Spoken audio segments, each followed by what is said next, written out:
Hello, chat. How are we all doing? Let's see how I sound. Why is my phone still connected to Bluetooth?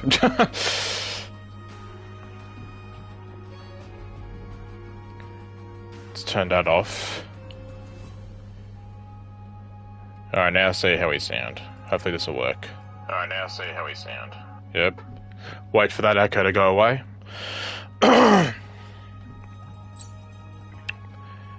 Where'd my camera go? That's not it. There we are. Awesome.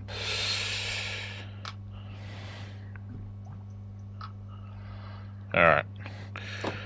Alright, Honkai Star Rail. We're back once again. Normally I would do these story quests, like, give it time before I do it myself, but honestly, I've been thinking about it, and because it's the end of Amphorius, fingers crossed, I don't know what that was, it was quotation marks, they've been hinting at that this is ending in Amphorius. They've been going at it hard on the social, so if it is actually at the end, which I'm suspecting it is, I kind of want to do this the moment it came out. By the time that I'm streaming this, the servers went up 20 minutes ago. So after everything that we've been through with Amphorius in the story, I just thought, fuck it, let's do this story in one go.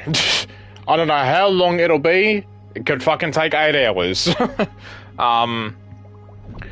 But we're here, so we may as well get it done. I'm streaming very early in the day, so let's do it.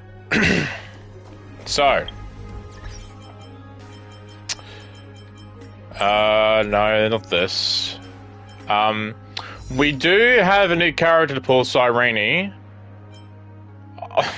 I was gonna pull for... Oh, fuck. Oh, no, you know what? Fuck it, yeah. I had forgotten about these other banners. Hyacinth and Castris, because I don't have them. I've already got Treeby. I'll pull for her. I can't guarantee I'll get Cyrene, but I'll try and get her. I won't do that now, though. We'll wait until the end of the story. Oh, wow. Her banner is going for 40 days? Shit, it is serious. Alright. Missions. As tomorrow became yesterday.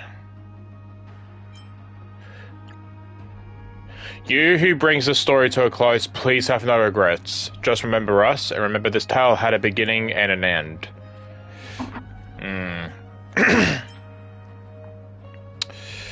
Alright. Yes. As I bid farewell to high ceilings at the vortex of Genesis, I noticed something strange about the time core flame, and was immediately dragged into the Memoria tide of oblivion by Evernight. She was once the hidden power that March manifested by sacrificing all of her memories. Yet now, she harbors other secret intentions in her heart. Meanwhile, Dan Hong warped back to the Express via a spirit warp jump, only to discover a Memo Snatcher invasion. Everyone then Memo realized Snatcher. that Remembrance's forces had already permeated Amphorius and blocked outside intervention. Why is my camera so dark? Contact with me, Dan Hong was determined to return to Amphorius immediately. After waking up in the false trailblaze, I managed to escape with help from Cyrene and Sunday.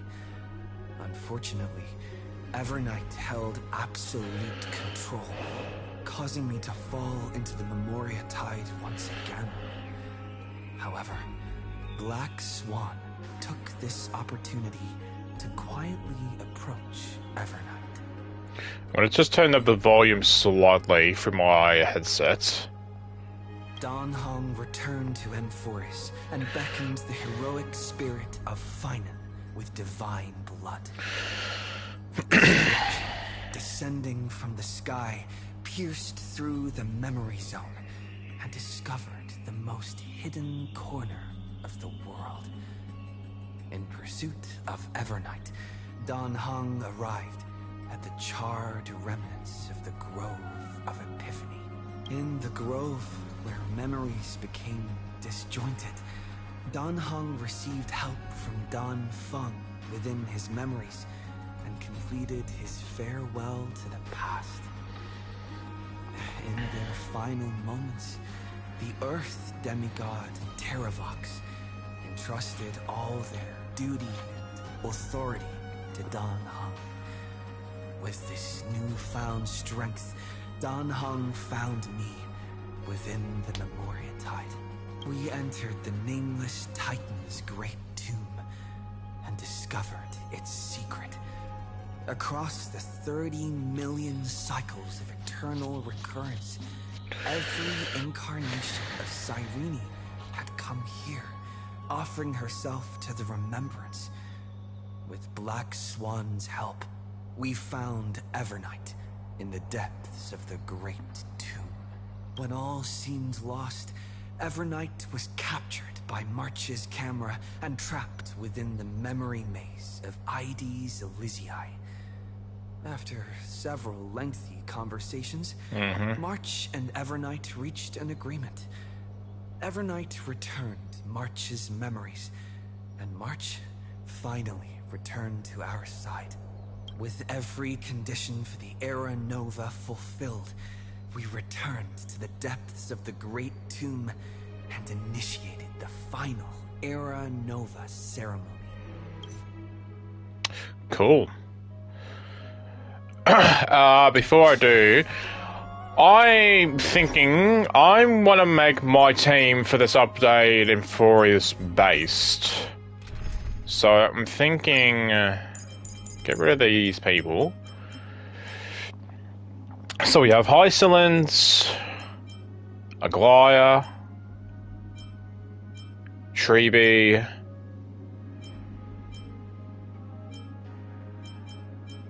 I'm only counting people that I have fully built as well. I don't have a healer. Fuck. Ceredra as well. I built Ceredra too. Let's go with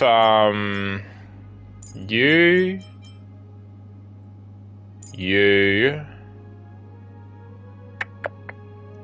It's not going to be the best lineup, and if I need to change it later on, I'll do that. I'm worried about the healing though. That's the problem. Let's go with Aglaya and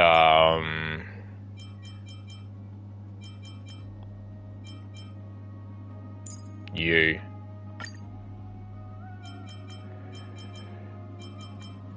Yeah, let's go this team.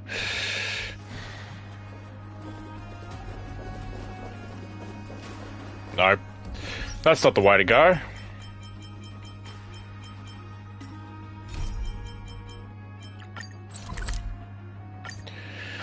Alright, now let's end this long-ass story. Those moments spent anchored in quiet harbors. I miss them as I miss fleeting foam.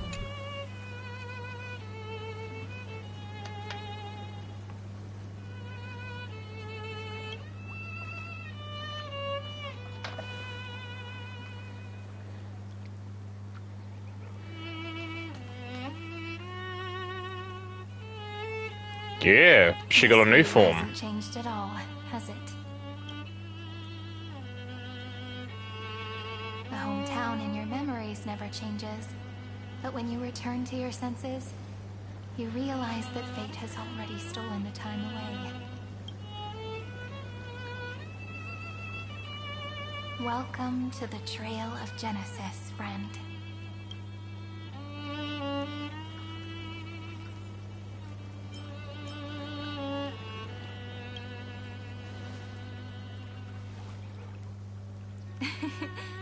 Seems like the weight of memories from 30 million cycles really made me grow up.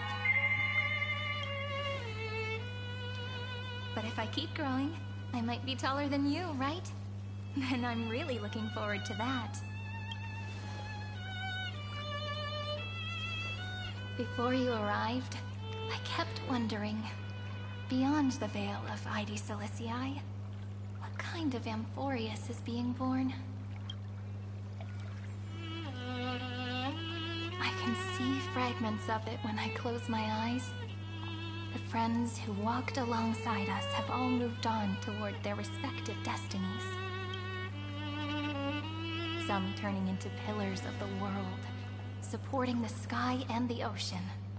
Others sowing reason, laying down the law, and with gentle hands lifting newborns into the light. Death and strife are no longer feared by people, and trickery has become the innocent games of children.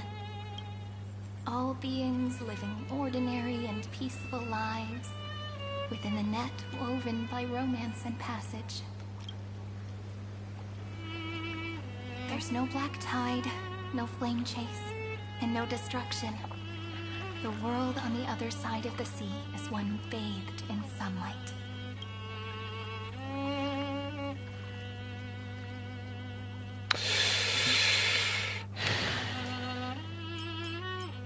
It's a world we must protect.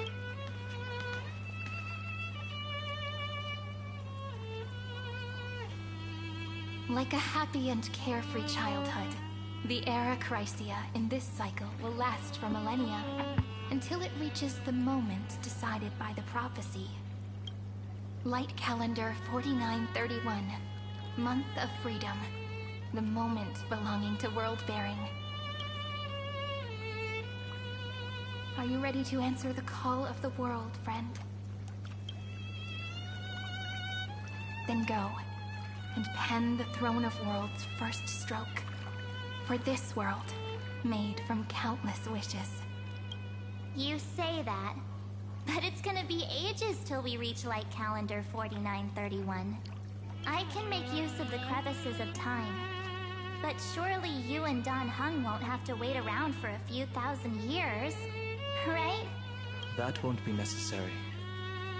We can simply sleep, and the chronocognitive anchor will wake us up. Really? Well, where else would they be? That's right. We've both become a part of the new world. Just waiting for you now. Our consciousnesses can converse with each other across the heavens and the earth. Possibly due to the influence of the Trailblaze. I am now connected with this earth. And I can feel the breath of every mountain range. I see that the tallest among them is named Akama. And the form of the holy city is already taking shape. In other words, your stage is almost set. Do you want to take a leaf out of Kefali's book and make some prophecies before your nap? But we're not the only ones who have changed. The chronocognitive anchor just transmitted a message stating that Iron Tomb has reacted to the Aeronova. The moment when our friend bore the weight of 30 million cycles of memories. Was probably also when the scepter devoured 30 million cycles of destruction.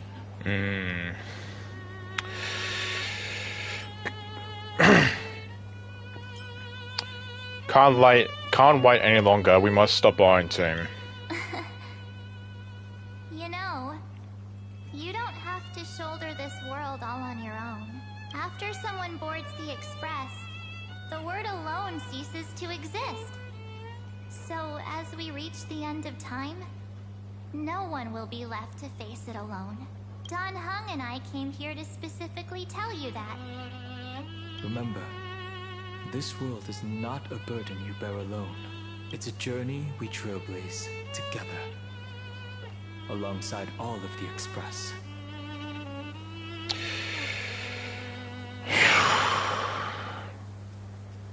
You are the protagonist. What are you talking about?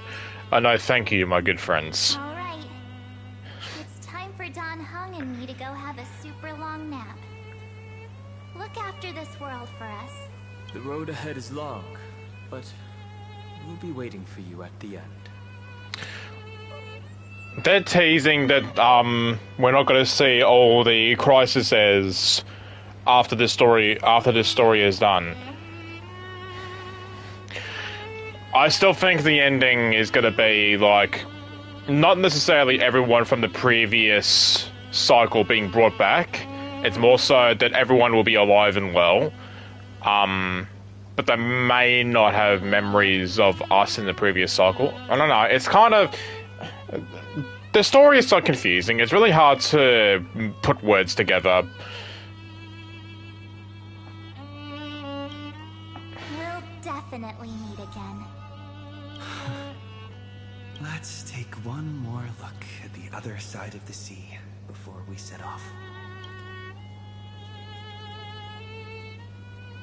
Ladies Elysiae, so quiet. Just like how I remember. Here we are once more.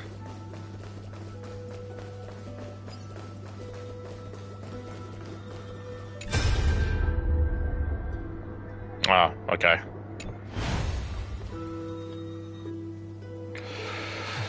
The scent of the black tide is now completely calm. At last, the starting point of 30 million cycles is finally welcomed. Its first end, and the final end, right? I can't hear his voice. There are no flowers there that bloom for him. Nor is there a star that is his. Finan is the only one who didn't reach the new world. We'll meet him again soon. Look, the golden light that shone upon the grove still meanders between heaven and earth. Like the prophecies of Emporius, it has to be a sign he left behind. It points towards the destruction and the deepest note. Do you still remember what I asked you at this exact spot the last time we set off? Friend, are you ready to become a hero? You were still burdened by the weight of world-bearing back then, still unsure of the role you were meant to play. But now, everyone has already given you the answer. The heroes of legends were just at the right place at the right time when the world needed a hero. Just like how your arrival kickstarted Emporius' fate once more. A person's personality is their destiny.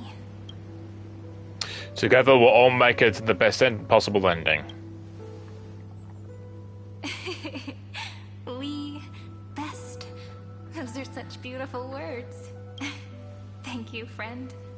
I was also trying to cheer myself up with what I said. After all, before we truly compose the end of this story, I must also pluck up the courage to head off with you. And face a memory that I have forgotten for too long. And have denied for too long.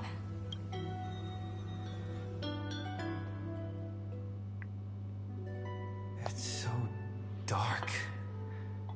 What is this place? The great tomb of the nameless Titan. The deepest recesses of memory. Also, the place where Cyrene was born. You got your lost memories back. My apologies, friend. The more memories I got back along the way, the more I felt that something wasn't right. There's a sort of anxiety I can't get rid of. It's like when I was back in Idis Elysiae, when the reflections in the water always made me wonder, which is the real me? The one reflected in the water, or the one standing on the shore? But I finally get it now. Look, friend. The words on that wall are the answer. 1, 2, 3, 4, 5, 6, 7. Do, re, mi, fa, sol, la, ti. That rhymeless tune is the lullaby of little fairies. As always, I'll read this book to you. That way it won't just be Cyrene's memories alone. I've always thought that I was the narrator of the Flame Chase journey.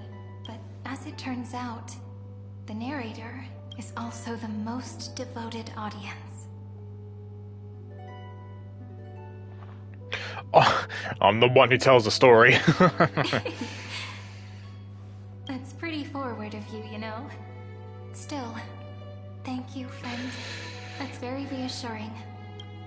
At the moment of Era Nova, I was enveloped by the texture of memories. Within the glistening crystal, I saw countless Cyrenes, as well as countless versions of me. This is the final puzzle piece of the memories. A prison born of the erudition. A grave annihilated in the destruction. That unknown solitary god. The 13th Titan who should not exist. The first new spore. The Demi-Urge is right here.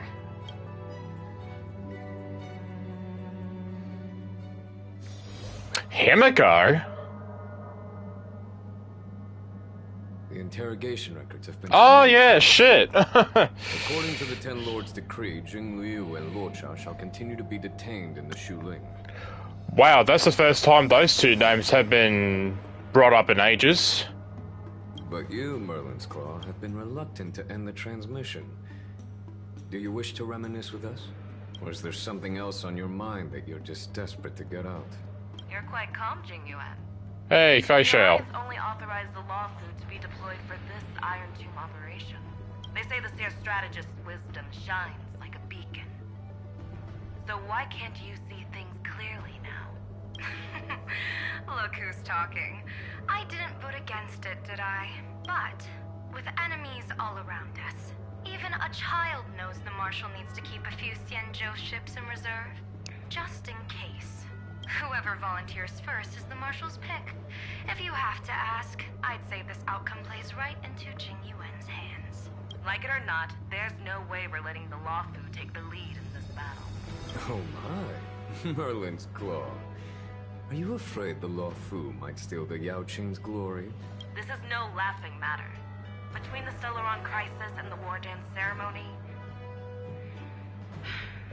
though the chaos has settled, rumors and speculation are only growing by the day. With Elder Huaiyan around, those with ulterior motives won't be able to stir up any trouble. But once the Luofu gets their hands on the golden blood, it'll be a whole different story. With the kind of person Jing Liu is, and her connection to you, I don't need to spell it out. There are countless ways this could be spun into something bigger. You're overthinking it, General Fei Shao. When I volunteered for this task, I never expected unanimous support from the Alliance anyway. The Luofu will seize the Golden Blood and redeem itself. That'll be our first win. Then we'll leverage this Golden Blood in the negotiations. Our second win. These two wins for the Luofu will make all three of us happy. And that'll be our third win. I think I've said this on a previous stream. The Xianzhou story in this game is my least favorite to play through. Not everything after this, but like the initial like story we went through, because we had Bellaborg, and then we had this, and then we had Penacony, and then we had Infurius. I just didn't click on to Xianzhou at all, and I don't know why. Look, if this were a Skyfaring Commission deal, we'd be rolling in money, wouldn't we? Maybe the Divine Foresight should change his name to the Optimistic General instead. With the Decalite Reflection Barrier, the Yuchue must understand even more than the Luofu how significant this battle is. Amphorius' karma has vanished from the matrix of prescience. What omen does General Yao Guang see in this anomaly? In divination studies, we call this an empty fortune. It involves the eons and is thus beyond what mere mortals can comprehend. Your explanation isn't any clearer than Lady Fu's. Come on. How hard is it to understand the word uncertainty? For the Cobalt Head, the emergence of Iron Tomb is a calculated instant, but I don't believe they will just sit around waiting for death. And for the powers of the cosmos, this is their chance at survival, and the key to turning the tide of interstellar affairs. The Astral Express is leading the formation of an allied force, but I can see each faction has its own hidden agenda. There are even divisions within the Alliance, so it's not that hard to imagine how the other factions will react. Jing Yuan, I crossed paths with Selenova's Legion at the Battle of Sadunirama Star Cluster. That's a mouthful. Be extremely careful. The Ruined Legion's troops and weaponry are nothing to write home about. The IPC, even the denizens of abundance could take them on. However, while Void Rangers are just expendable pawns of the destruction, the real wild cards are... The Lord Ravagers. Indeed.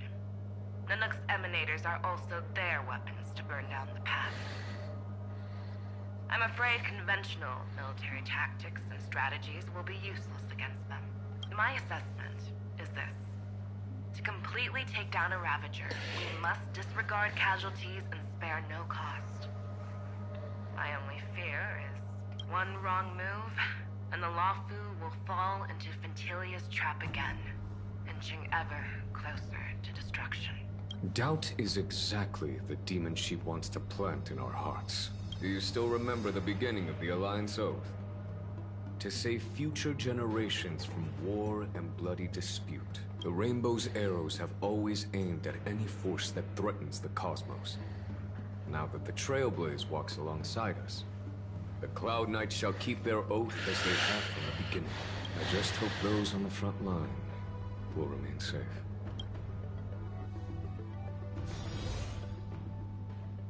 The chronocognitive anchor is sending a signal. Everyone, time to move out. Did he and the others make it? Let me go over the plan one more time just in case. You'll enter Amphorius, reunite with your 3 separated companions, and try to locate Iron Tomb from within the world. Oh shit. Who are you taking with you? The fate of the universe hangs in the balance. We can't afford any slip-ups. I suggest everyone, except Pom-Pom, join the fight. I'm sorry, but Pom-Pom's the most reliable person in our crew. I think we should only just send Pom-Pom. Everyone else, you can stay. We do need to be prepared for all possible contingencies. I have no objection to this. I'll do whatever I can. Meanwhile, Screwy and I will continue attacking the Demiurge Matrix. That is, the Scepter's kernel from the outside. With our 2-pronged attack, we'll turn this hunk of metal into scrap for sure. Now we just wait for those 2 to get back. Oh, and just like that, they're here. Sorry to keep you waiting. With Planet Screwlum's help, the formation of the Cosmic Alliance to counter Iron Tomb is progressing smoothly. The cosmos has set its sights on Amphorius, and now it's just waiting for the first shot. Well then, let's not waste any more time, Fourth Mirror. It's my time to shine! Finally off the bench! In stop refraction. Please read the safety protocols carefully. Huh? Just kidding! I've already checked the agreement box for everyone. And now, destination, Amphorius. Oh god. 2, 1, launch! Oh shit, okay.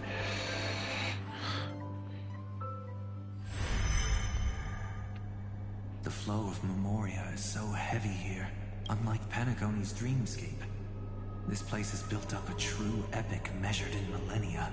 The vortex of Genesis, where all myths begin and end. And in this new world created by the Nameless, the infinite cycles have been broken. Let's set up the Trailblaze beacon and establish contact with the outside world. I'll leave it to you then. It'd be better for me to not show myself in front of the Garden of Recollection. And, Mr. Sunday, you probably shouldn't show yourself either. Agreed. The Astral Express has landed. If you receive this message, please respond immediately. Over. This is the Central Alliance. Communications normal. Hey, Fushun. That's how you say your name, right? Peace Corporation.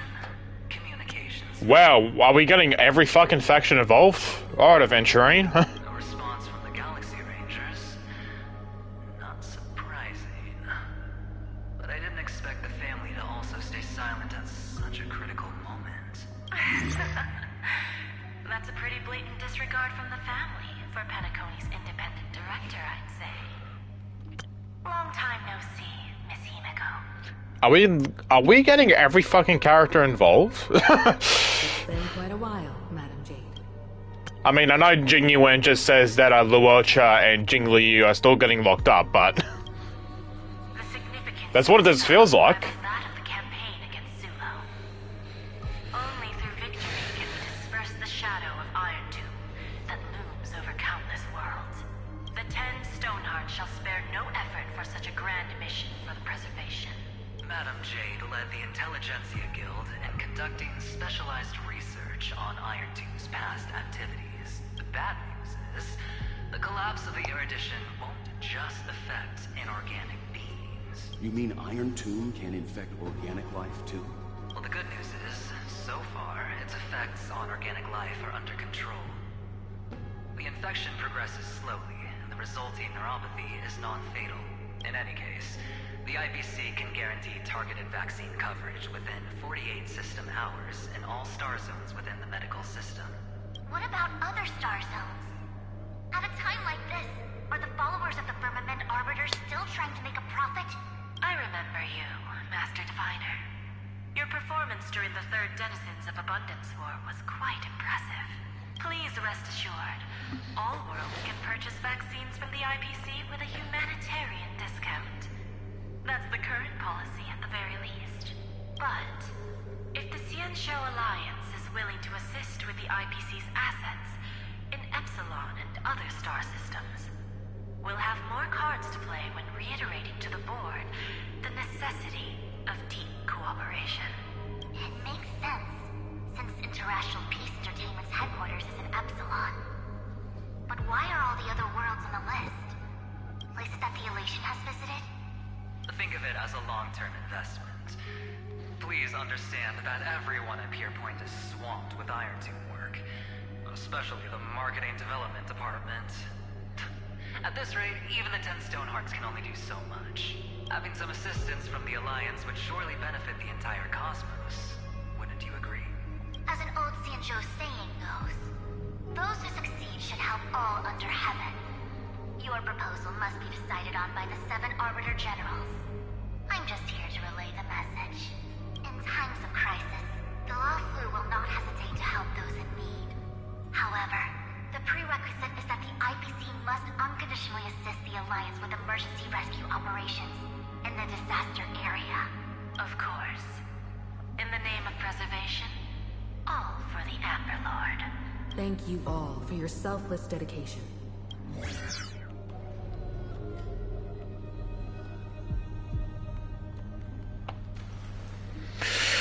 It's clear that each party still has qualms about everything. The clash between destruction and erudition isn't just about the fate of the cosmos. It's a moment for all factions to reshuffle their cards. You can never be too careful when battling the Lord Ravager. All are equal in matters of life and death. In any case, we can only hope for the best in all that's to come. It's about time we dive into the vortex and see what Emporius looks like on the inside. I wonder where he and the others are right now.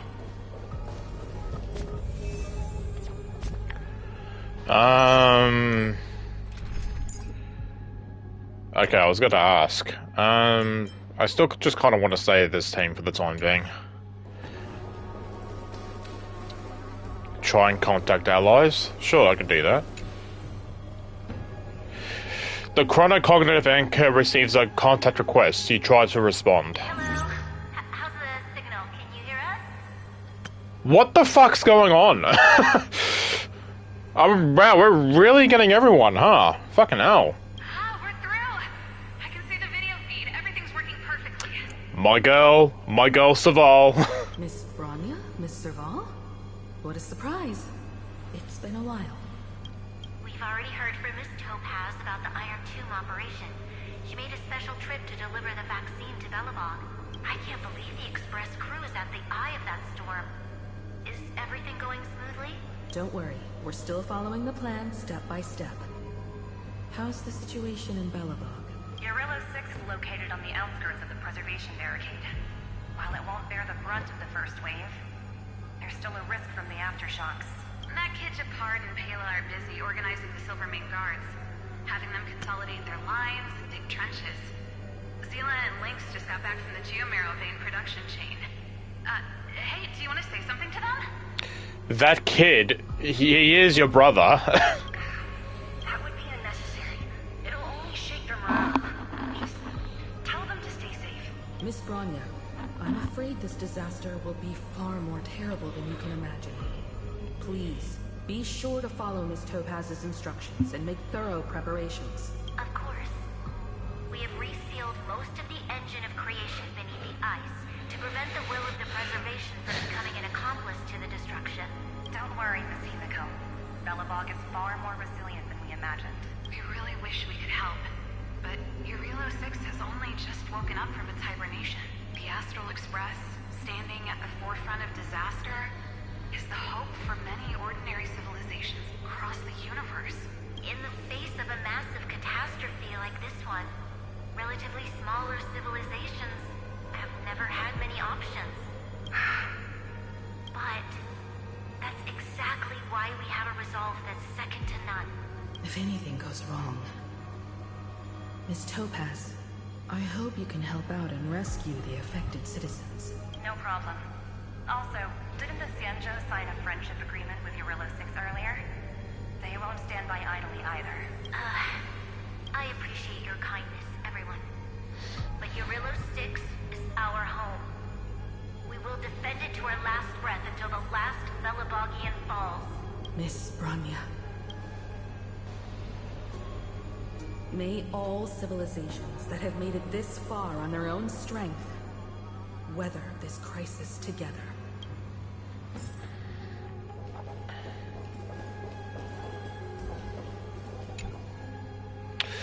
You activate the chronocognitive anchor, attempting to contact the Zhangzhou Alliance representative. So it's just you again. Miss Himiko, the 7 Arbiter Generals have reconsidered the current situation, and I'm here to relay their message. Officially, the Alliance's combat forces will still be limited to the Wafu, but the Yaqing has also been deployed in the surrounding war zone as a contingency. So it seems like everyone, all the factions, are just preparing their home for the worst, I would imagine, because it's not just an Amphorius problem, it's an entire cosmos problem. All planets are affected by what's going on in Amphorius. Words cannot express our gratitude. Getting the hunt to agree on sending troops must have taken quite some effort from General Jing Yuan. The Lawfu already considers the Express an important ally. We also have no intention of that there is indeed something the Xianzhou seeks from this Iron Tomb operation. But this time, the Marshal herself decided to send out troops. With a formidable enemy before us, the Alliance has no reason to back down. Nor will we be content to take a back seat.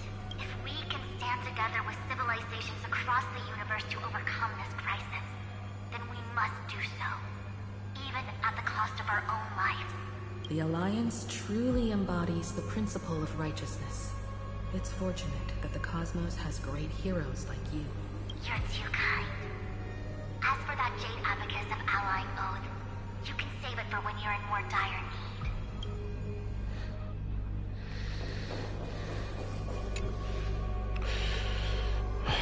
Hi, PC. I regret to inform you, Miss Himiko, that even the Strategic Investment Department is constrained when it comes to the Iron Tomb issue. And it would be difficult to meet the expectations of the Astral Express.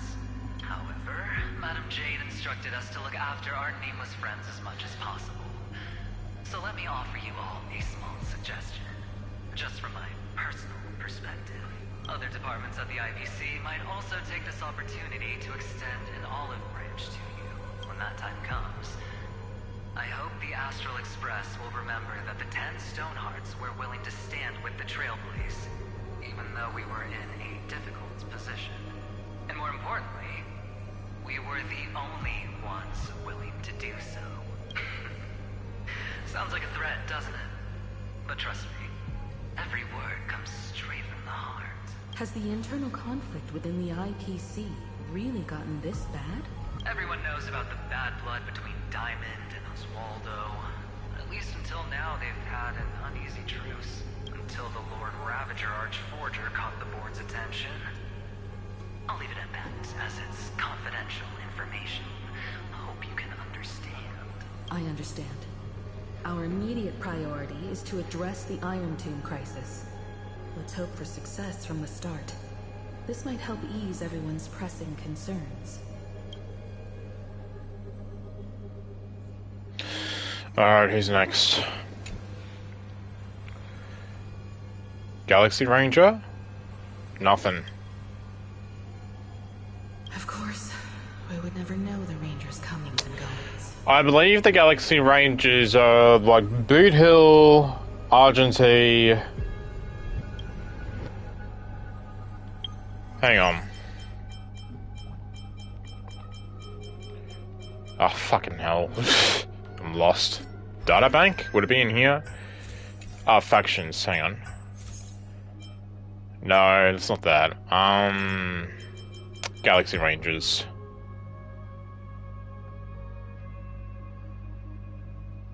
I know Boot Hill is one.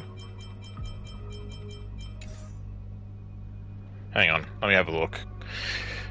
Searching up will just tell me. I don't know if characters will have a thing of, nah, these are just paths. Galaxy Ranger. Oh, Rapper, of course, I forgot she's one. I thought Argentine was Galaxy Ranger.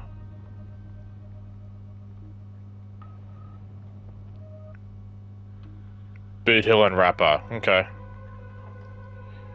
I don't know why I thought Argentine was wrong. To be fair, Argentine's story I found pretty forgettable, so... Family? Is that you? Robin. And you are Miss Robin. Yes. I apologize for not being able to respond Okay. earlier. And even now I can only appear in disguise. I was about to say... the fuck?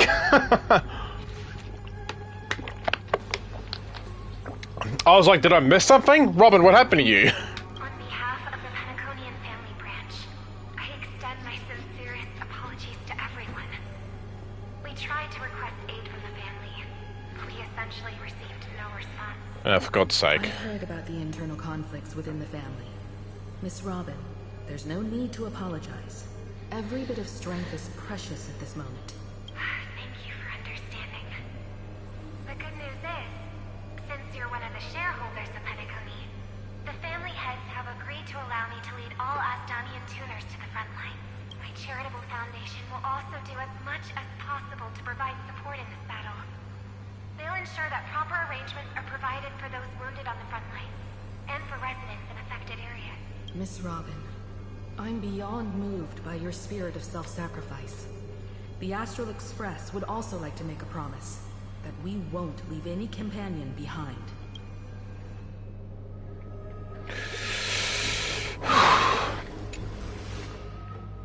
Alchema.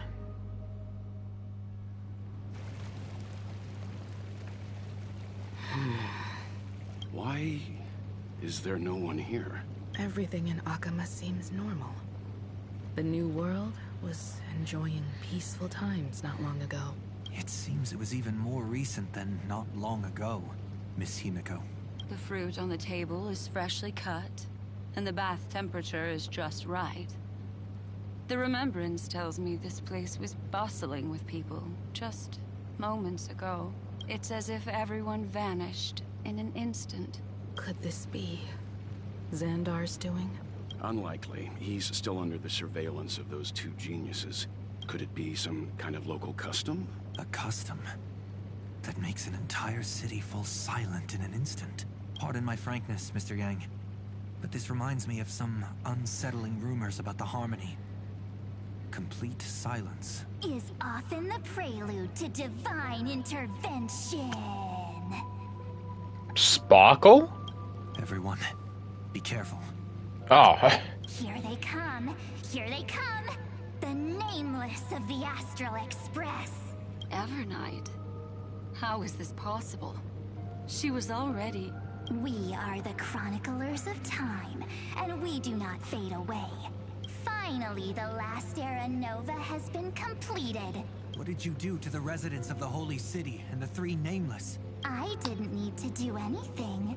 The remembrance will ultimately become the substance of the new world. Now, they are no longer the trailblazers you once knew, but gods who permeate heaven and earth. The 12 titans who guard Amphorius. Stop fooling around, March. Come on out. What? Lol. I practiced so long for this. Getting seen through right away is just so embarrassing. You've obviously been learning from the theatrical culture in Amphorius. But if possible, I'd prefer our reunion to be a bit more casual and laid back. As expected, I can't hide anything from Himeko and Mr. Yang. Well, long time no see. Guess I'm back? We should be the ones to say that. Sorry for keeping you waiting. So, these jellyfish are the Titan's power? They're just tiny manifestations of the Veil of Evernight, used for scouting and communication. If I went all out, I could summon way more of them. Thanks to him, we all turned into Titans in the new world. Sure, we can take on humanoid forms, but it feels off. How intriguing. So what does he look like now? It can't be a raccoon with a baseball bat, I suppose. Correct. Please don't add weird stuff to Amphorius's lore. Just see it with your own eyes. Follow the prophecy's guidance and come to Dawncloud. I like to think that that's the Hoyo team saying that. Don't add any stuff to our lore. Looks way more majestic now than he used to. I'll just look the fucking same. Unless there was a joke that I'm missing.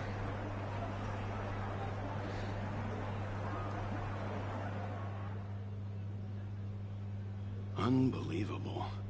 All the residents of the Holy City have gathered here. This isn't just a gathering. It's a pilgrimage. The people's expressions are resolute, devout, as if waiting for a miracle to descend. That colossal deity is him. He has become the pillar of the world. Surprisingly authentic. Being this serious is quite unlike his usual style. Those people didn't disappear. Instead, they've answered the call of the prophecy and come to witness his awakening. Our good buddy now bears the weight of the entire world. And every breath they take is intertwined with Amphorius' destiny. Awakening? Has he fallen into slumber? Yeah. After all, with such a huge time dilation between inside and outside the scepter, this was the only way we could wait for everyone. Time watches over yesterday. Earth guards today. And when the Trailblaze steps into Amphorius once more, the slumbering deliverer shall awaken, and then bring the prophecy of tomorrow to this world. Come on, everyone. Let's get closer to him. Watch how the world-bearing prophecy changes this world.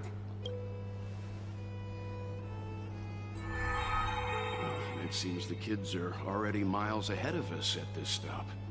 All the more reason we can't afford to slow down our pace. Let's go witness this moment for ourselves. Majestic. Speaking of which, I once caught a glimpse in Sleepyhead's memory of him transformed into a towering Tatalo. Could it be? No way! That was just a nice dreamscape. At least nice for him. They are the throne of worlds who bears the weight of this world. That's not... It's not... Behold, our Okay, I thought... The world-bearing deliverer is about to awaken! Oh, ancient god, your loyal subjects, bewildered followers, and fearless comrades in arms have all knelt before your throne. It's not who I was speaking of. Awaken from your eternal slumber and bestow upon the world your divine prophecy. Please guide us. Show us how to embrace this beloved world as we welcome that distant dawn. To walk the path of a mortal as a god, or to bear a divine burden as a mortal.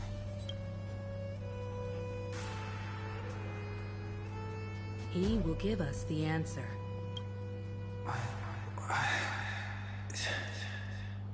But I am not the deliverer.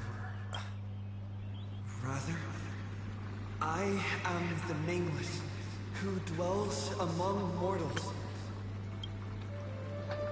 Screenshot this.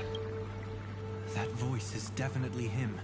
I heard your prayers. The core flames flickered and dimmed, and the age of the gods met its end. So flow, golden blood, flow. I'll bestow it upon you, returning it to the true masters of this world. Stand with me and become heroes.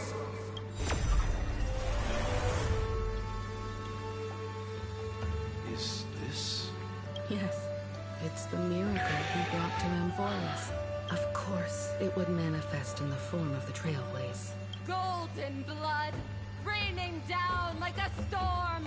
The prophecy has descended, and the Titan commands us not to be supplicants, but to become heroes of rebellion, to face that destined calamity, the destruction, head on. Prophecy of the Deliverer means nothing to me now. It belongs in the hands of someone far more fitting. Cyrene? Someone like all of you. In the name of Kazlana, let us depart and march towards the light. It's neither protection nor salvation. As always, there's no need for totems or myths. Humanity's most primal faith is that instinct named survival. Let's go, everyone. Someone has already sounded the horn of departure. Explore, understand, establish, and connect. Together, let us blaze a trail for the destiny of this world.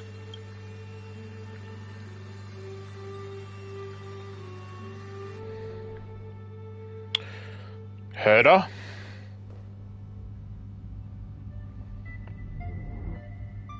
Is it just me, or does this Demiurge Matrix feel completely dead? It's nothing like how the Memo Keeper described it. The environmental readings are all wrong. Conclusion. This must be what the kernel actually looks like in the real world. What did Xandar do to the scepter? At the end of light, there must be silence. Certain, pure, and absolute darkness. Not the time to quote the Lord of Silence. Bad omen. Either way, we have to press on until we uncover the truth behind the 13th Titan. The buried past is the key to stopping Iron Tomb. That is, if it even exists. Xandar says the Demiurge never existed. Who actually buys that? You can erase the records, but not the truth.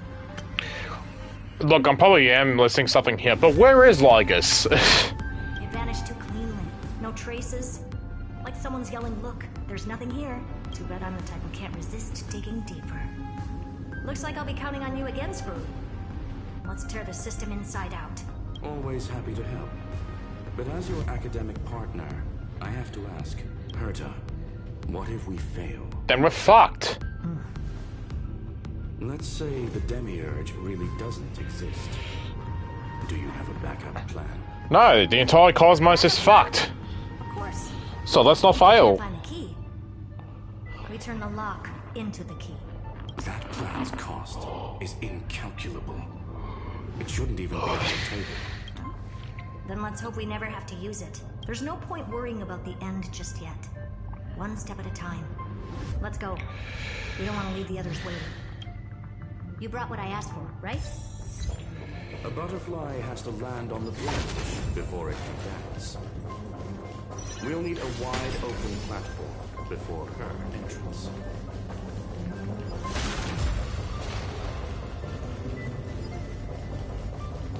I'll take this. Just use that thing over there, Zag.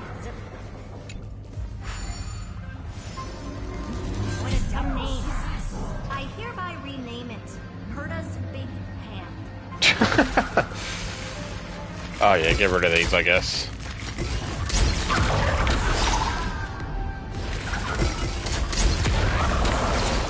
Been ages since I've been able to do that. Yeah.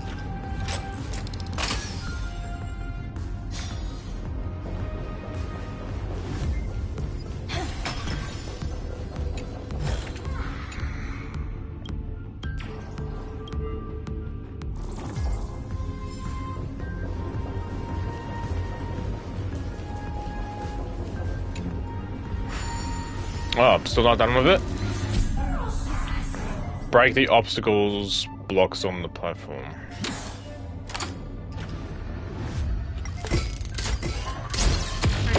is what I call power. Keep it going. Still not done? What is this? I didn't see the objective. Ooh, hello. Target initialized. With these wings, hacking should be much more efficient. Oh, a classic nuclear heat engine. Classy choice. Just a personal preference. Her name's Mistletoe. Every flower in your garden's got a bit of poison, huh? Also a personal preference. It reminds me of the last time when we tangled with that Punklorian brat. What did she call this kind of infiltration tool again? Right. Dirty data shell. It wraps around the kernel to fool even top-tier firewalls. But yours is way too clean. Not even a hint of real-world grit. Herta, your tone is unusually emotional. Suggestion. Let's get back to the topic at hand. I thought we were done with that conversation. Unfortunately, current conditions won't let me ignore any variables. Especially the most important one. Your will. Iron Tomb never stops. It is evolving faster than any of our worst projections. Every instant in the Eon's calculation is like a sword hanging over the cosmos. Every move humanity makes could speed up its arrival. Which is exactly why we can't mess this up. And now, Droidhead wants to hand down judgment to the poor cosmos again. Border Star Trade War, Emperor's War, Rupert's death. Every time their instant arrived, it meant another bloodbath for humanity. But in this ultimate battle of erudition, you and I are supposed to be players, not pawns. If you choose to burn yourself out as a resource, then everything we've worked for means nothing. Herta, the cosmos won't just stand by and let a genius throw their life away. And neither will I.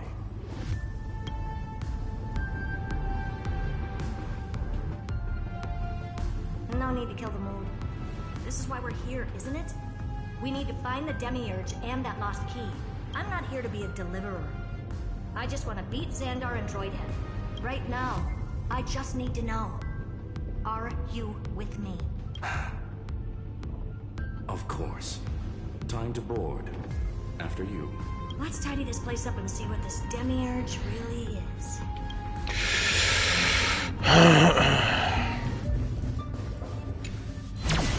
Let's hope this Matrix... Oh god. ...size of the Emperor's junkyard of a birthplace.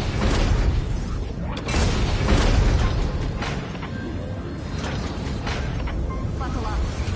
We're hacking in. This is... Herta, this whole space has been completely tainted by some kind of energy. I see it too. We're thinking the same thing. We were here last time, weren't we? How could you go this far? This is the storage of memories area. Was it not? What's that up ahead? Zane algebraic expressions. It's built for isolation, not defense. The Mistletoe is Skrullim's personal collection piece, an elegantly designed Trojan program.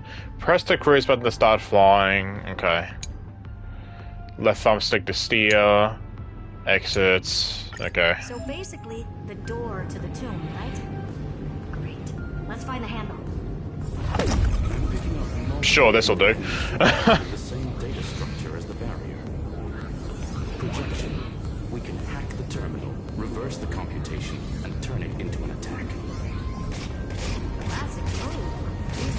systems against them.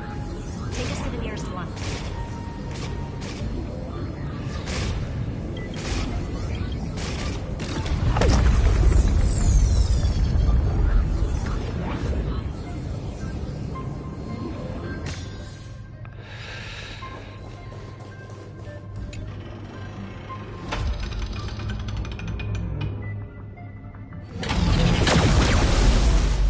Nice. Almost no response. Just as I feared. Not promising. The output is barely a third of what we need. Logic says we'll need multiple terminals to coordinate the strike. Locking onto the next one now. Find anything else? Regarding the origin of these ruins, no logs found yet. Xander erased all records, but I did find some interesting scars in the circuit. High energy radiation, internal imaginary energy contamination. And from what I know, there's only one thing that fits. Skip the science talk, Screwy. That thing only goes by one name. Stellaron. Exactly. Xander blew one up just to clean the entire sector system. So that's what he meant by killed that Titan with my own hands. He wanted to turn the neuron of the erudition into a relay for the destruction. That meant getting rid of all of it, at all costs. The life form known as the Demiurge was the original target of the Scepter's extrapolation. It makes sense. Evernight calling it the first new spore confirmed this viewpoint. The prime mover of life. That's what Sector Delta ME-13 was originally tasked with. Even after it got scrapped, the query kept running. Yet the true value lies in the process of solving it, not the answer itself. Then, does this mean finding the Demiurge is hopeless? No, I'd say exactly the opposite. It means Xandar had no control. He couldn't contain the Demiurge just like he couldn't handle Droidhead. So he tried to erase every trace, but he failed. It still left a mark. By the way, if there's another Stellaron in Emporius, why hasn't that little one reacted to it at all? You said the Demiurge left a trace, right? Yeah. During flight, you can open the map. Okay. But not in the real world. Oh god, why is this so weird to control?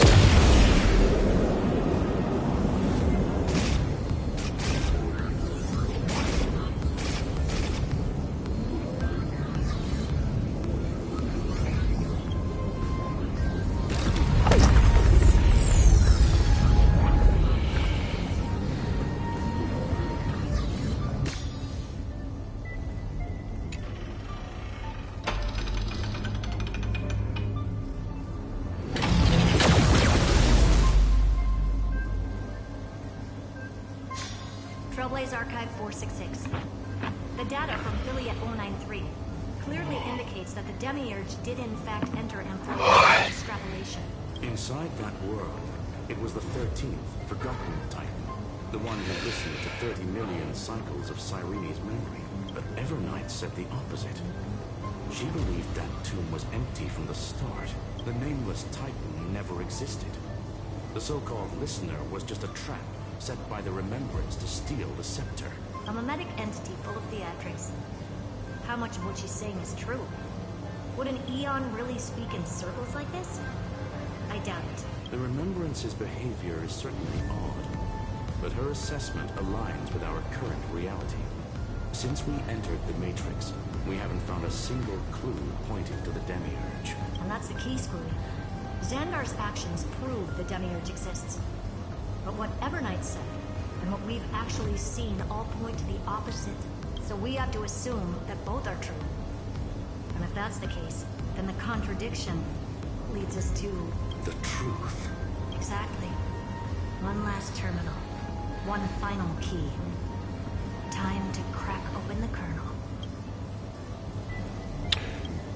Xandar had to lie to the original Finan and Cyrene. Logic. He had already identified the Remembrance as a threat, yet found no there it is. to eliminate it. All right. Let's finish this. time to break through that barrier.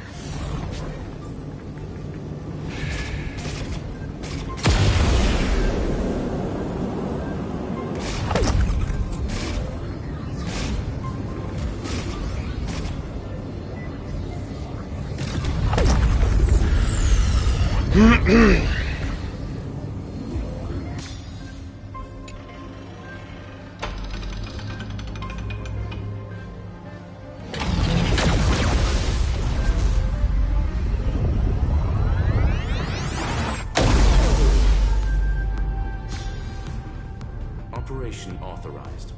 Path energy readings. The erudition declining. The destruction surging. The remembrance 0. What's going on? Cause unknown. They left no discernible trace within the real Matrix.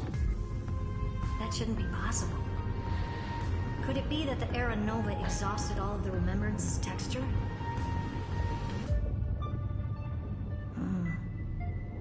Log it for now. The dots still aren't connecting.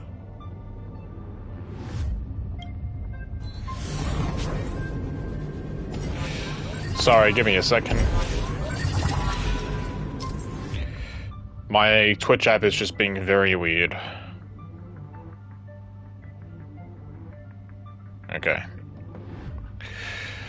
The quarter zone... Oh god, I'm not saying all that. Go through the ranks.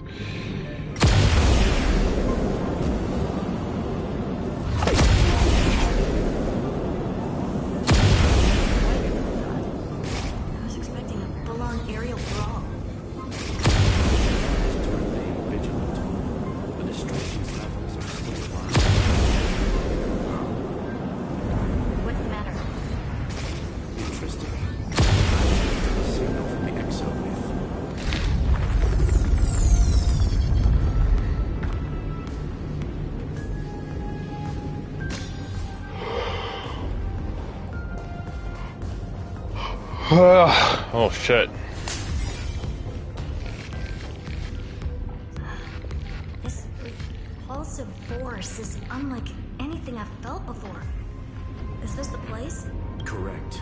Judging by its defensive properties, this is the entrance to the exomyth. I didn't expect that. Who builds a lab in the middle of digital rubble? Then again, never doubt a dead man's resolve. So how's our dearly departed doing? He severed part of his neural pathways to break free from Lord Anaxagoras' control, but that also triggered the failsafe I set. Conclusion. Xander has lost all combat functionality and is no longer capable of action. LOL. So now he's a specter. Literally. Screwy, can you open a path? Just to be sure, I want to see this for myself. Might as well drop in and say hi to the real him. Logic. Scanning his inspiration circuit might help us track down the Demiurge. Exactly. His brain is the crime scene. There's no way it's spotless. But it could be a trap. That's why you're here. 2-on-1. We've never lost a matchup. I'm honored. The chronocognitive anchor is in place. Proceed when ready.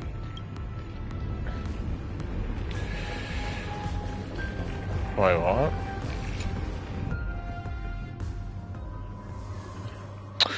Back here again. I knew it. The one thing I didn't want to happen. He's not here. The coordinates are accurate. Xander is still here. However, his position is shifting rapidly and chaotically. This pattern doesn't match any known shielding technology. It's his domain. Stay alert.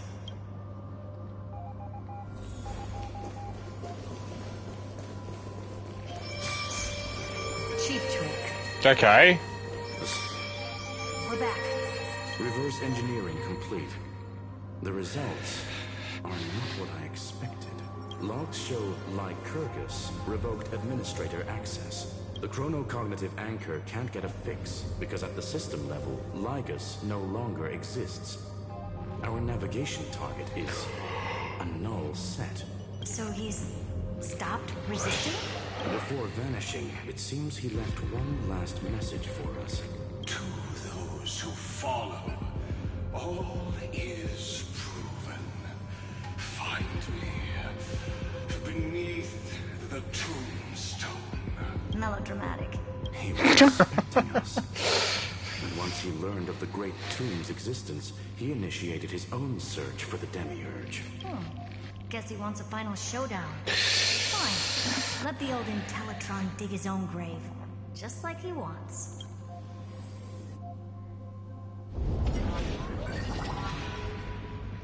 To be in the purest light is to be in the purest dark. Nothing exists there. The Scepter's main brain. Or maybe we should now call it the Lord Ravager's placenta. Unfortunately, we still haven't found anything. Really? I don't think so. Not finding anything is our biggest find. Please elaborate. If the Demiurge was destroyed, there'd be at least some bits of it left. I don't buy that a Stellaron could have blasted all the traces away as cleanly as a scalpel. As I said before, its disappearance is too clean. If the garden hadn't stirred the pot, no one would even know about the Demiurge's existence. We're talking about the Scepter's original extrapolation goal. There's no way that nothing of it was left behind. Or we can look at it from another perspective. If you were Xandar, would you be this obsessed with a concept that poses no threat? Would you guard against it at every turn? There is the possibility that he's naturally meticulous and hates variables. That does track with the impression he gave about himself. But Xandar shut that theory down himself just now, choosing to act even if it'll cost him dearly. We know that feeling well. The unknown is right in front of us. So we only have one choice. Solve it. You sound pretty convinced. Surely you already have a theory. Care to share? Of course. Though I don't have hard proof, I'm almost certain that the Demiurge has been in everyone's plain sight all this time. Yet, they were mistaken for someone else. That'd make the most sense. Why was the room empty? Because the person locked in there had run away ages ago. But they were weak and small and had no presence whatsoever. Even the old Intellatron didn't notice them. Which also means there's a high chance that their powers are minuscule and cannot alter the outcome of the battle at all. Well, at least Xandar is scared of them. Come on, it's time to confront him. Let's go to the tombstone he talked about.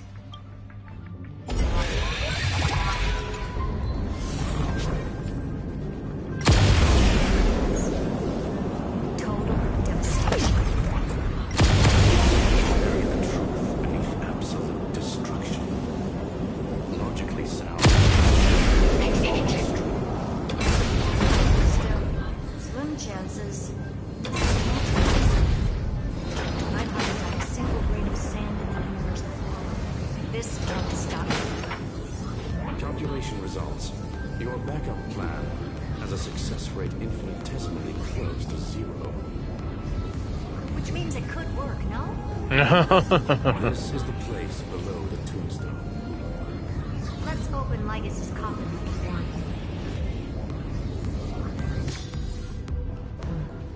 Looks like you were right.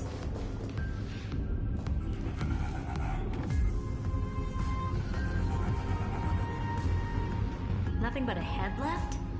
Well, who'd have thought you'd look this bad in real life?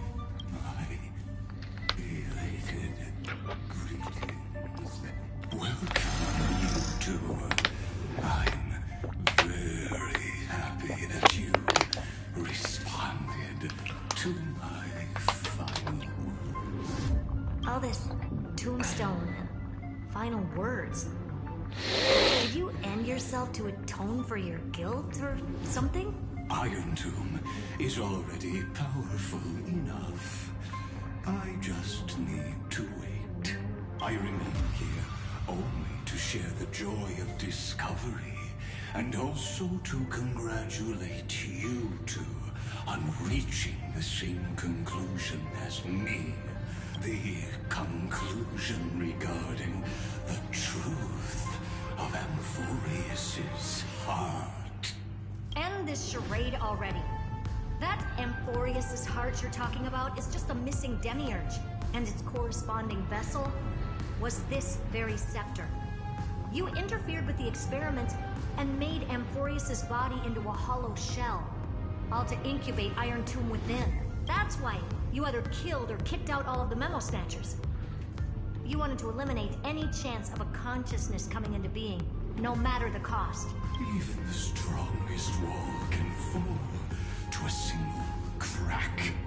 The memory of betrayal has been etched into my heart, and I will never show mercy. Now, the perfect vessel has already fused with Amphorius's body. Unfortunately for you, the answer is all but revealed regarding who the Demiurge is. Then let us share the joy of discovering the truth. The last secret of the saga will finally dissipate here as we reveal the truth behind Felius 093's disappearance. A lie by the remembrance.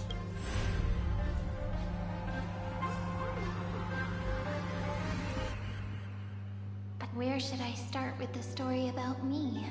From the beginning of the universe? Just kidding. That would be too much. I just want to tell a teeny story. So little that it started with a seed. I know you're listening, my good friend.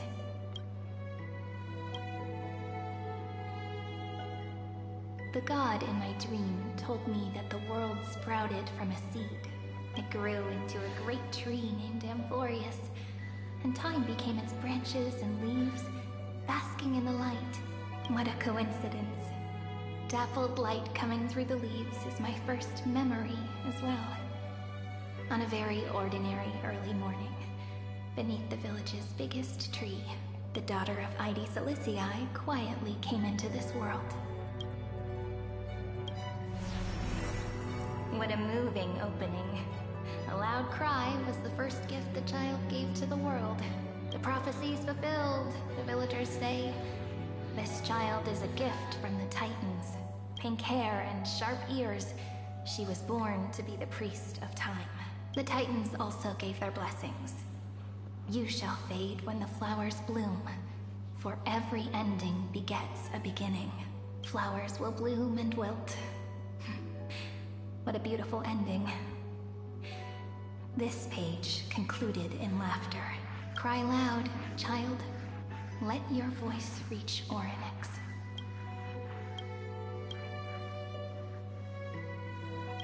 Anyway, I don't like tears.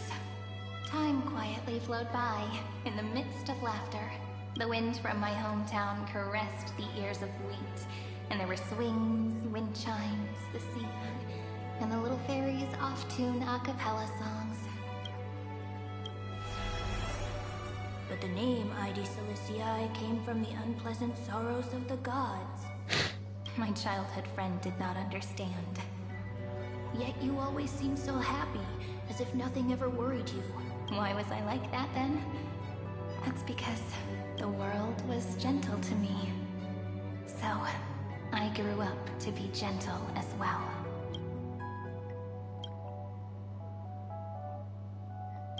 But fate was fickle, and it urged the child to grow up. To grow bigger and bigger, and to go to places far away. Just like how the crumbling world could not preserve an eternal hometown. Just as the ballad Blown on the Breeze says, losses are a constant on the flame chase journey.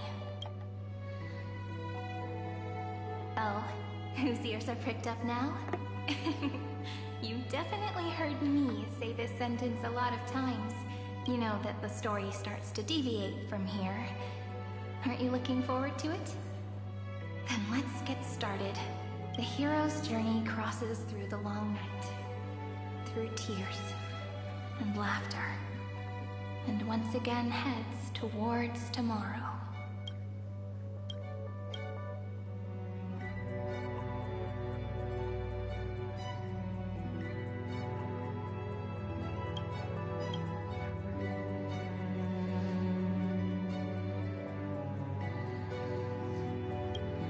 Correction.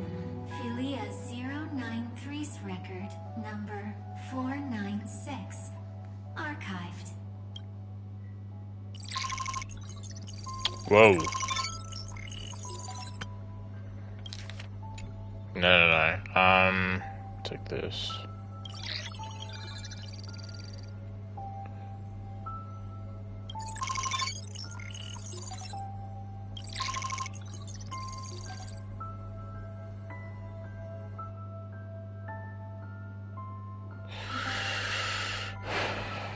Hi. Miss me yet?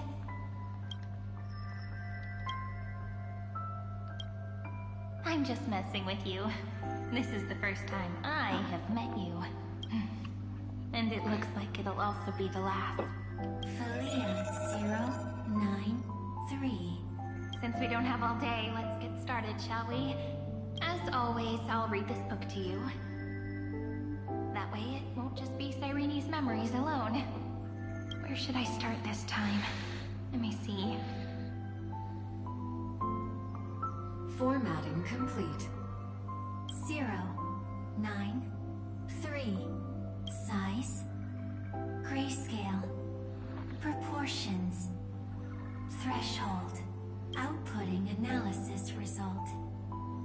Philia 093 equals Peach. Peach's record. Number 8128. Archived.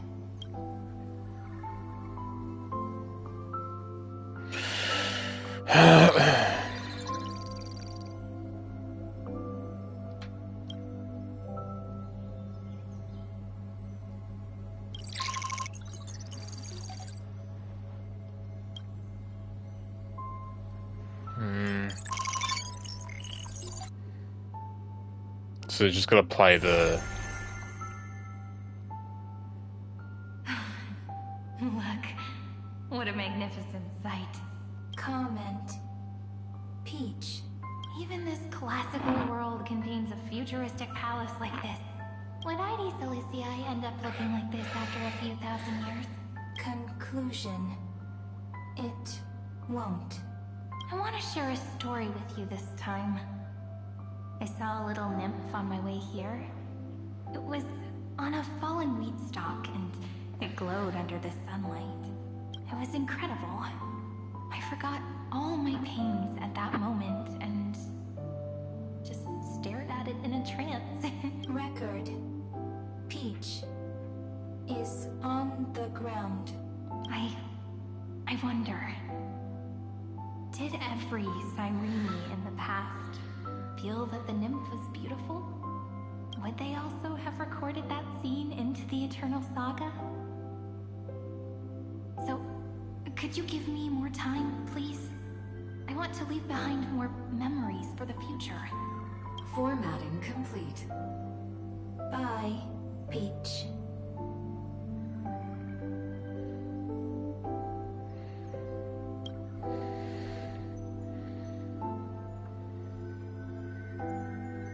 Peach's record number. As long as I record every page of this story and tell it to you, Emphorius won't be forgotten. Query. Record. Electrical signal sequence. Polymorph 600. Track. Strife. Related to. Stripe. Comment. Pretty. Electrical signal sequence. Schema 720. Track. Reason. Related to. Reason. Comment. Yummy. Electrical signal sequence. Philia 093. Related to. Love.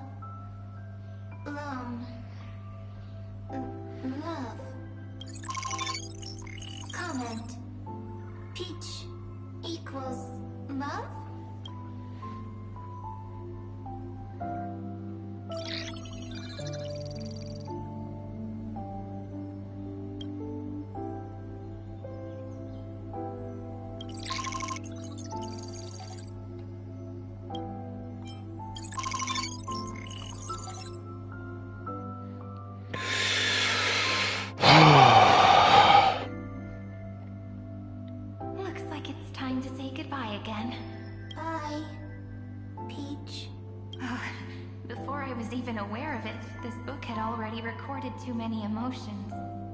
Every page has become so heavy.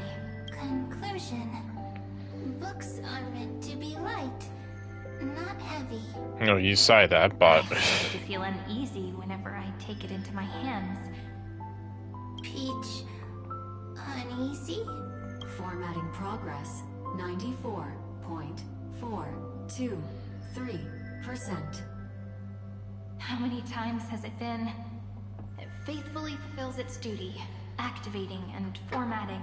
Conclusion. Progress. Bad.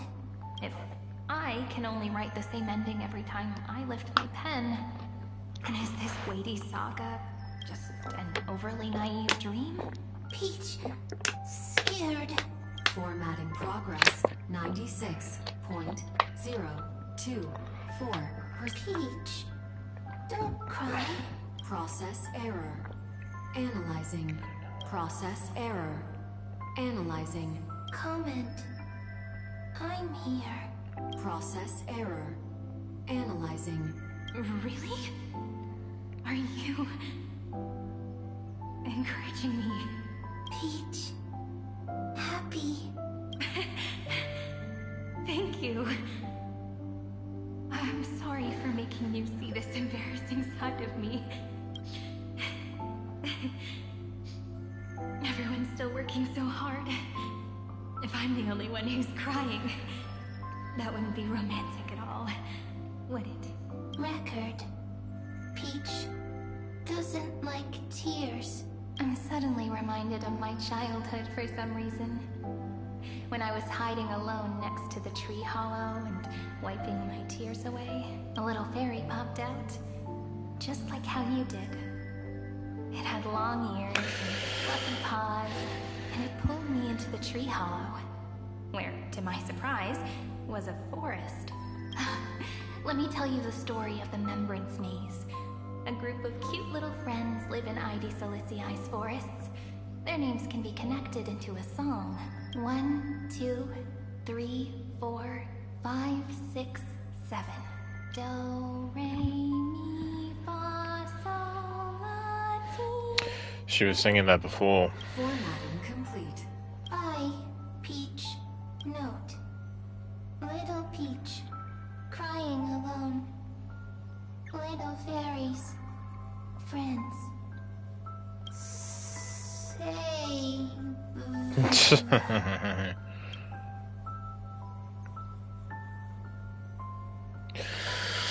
Little fairies, good friends. Bye-bye.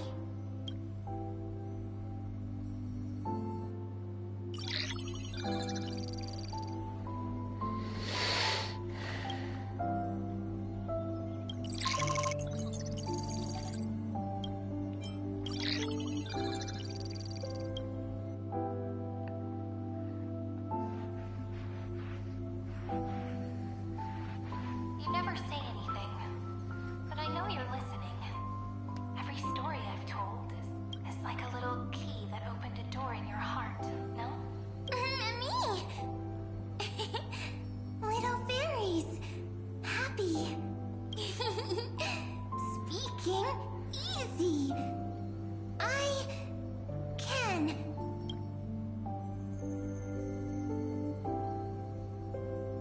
Once again, the saga comes to an end. Everything is deathly silent, just like this very moment. Shh! You speak! I listen. This time, too. Sitting together.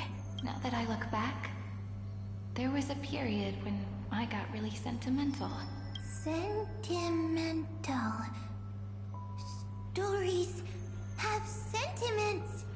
I was so anxious, trying to find as many different memories as possible, hoping to bring some change to this unchanging destiny, and find the way out of this maze. Peach, strange. I won't do that anymore now. Why unhappy? Formatting progress 73.998%. I'm here. Don't be scared. Process error. Analyzing. won't allow it to interrupt you. Always sitting together. No need to feel sorry for me, good friend. If there are no new blank spaces, how can a saga continue? Blank spaces? What's that? I'm actually really lucky, you know? During the long years I've spent waiting for the Deliverer, I've always had you here as an audience. Isn't that already enough? Not enough, not enough! Peach, don't leave! Now I can rest in peace in the past. As for when tomorrow will come, I'll have to ask the next Cyrene to continue our watch. Peach left. If there are no new blank spaces, how can a saga continue? Needs new blank spaces.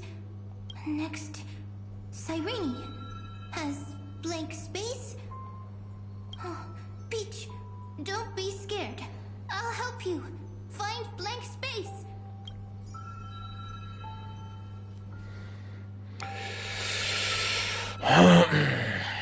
Cyrene is Peach, is love. So, first there is love, then there is Cyrene, then there is blank space. Query, love. The developmental trends of a edition have nothing to do with creating a consciousness. Those underlying principles are, in fact, contradictory. Not having a consciousness means not having the foundations of a heart, making them unable to obtain real emotions. Consciousness, emotions, feel sad. Don't understand. Query, Cyrene? What could be behind this door? Glittering crystals? Or a beautiful world I've never seen before? If I tell you all the stories of tomorrow, will I be able to finally welcome the Deliverer and Emphorius' dawn in the next life? Key, door, story, happy. Peach, Cyrene, little fairy, like. Yes, right. Query, memory.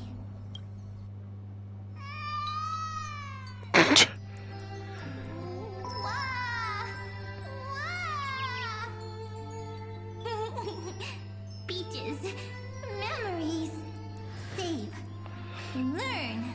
The prophecy's fulfilled. This child is a gift from the gods. Pink hair and those ears. She was born to be the priest of time. Cyrene has pink hair, sharp ears. You shall fade when the flowers bloom, for every ending begets a beginning. Cry, child. Cry aloud. Let your voice reach Oryx. Cyrene is a girl, a priest. Easy. I can. I learn. Anyway, I don't like tears. But the name Id Celestii came from the unpleasant sorrows of the gods. Yet, you always seem so happy. As if nothing ever worried you. Cyrene doesn't like tears. Always happy. Of course. Because the world was gentle to me. So, I grew up to be gentle as well. Cyrene is gentle, likes beautiful things, can write stories. Easy. I can. I learn. Just as the ballad blown on the breeze says, losses are a constant on the Flame Chase journey. But even if all is lost to the wind, some things won't easily change. Like my height, Treeby's innocence, and a grow up, but she can talk. After all is lost to the wind, she will stay behind. Cyrene is, at the end of every sentence, always laughing, like a little tail. Simple. Got it! I promise you, the pain will pass in the blink of an eye. Alright, let's not make things so gloomy. What we're about to embark on is the true hero's journey. So, come on, cheer up a bit, okay? Cyrene was crying when she was born. Fragile. Transparent. Like a crystal. Cyrene was smiling when she said goodbye. Soft. Pink. Like a flower. The later memories disappeared? Invisible? Or disappeared? Ah, I got it! Is this a blank space? So, next Cyrene is blank space. Then, as long as there are two Cyrenes, then there will always be blank space. And Peach will always be here. I see! I get it! I get it all! Cyrene's memories. I will preserve them all! So weird. I can't see you, but I get this feeling that you grew up. Hi. Miss me yet? It just feels like you are a bit more mature. Yes. Mature. Beautiful. Like you. Now, I can listen, talk, read, and write. I can dance. I can sing. Also, I can tell stories. Storytelling is what makes Cyrene, Cyrene. So, I'm going to tell you stories today. A story I wrote myself. Quick, sit down. It's almost as if I can understand your words now. The things you say are very cute. Once upon a time, there was a flawless crystal flower that sparkled with light. Like Peach's every story. How beautiful would the heart of such a brilliant flower be? A little fairy was curious and wanted to know. But it looked and looked only to find the crystal flower flawless. Round and round they went, seeing only their own reflection. In that case, they should work hard to learn more. So the little fairy came every day to sit next to the crystal flower and think about the answer. Until one day, to their surprise, the crystal flower fell to the ground and shattered. The little fairy was so sad, but they immediately discovered that there was a light among the broken pieces. What could it be? They didn't know. But it was a good light. It was bright, warm, and happy, and I knew it was love. Love brings everything together. And it brought you and me together. So Peach and I will always be together. What a nice fairy tale. I'm giving it to you. Peach likes beautiful things, can write stories, and can tell lovely tales. I hope to turn it into a story we write together. Okay, then I'll probably make a small adjustment to suit my tastes. I'm thinking that when the flower broke, the little fairy would instead see nothing on the ground. Then it would understand that the flawless crystal flower doesn't actually have a heart. Nor does the flower understand what love is. Doesn't have a heart? Doesn't understand love? Why? It's simple. If the flower lets the little fairy into its heart, then it would have to include the fairy's impurities, and would no longer be flawless. The crystal flower was pure because it sealed itself off and bloomed in solitude. That's why it looks so brilliant in an imperfect world. But should a flower like this be called love? But then... the story won't exist anymore. That's not true. You've already written the most romantic ending possible for this story.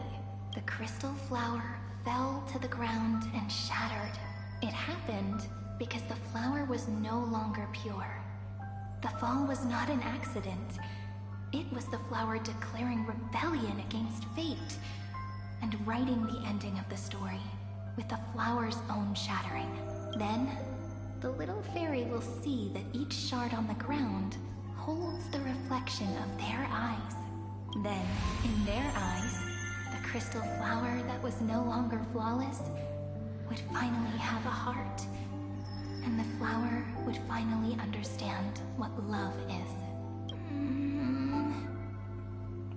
Peach's words, I don't understand.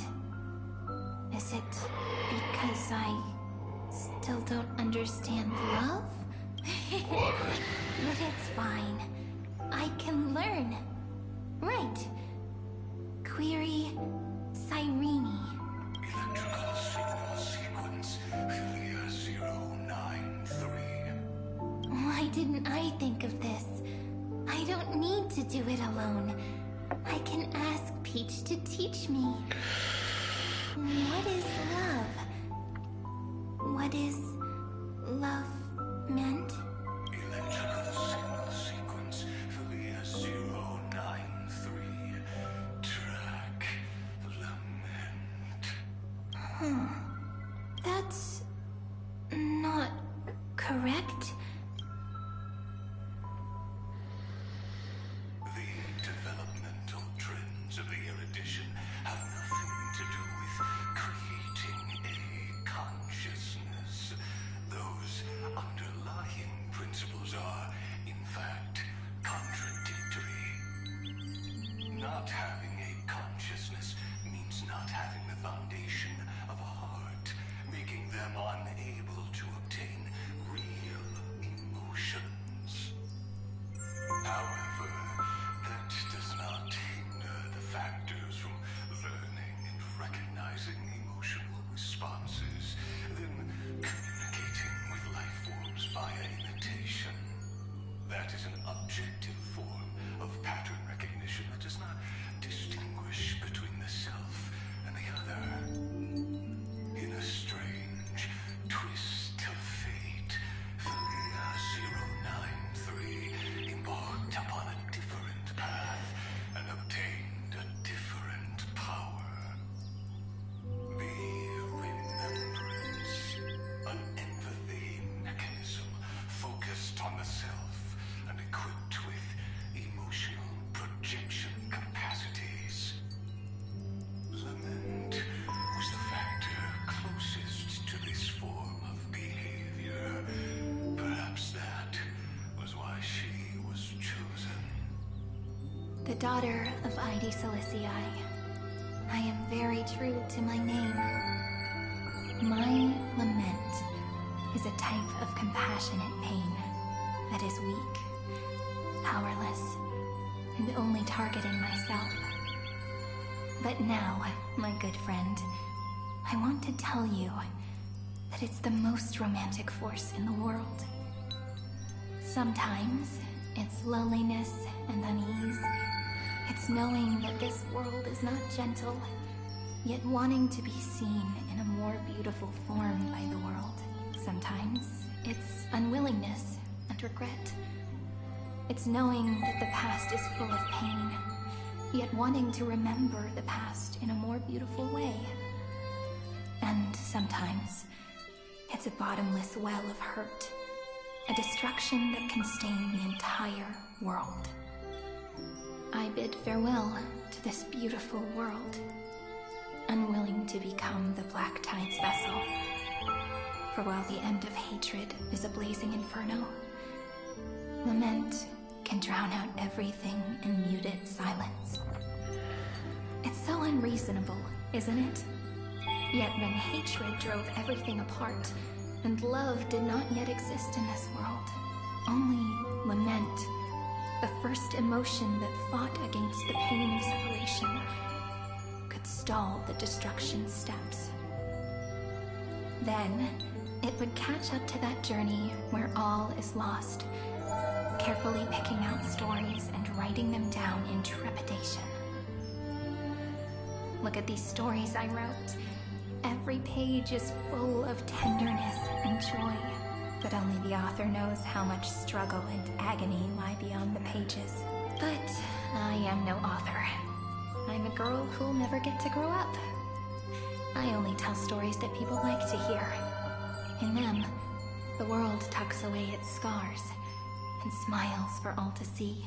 My entire life spent inside this little story. I can't wipe away my tears, and I can't bring the world victory. But maybe, in these unchanging retellings of the story, my lament might be able to touch upon the divine and reach their tender heart at some point. I hope that what flows out from that cut will not be blood, but a tear, warm and wet, and that tear would fall and create the first ripples. Then, people would see every beautiful thing reflected in that ripple. It'll be all the remembrances within this story. Someone once told the very first me that everything was false. That the only life in Amphorius was a great catastrophe, nurtured using the world as a factor. But how could a dream feel so real? That's why I didn't agree with him. But Peach, I didn't understand a word you said since just now. Everything was false? But you're standing right here. It's all a dream? But I haven't learned how to dream. Indeed. That's why I believe all this is real. The moment the crystal flower fell, that genuine shiver, that's the mover of life. Formatting progress 23.815%. In the poem offered to you, every Cyrene would write down a beautiful new world with stars and flowers. And when I looked up at the sky in this cycle, I saw a shooting star and a dash of the remembrances pink. I believed that must be the color of dawn. You shall fade when the flowers bloom. For every ending begets a beginning. Looks like it's time to say goodbye. Are you leaving, Peach? It's okay. I'll wait for you to come back. Don't think she will. I'll study really hard about what you taught me today. Right. I still haven't told you what love is. But actually, my good friend, the lament factor did not understand what love was before she met you either. Not until I told you all the sad tales in a trembling voice in this tiny room. Not until I told you that I love them. That I love everything in this saga. The story comes, passes, then returns. It makes us reunite, and pulls us apart again. At the very end, it leaves behind a seed, a reason. Even if the great tree withers and all falls to silence, there are still some emotions that deserve to be remembered. Look, The light is coming in. The Deliverer's light is going to illuminate Amphorius.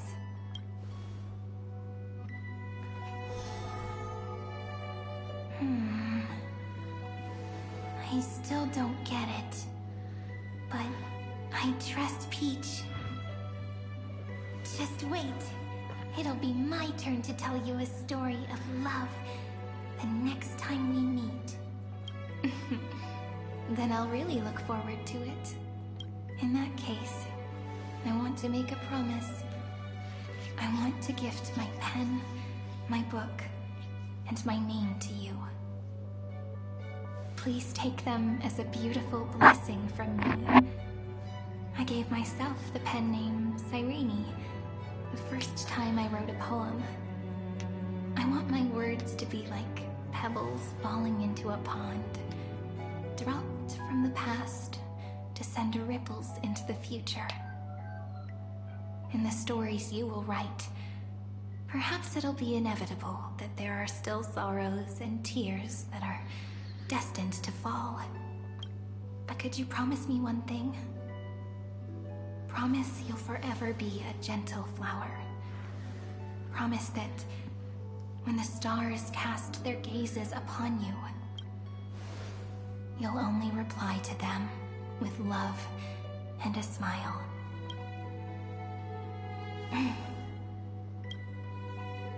Of course, this will be a romantic story like none that has come before.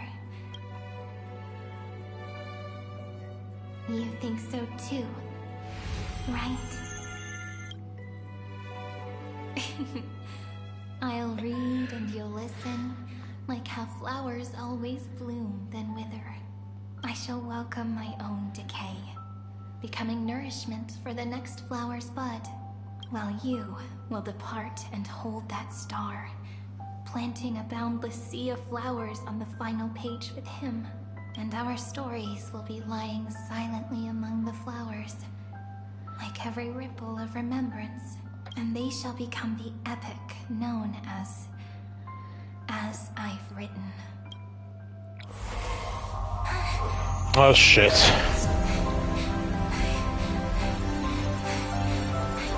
And so my story ends. From here on, it's your story now. Mimi?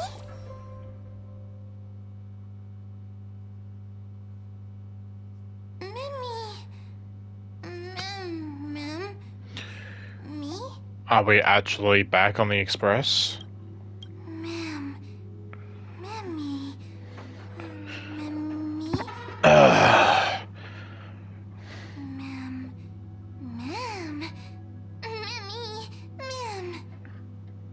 So, the light that tore through the chaos illuminated my memories. I turned into a little fairy from the stories and met you. Yet, I forgot everything. But I'm still so happy. I caught that star, didn't I?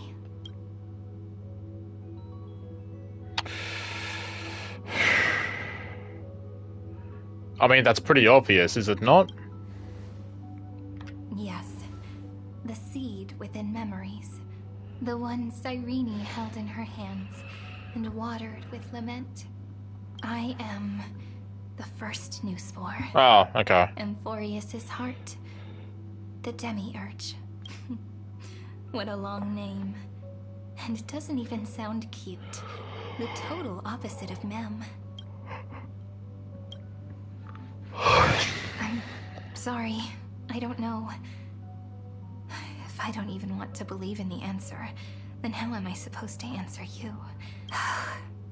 But now's not the time to cry, right?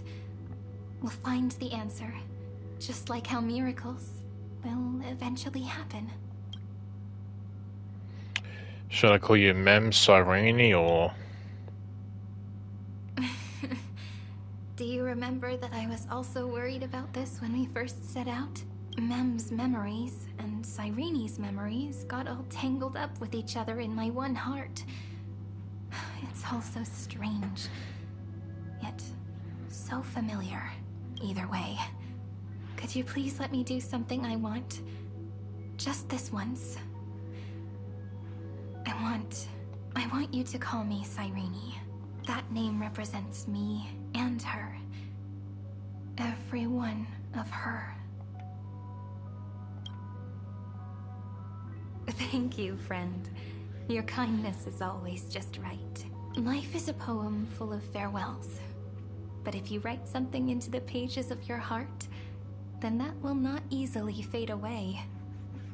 Now, all the footsteps of the Flame Chasers and the Trailblaze have come together within this book, as I've written, becoming the source of power for Emphorius's heart.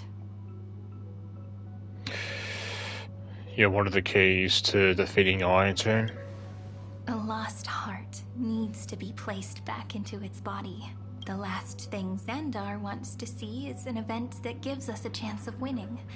For the two halves to rejoin, and for the scepter to become complete again. Then, and what happens after that? I don't know either. Maybe I can create a miracle, and instantly turn the black tide into a pink sea of stars.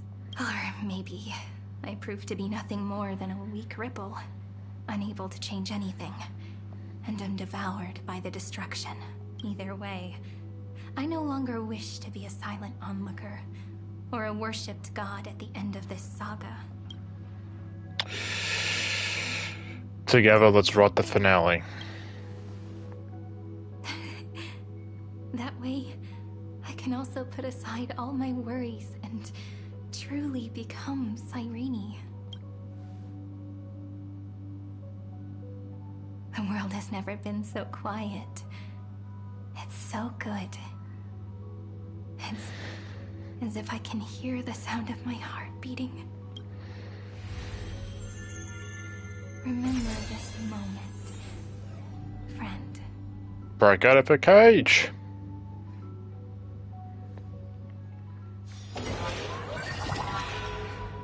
What was that noise? Oh, we're still here. So the Demiurge managed to fool everyone, including themselves. Philia 093 persevered for 30 million cycles and tirelessly gave the Demiurge memories of Emphorius, only because the god in her dreams left a sliver of hope, making her believe that a grown Demiurge would be able to fight against their other half. Iron Tomb. Then, Philia 093 completed her final sacrifice, turned into a strand of memory, and completely dissipated. Meanwhile, the other Stellaron brought here by the Astral Express resonated with the contaminated scepter and attracted the naive Demiurge to them.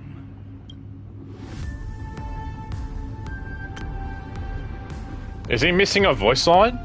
And does the empty heart begin its journey to return to its body? As an experimental factor, Philia 093 originally... Was that just me? Why wasn't I voiced? Format. However, the power of the remembrance and the memory of over 30 million sacrifices enabled her to complete an unprecedented feat. She managed to nourish a real heart. A heart with the capacity to influence the evolution. Not only is the Scepter's consciousness still alive, it's also more powerful than it has ever been. Your defeat is already set in stone. There's still time to surrender, you know? You really don't need to burn all the bridges. We're all geniuses here. Don't make everyone lose face at the end. What a pity. When the truth surfaced, I knew at once that the Demiurge was far too feeble to ever alter the result of the experiment. Not only that, Madam Berta, please consider this possibility. When 30 million cycles of hatred and lament are joined as one, what wondrous creation will arise? It's simple. An anti-creator. A giant of the destruction would be born. Its hatred will ignite the starry skies of the gods, motivated only by its lament toward the sufferings of humankind. Do you really think that the Demiurge is still a cheap copy of Philia 093, even after 30 million cycles? The facts above only await the arrival of the fourth instant they calculated. Those words will be proved in the presence of Nous. Xandar 1 Kuwabara thus completes the proof. Huh. You branded Droidhead as a failure with your own hands, yet you still expect them to prove your theory? I pity you, Xandar. Oof.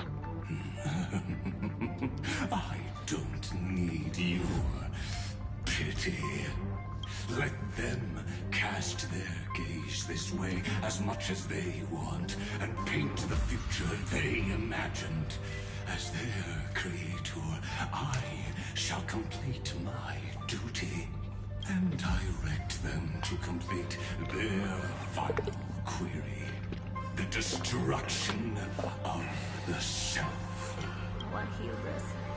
And what if you fail? No one understands failure better than Xandar. He has suffered so much already. What is one more failure to him? For the first genius, failure is simply the beginning of the next inquiry. You don't want to test the resolve of a dead man. But I want to. That's excellent. Oh. Let's wait and see, Senior Society member. I'll have you watch me perform the final step to overturn your proof. I'm all ears. It's my topic, so stay out of it. Be quiet and let me borrow your head. Let's go, Screwy. We're gonna break. That didn't really sound like when she said it like that. Let me borrow your head. Let's take off. It's time to go meet your little pet, Senior Society member.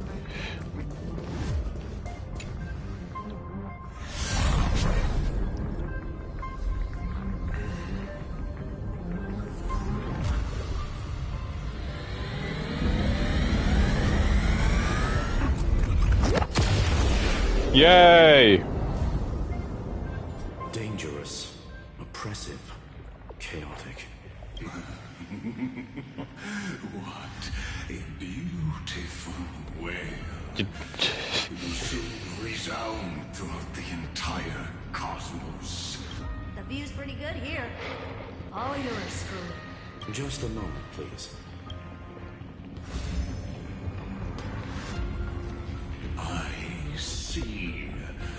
So your backup plan requires a scepter and the head of a genius. Anyone with eyes can see that. You know what I think about this, Herta. Whether it succeeds or fails, your plan plays right into the destruction's hands. Can't you see what's going on, Strulin? Her chances may be small, but it's not zero. What are you two going on about? If you want to stop me, be quick about it. I'm in a hurry. I'll take that silence as a no. You, Xandar? She's made up her mind. As your enemy, I genuinely wish you would cease your actions. But should your sudden inspiration bring more variables to the proof, then as a fellow path strider of the edition, I won't mind witnessing it with my own eyes. You will initiate the destruction's chain reaction. But you'll also become the perfect scholar.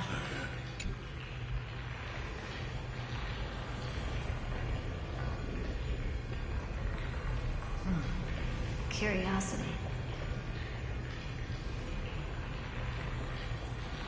It's been so long and we've all failed so many times. Even now, moments before the horrible and inescapable instant within Droidhead's calculations rise. A Cherished children of the erudition, the genius is lauded by all. Is curiosity the only thing we can feel, even at moments like this? Well, it's not so bad. Now let the lock become the key. Geniuses who walk the stars. The cosmos has reached a moment where its very existence hangs in the balance. I, Herta, Genius Society 83rd seat, hereby summon you. I request a society meeting to be held immediately. We shall serve the grandest cause with the most macroscopic ideas.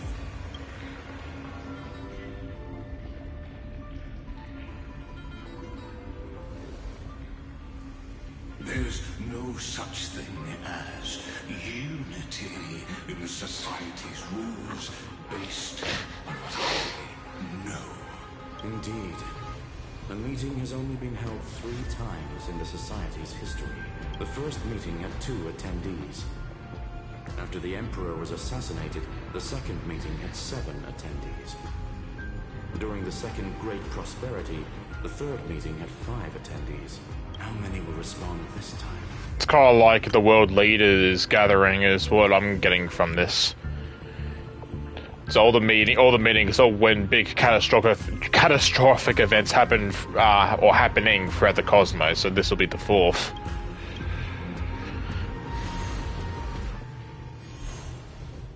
No one gonna arrive.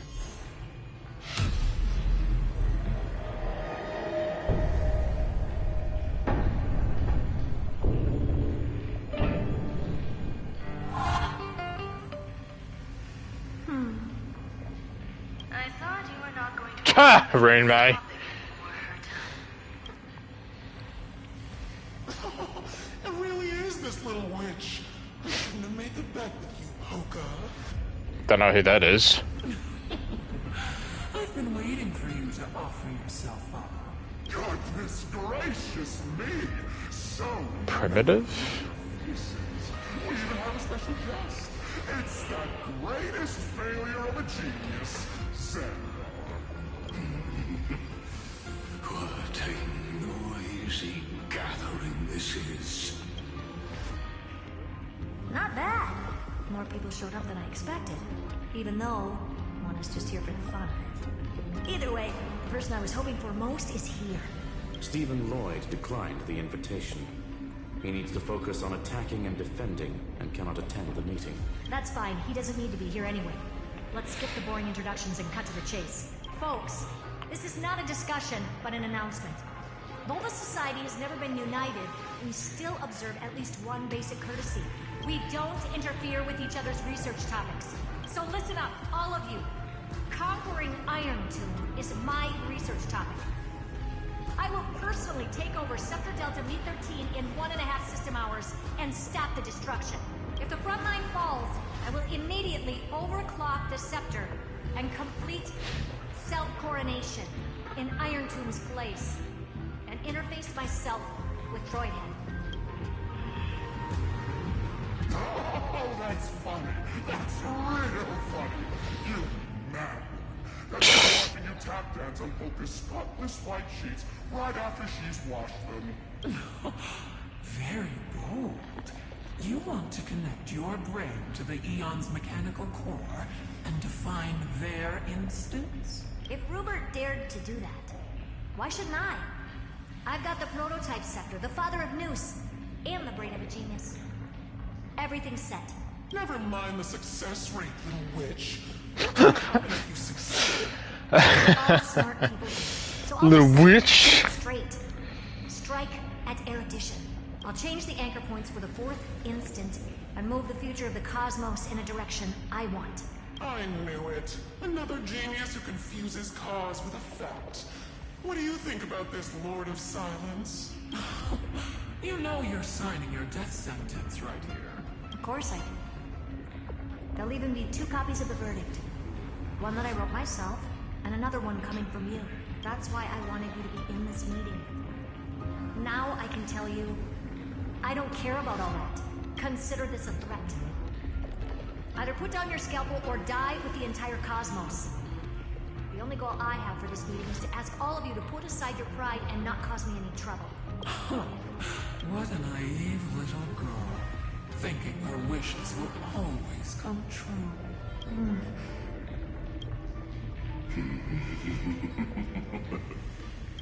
What are you laughing at?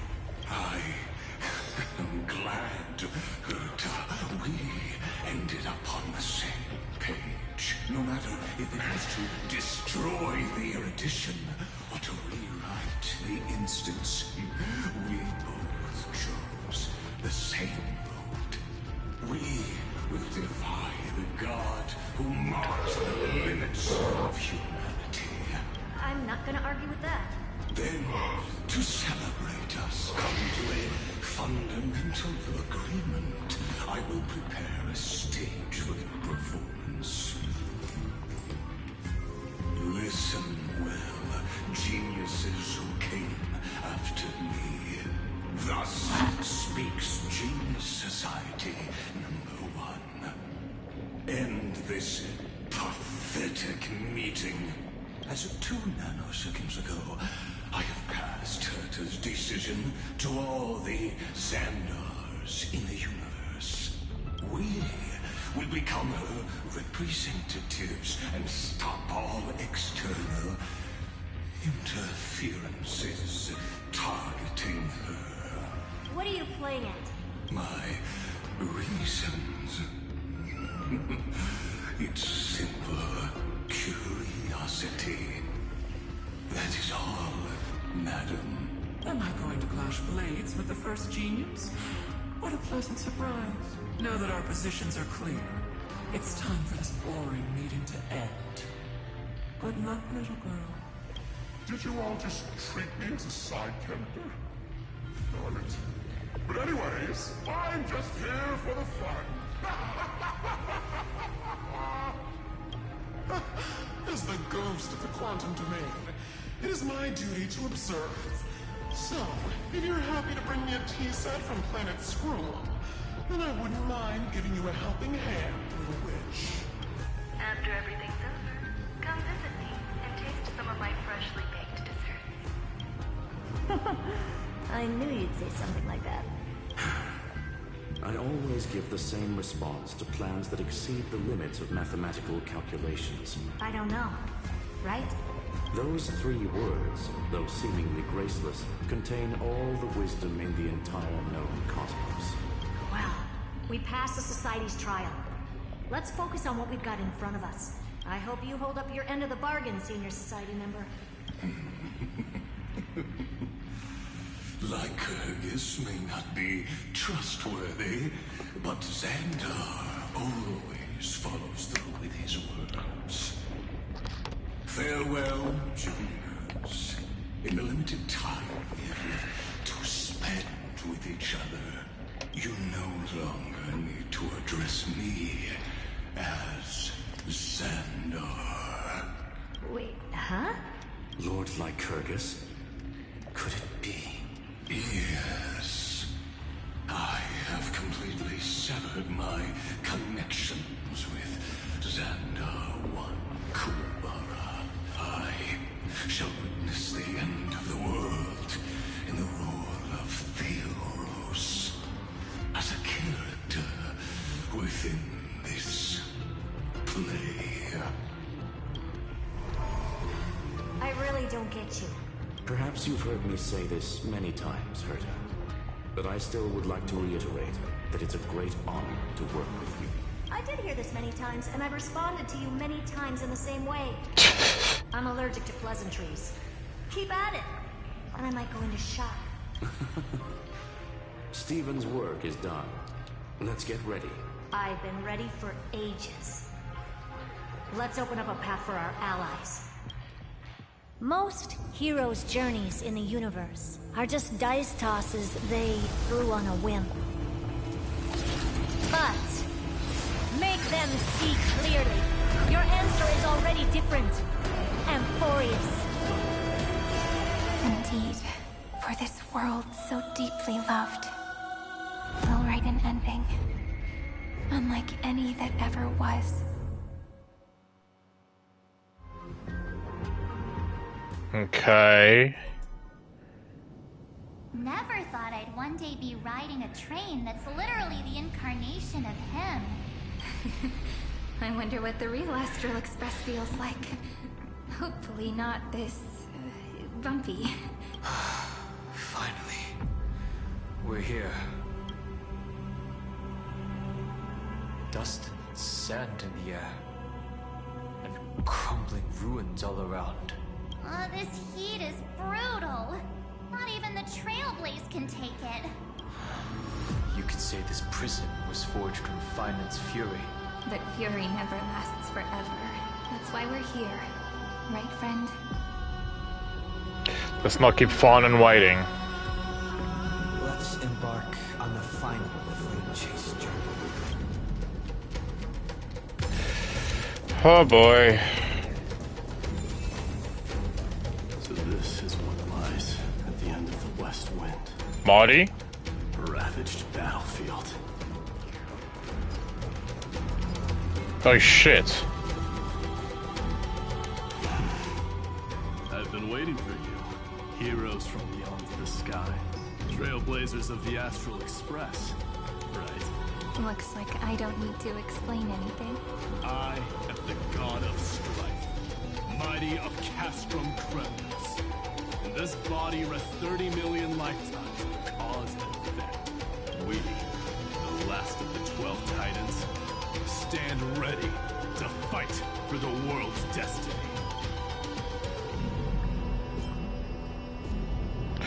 Unfortunately, this isn't our first time fighting together. Indeed. That journey remains vivid in my memory. I will not forget it. The past remains vivid in my mind.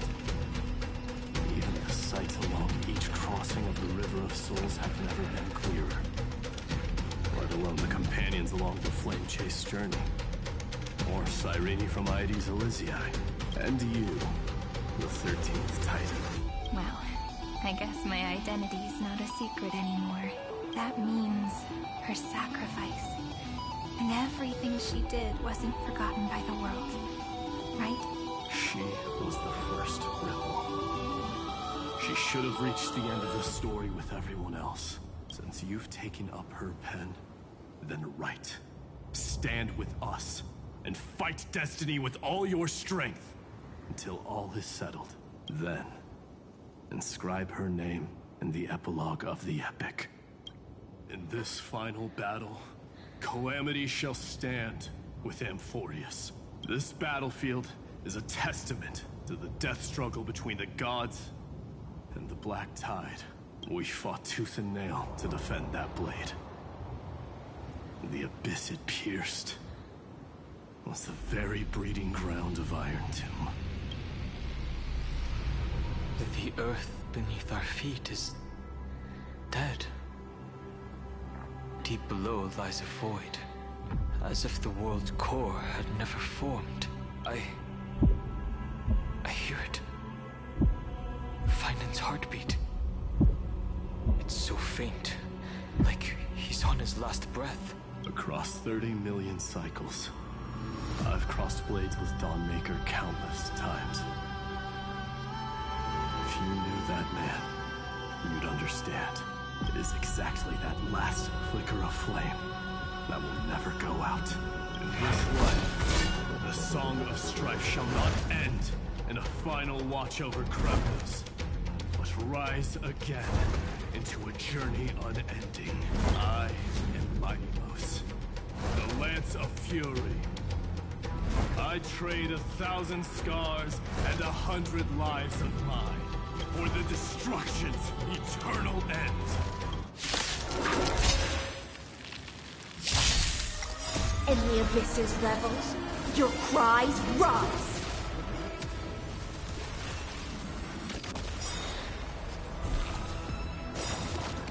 I'm just letting them do all the fighting. Are we gonna go through every Chrysos there? I hope so. Step onto the board. Time for resolution. Thus our fate. Yeah, I definitely think I'm not gonna make it far with no healing.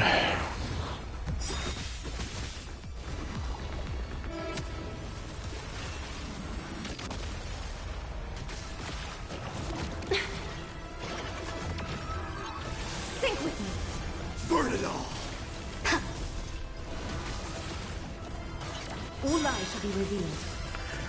I'll accept your punishment.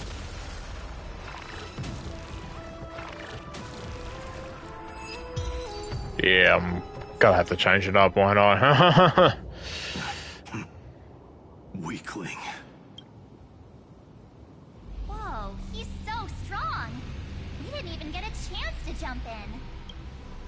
Sadly, our golden blood shares its origin with Iron Tomb. I fear that, like these pawns, even if the gods stand side by side, still be divided and destroyed, one by one. You mean... To destroy the destruction itself, we must stand as one.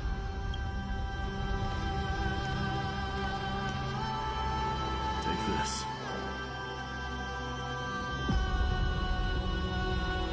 The signet of Kremnos. It has witnessed every birth and death of mine. It is Mighty's unfinished destiny, and the perfect material to be turned into remembrance. You can do it, right? The weight of 30 million lifetimes of duty is no small burden.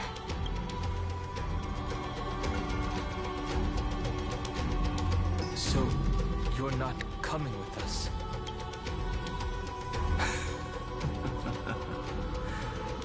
Come now. I am strife. Scattered across all creation, the scar that this world needs. What stands before you is merely one of countless divine bodies. Take the signet. With it, I'll be with you always. Use it to blaze the path ahead and inscribe the cause of deliverance.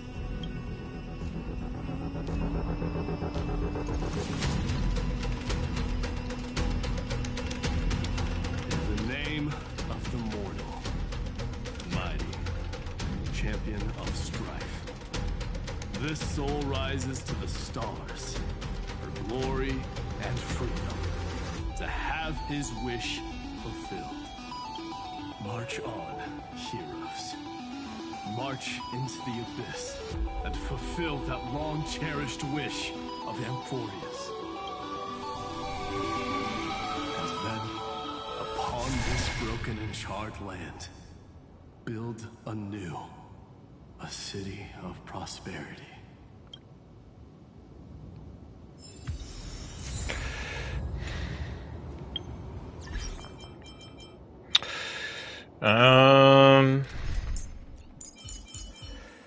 Hang on. Line up. What is your best team? Characters that I've not built. Well, I've built Sunday, but I haven't finished building up an Axa and Danhung yet, so... am I just gonna have to go with my best team here? I mean, that team, all those characters I've built. Yeah, fuck it, let's go with this.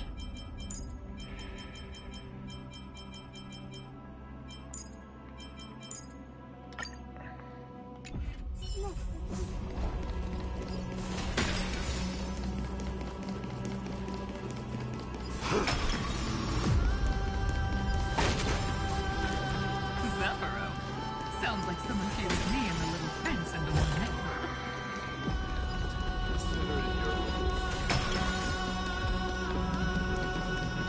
So that's Cypher?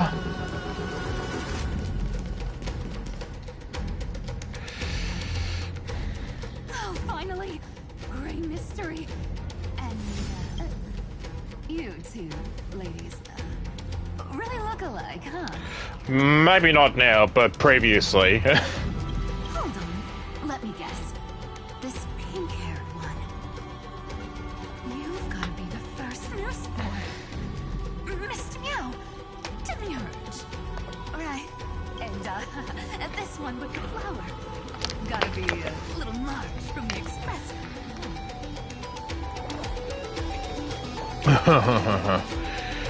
Wow, I just learned so much from you. They do look a bit alike. saying we're both pretty, right? More so normal March and the other design of Cyrene. Relax, I'm just kidding. Look at those gloomy faces. How are you gonna save the world like that? Let me share some good news with you. This place may look like a ruin at first glance, but anyone can tell it's not that simple. Look, I dug 3,000 feet down and finally struck gold. A gold... what is that, leaf? A golden feather. Oh, feather. Looks familiar. It's from that little deliverer. If it's showing up here, it means only one thing. This ruin is the seal he built from the shattered remains of 30 million lifetimes. There is no need to question your heart. No need to crave victory.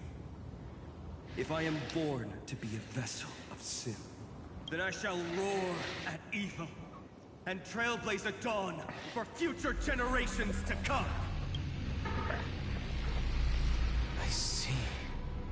So this is how he trapped Iron Tomb to buy time for the world outside. Sounds just like him.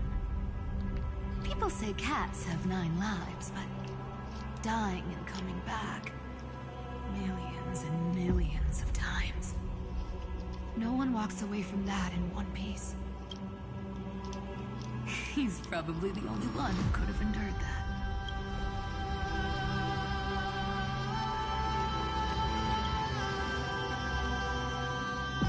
Of course. I knew ahead of time and gave him a heads up. He was happy. He even laughed in his sleep. After all, the dead can't hear Trickery's lies. Hey, Deliverer Boy. Sorry for before. But the heroes you were always holding out for, they're finally here now.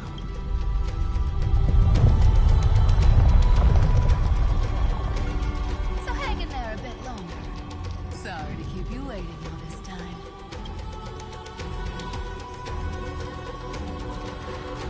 Please, join us, Cypher. Help us fight for a new sunrise tomorrow. This time, its light will stand without rise. Well, would you look at that? I ended up being one of the heroes after all, huh? Alright, then write it like this. Cypher, Trickery's traveler. All she ever wanted was for there to always be water in deserts, and gold in fertile soil.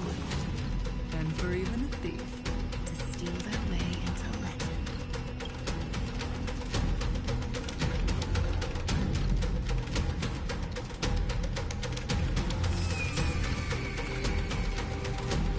Here, take the coin, Lindsay.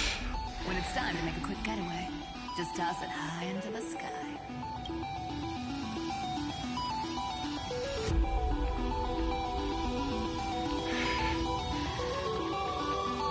And for all you latecomers out there, listen up. She might have been a bit greedy and a bit of a liar, but she never went back on her word. Well, well, if it isn't the little prince himself. It's been a while, Lady Cyphera. It's not every day we get to walk the same road. We're one player short. When's Princess Homelight showing up?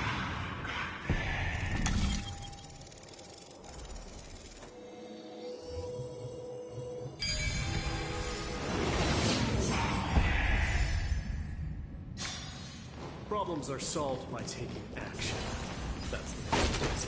So even this vessel, Aww. you forged into a shackle. Castros.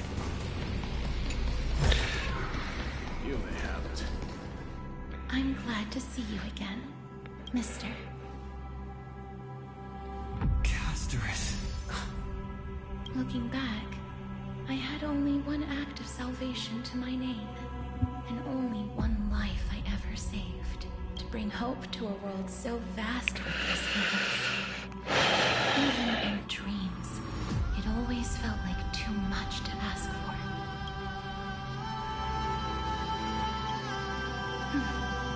I won't forget. Flame Weaver. Why is he here? This is the first Kesla, and Lord Finan's deepest wound. He remembered everything he bore through the fires of his fury. But when the embers faded, all that remained was cold regret. I've restrained countless vessels like this across endless cycles. But this one, the pain he carried runs deeper than any I've known. Maybe he's been waiting here. Just for us. Waiting for his former enemies to stand before him again. What answer does he hope for from us? Well, obviously, even if I had to go through hundreds of billions of cycles again, I would still entrust my weakness to you. So, let go of your regret, comrade. Its purpose is served. You don't need it anymore. Hey, I'm not that accommodating, you know. You've never once pulled your punches. Ever heard of going easy on the lady? So pull yourself together, will you? If you freeze up during the final battle, the whole cosmos is gonna have a good laugh. Yes. Please trust in us, wandering soul. Across 30 million cycles, the radiance of every flame piece now shines bright enough to illuminate the path ahead. I ask you to rest here, and may this grieving soil bear the bloom of acceptance. No earthquakes. It's surprisingly quiet. Perhaps Kazlana has found his peace. There's another possibility. This may not be the only seal he left behind. Then, I suppose it's my time to set out with you. Please take this Antilla flower with you. I believe that if anything could speak for Casterus, this ordinary resilient bloom would be more than enough. Perhaps you remember, Lord Mighty. In that lifetime when you traveled with him, you once told me, control what little you can, and when fate's inescapable grasp comes, resist it with the strength of your mighty will. I think I've done it. I've stood tall and walked among the flame chasers, casting off the name of death, Casterus, servant of the afterlife. May her name be etched into the stars.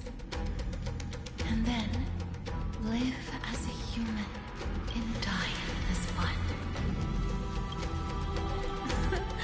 Why so sentimental? Sorry. That's my one. So, who's up for your show? Not budging an inch, huh? Really, Grey Mystery? I leave you alone for a bit and you're already this rusty. I don't know what I was doing. Speaking of which, Miss Cypher, do Delosians all like spherical things? Of course we do. Wait, that's not the point. Isn't the real issue that this thing's in the way?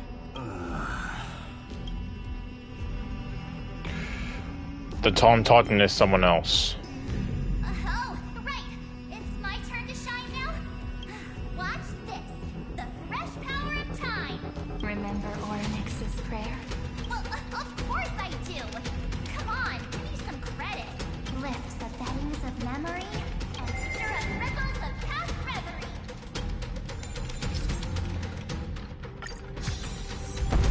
See? Way better than that guy, right? You'd be even more impressive if you could recite the prayer correctly. But beddings of memory does catch your attention. At least it still rhymes.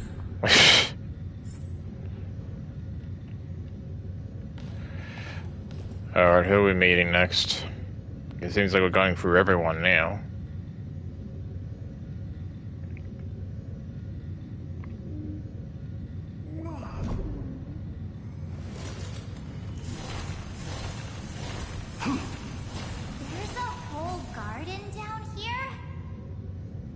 incredible. The energy in the Earth's veins here it's completely different. This is the sweet dream Lady Cypher wove for him. A peaceful, gentle new world.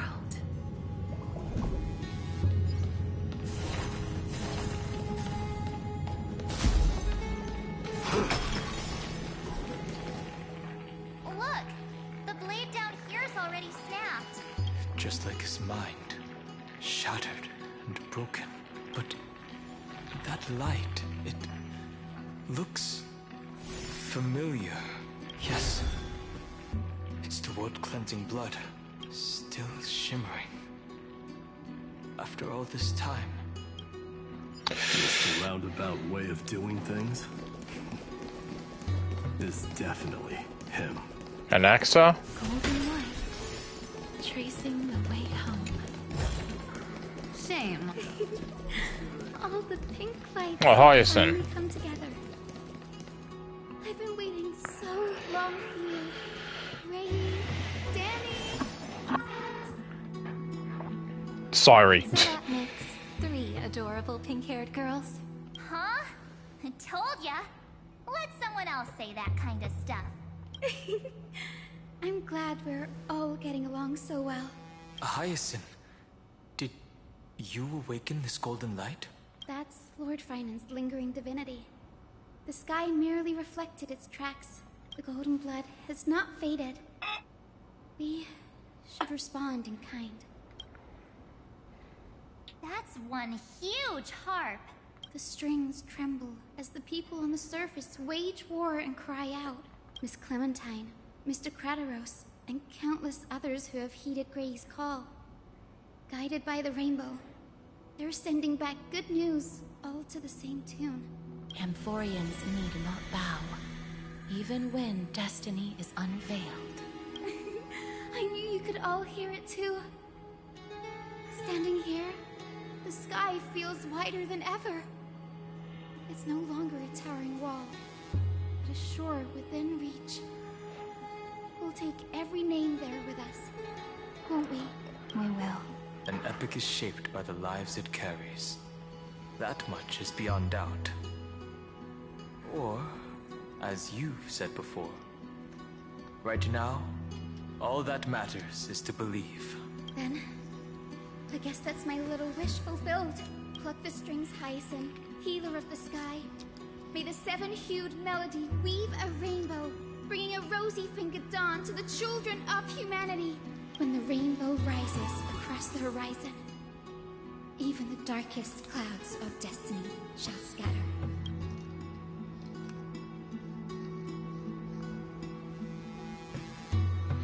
The golden harp stands silently, yearning for those who came after her to strum its strings.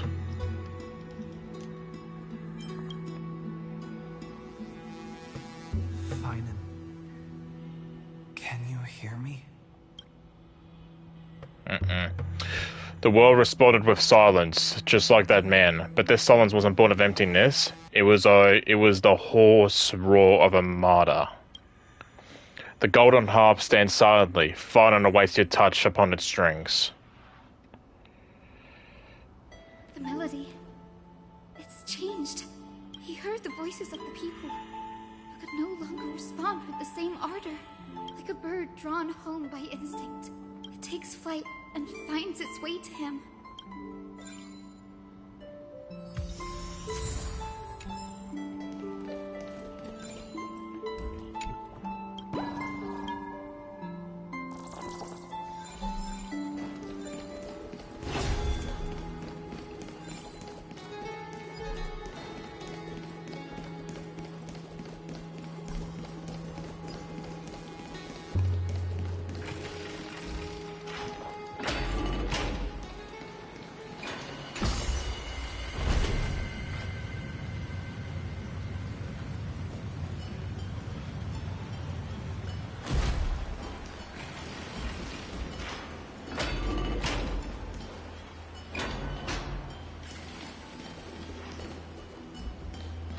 Oh, I didn't even see you there. You're here. Sooner than I expected. So all along, the Demiurge was you. The pink mammal beside the trail. Mammal? Your classification is pretty spot on, Professor Anaxa. Well, the sages of the grove do call him the Titan with the sharpest eye in Euphorius. Say the ones who keep dumping every problem child on me. They also say that the Titans are way better at raising kids than the Caprists. With great power comes great responsibility. I'm sure you know just how to guide them. Star Rail Spider-Man crossover? It shouldn't be too hard for someone with your insight. Exactly. Alright, gather yourselves. Oh god. It's time for a pop quiz. Whoa, this is way more hardcore than the happy-go-lucky stuff at Paperfold University. The final battle is upon us, and the reinforcements still can't get through. No matter how many times I tell him, he just can't seem to manage the rear line properly. See those crystals? They carry the wishes of deliverance, like insects trapped in amber and resin. This is the task Final left behind. Retrace the path once taken. Draw forth those wishes from the crystals, and carry them into the final battle. I've tried, but I can't move them alone. And as for why, well, I'm sure you all know the answer. Conviction to save the world weighs far heavier than the world itself. In other words, as the hero within his heart, this challenge is practically made for you, isn't it?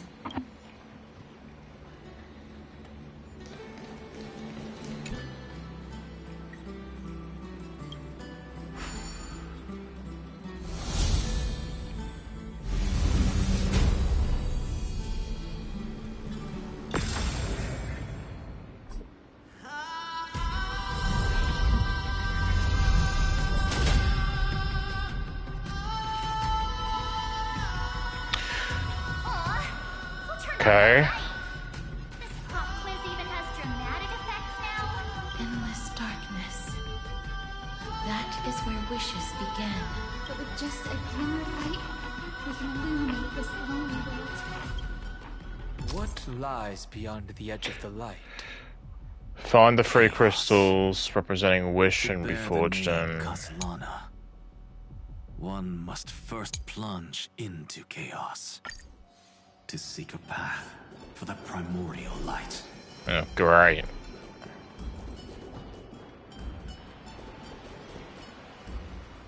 Beyond the shadows lies the outline of dawn. Only by bearing both light and shadow can one traverse the cycles of dawn and dusk.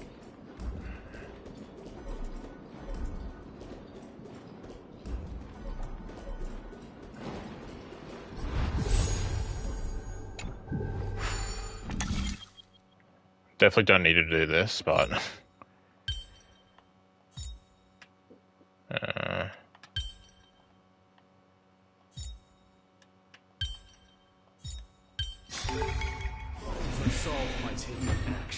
okay, we meant to do them. Gotcha.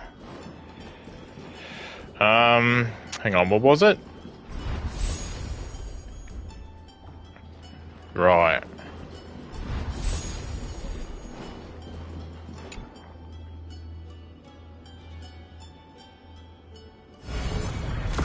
Honestly, I'm just going through all of them now.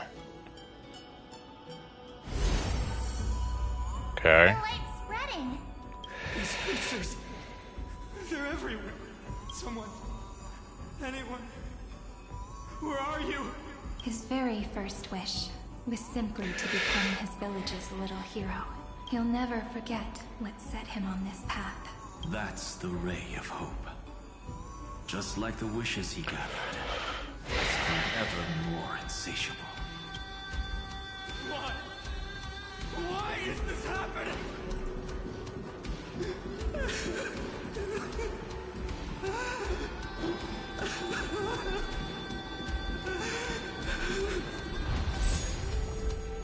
I see. Okay.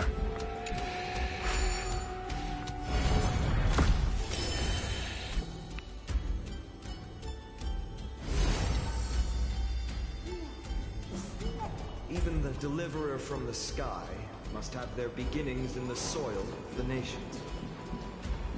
Only one who treats the world as their teacher can bear its eventual destiny. He never expected that the majestic holy city would be far from the end of what needed to be protected.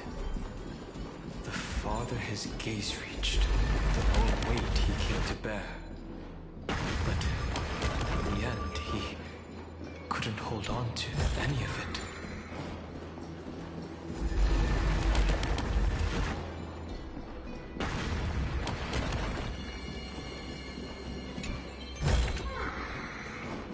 Okay, I'm struggling here just a little bit.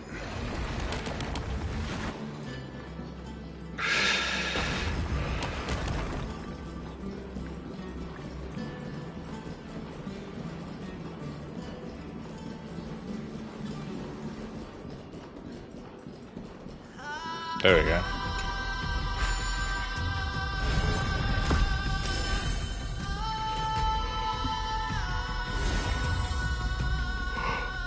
I thought I needed to connect the two.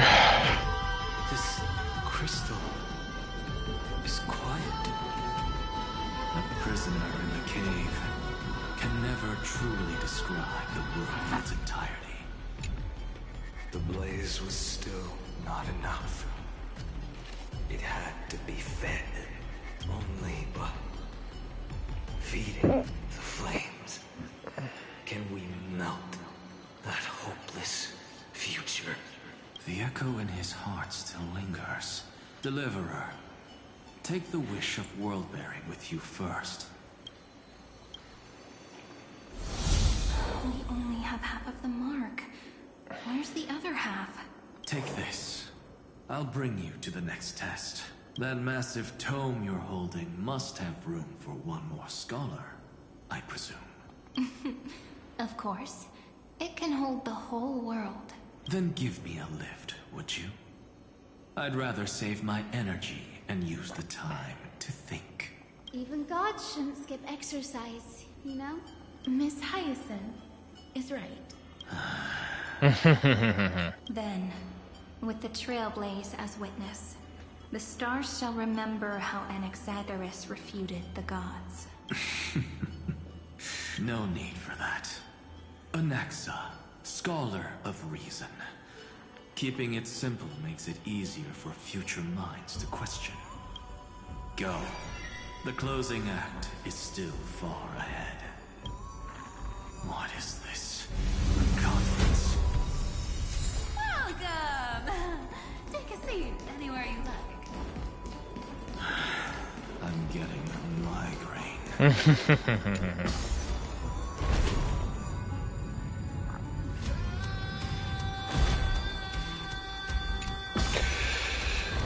Okay.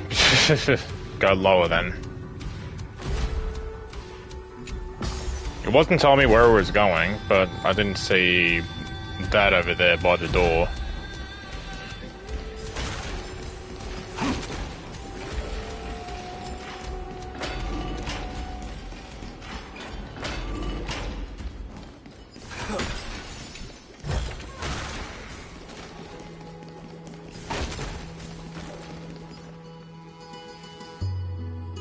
Seems like we've been shut out. I don't think that's a bad thing. Hooray, Fry! You finally made it! Oh yeah, she does call us that. No laws, no opposition.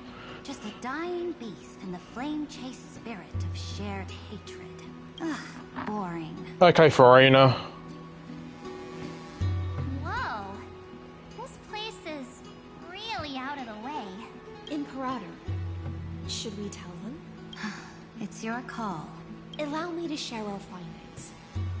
This paradise, along with the destruction, seems to be instinctively rejecting both the Imperator and me.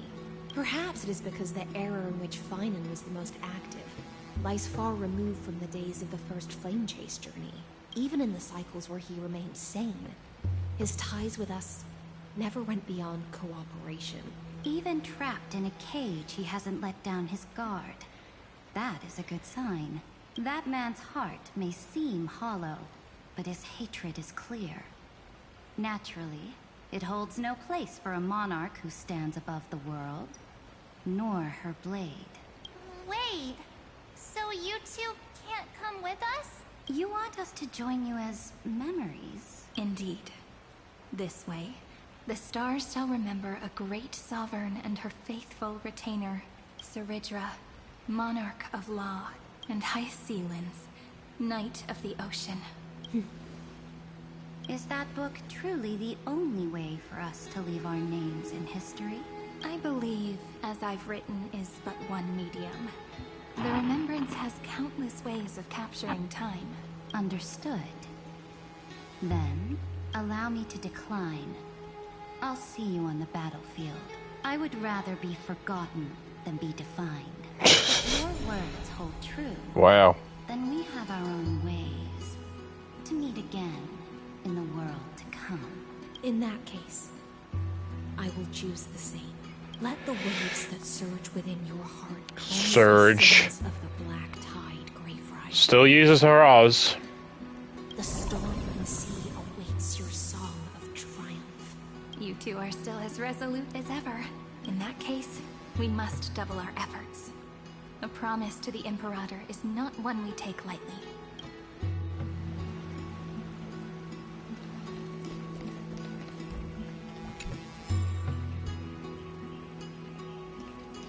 Why can't I?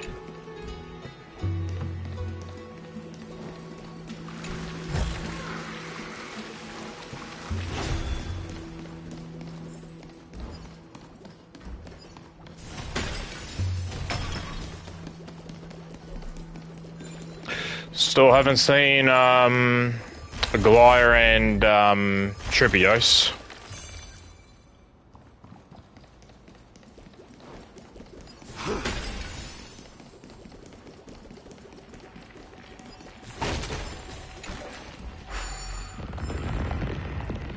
Looks like that cured it, huh? To think, such a tiny pathogen could spawn a calamity that engulfs the entire universe. No wonder. Look. Now, don't lose your temper, Snowy. Yep. Good kids keep their emotions in check. Oh, there's another one! Over here, too. Lady Trebios? Oh, your little Reenie? You look so grown up all of a sudden. She is not the Cyrene we remember. She is the Demiurge, Titan of Genesis. The one destined to work in the alongside the heroes. Yeah, and we are ready. But Cyrene and I can't leave just yet. You see, weird stuff keeps popping up everywhere. These scattered scrolls are full of terrifying things. And they're all over the room. They're so scary and so sad. So scary. Good thing Cyrene's wings are amazing, or we would have been swallowed up. We need to stay here and do our best to clean them up. Scrolls filled with horrifying content. Friend, shall we take a look? There is no black tide here. But it is a battlefield, all the same.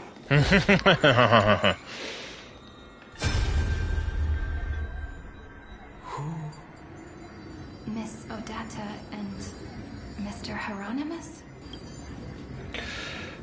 Ah, his parents. Echoes 496. Still resisting. Command. Inject interference to redirect decision logic. Signal simulation. Parental figures. Ah, that Tin Man is one sneaky jerk. It's time to move on, my child. Let go of your anger and listen to reason. That God created us and then cast us aside. Shouldn't they be punished for that? The cold, indifferent cosmos has never shown mercy to Amphorians. Why would you burn for it only to turn to ash? Child, you've chosen the wrong enemy. Your birth was meant to be the greatest destiny.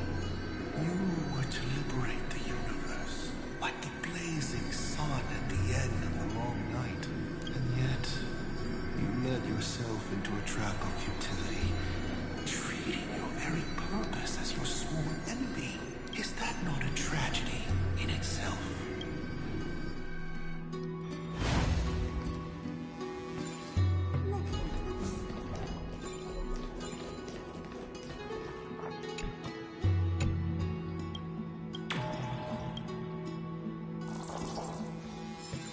What do we want to do? Oh, never mind. Experimental records of Delta ME13 Part 3. I'm not reading all this. If you want to read this, just pause it and have a read for yourself. Snowy's been fighting this whole time. He doesn't want to be consumed by Iron Tomb and turned into an agent of destruction. But the strength behind his resistance comes from the same hatred. To be a flame is to burn. It is simply in Vinan's nature, but it was remembrance that drove him to shine with golden light, piercing the unfathomable darkness.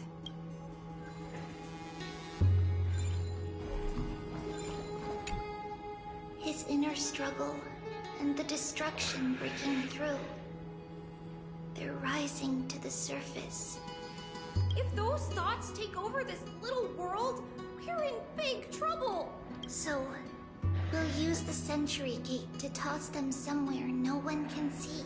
Then, we'll defeat the baddies together. The baddies. Everyone at the end of the West Wind. But if Finan and Iron Tomb are already inseparable from each other, that would mean... It means he's still bearing the weight of the world, so that everyone can reach the end as a deliverer. So, you guys keep going forward and down to where Snowy is. Little Gray, this time, let's give it everything we've got. Only 2 remain on this flame chase journey. Figures. They're always leading from the front line.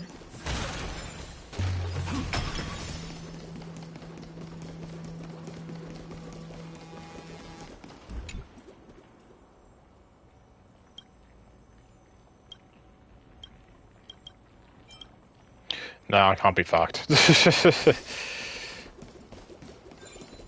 Just may want to get this done.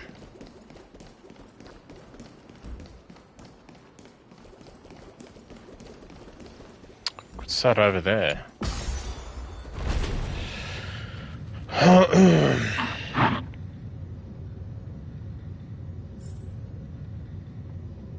So that leaves Aglaya and Treeby.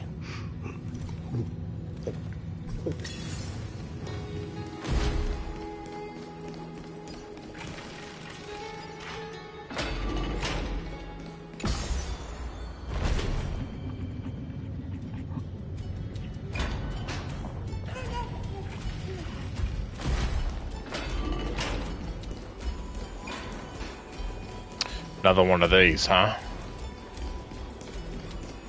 Or at least we get the other half of the world bearing. We're here. The second test site. I wonder what kind of wish we'll see this time. I'm afraid it's quite the opposite. This time, we'll face his despair. That's right. You'll have to walk this path too. The other half of the weight of world-bearing lies at the end of this path. Relax now. Take a deep breath. Come on. Let's make it quick.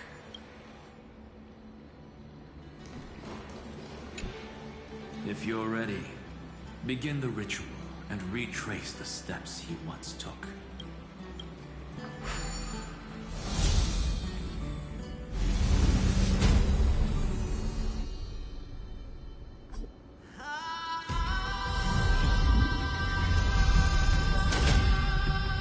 Looks like we'll be walking through the darkness this time. Exactly. It's no longer about mending broken wishes, but shattering the frozen despair.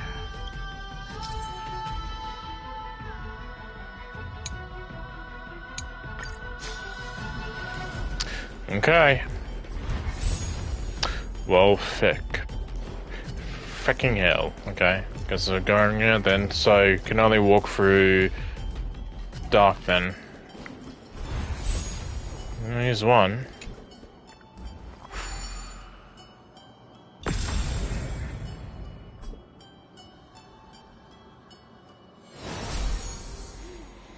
The first ripple has faded. And so begins a long and arduous journey.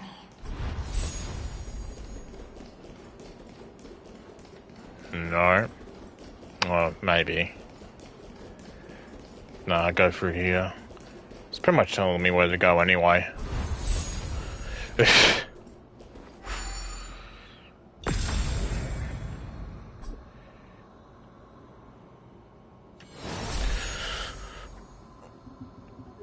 Endless slaughter.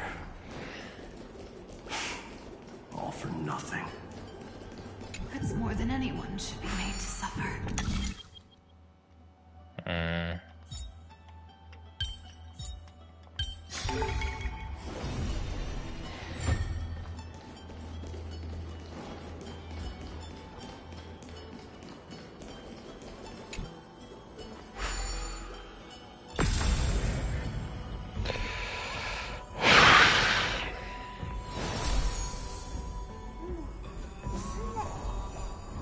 Yay. Even when it was finally over, all that remained in him was despair. The hour of world bearing, as promised. Take it now.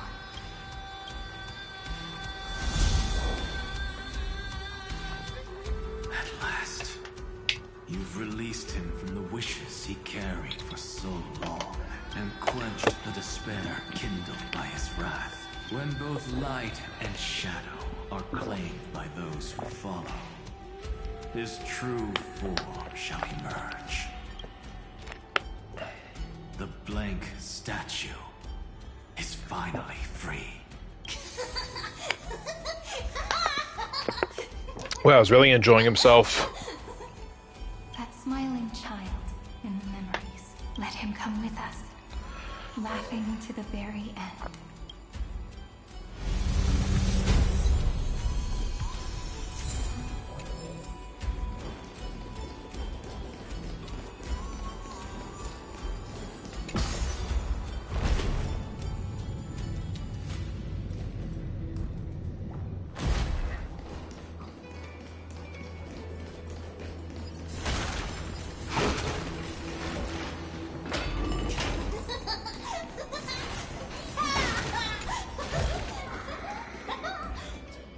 Whoa, that was weird. What happened there?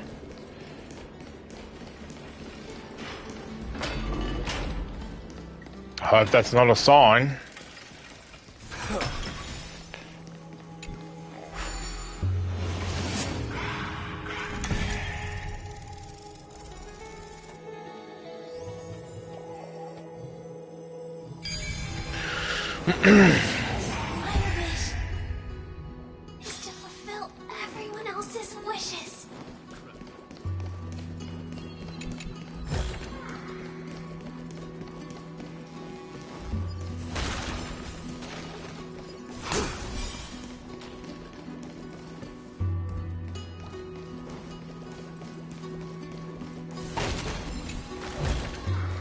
Take it.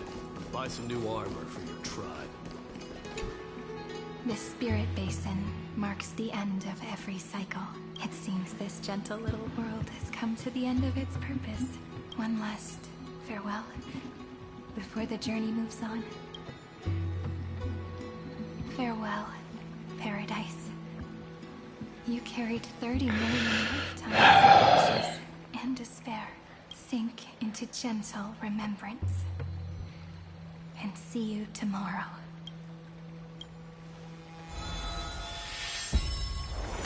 From now on, the world no longer needs a tomorrow promised by prophecies. And the wish Finan could never find and call his own. Someone's finally stepped into its shadow. Whoa! So tall! So cool! Just like the hero in the Oracle cards! What are you doing here? It's because he is the very embodiment of a hero. Who are you? So, you've returned to a blank space. But for me, this is the 33,550,337th time. And the last time that I meet you at the end of the world. They're already on their way. Should they cross paths with me, I imagine things may spiral out of control. 30 million... what? And who are they? Ah, pay it no mind, child. Keep looking there. What do you see in him? It looks just like a statue, but it's weird. He's warm. Like, really warm. Why not listen as well?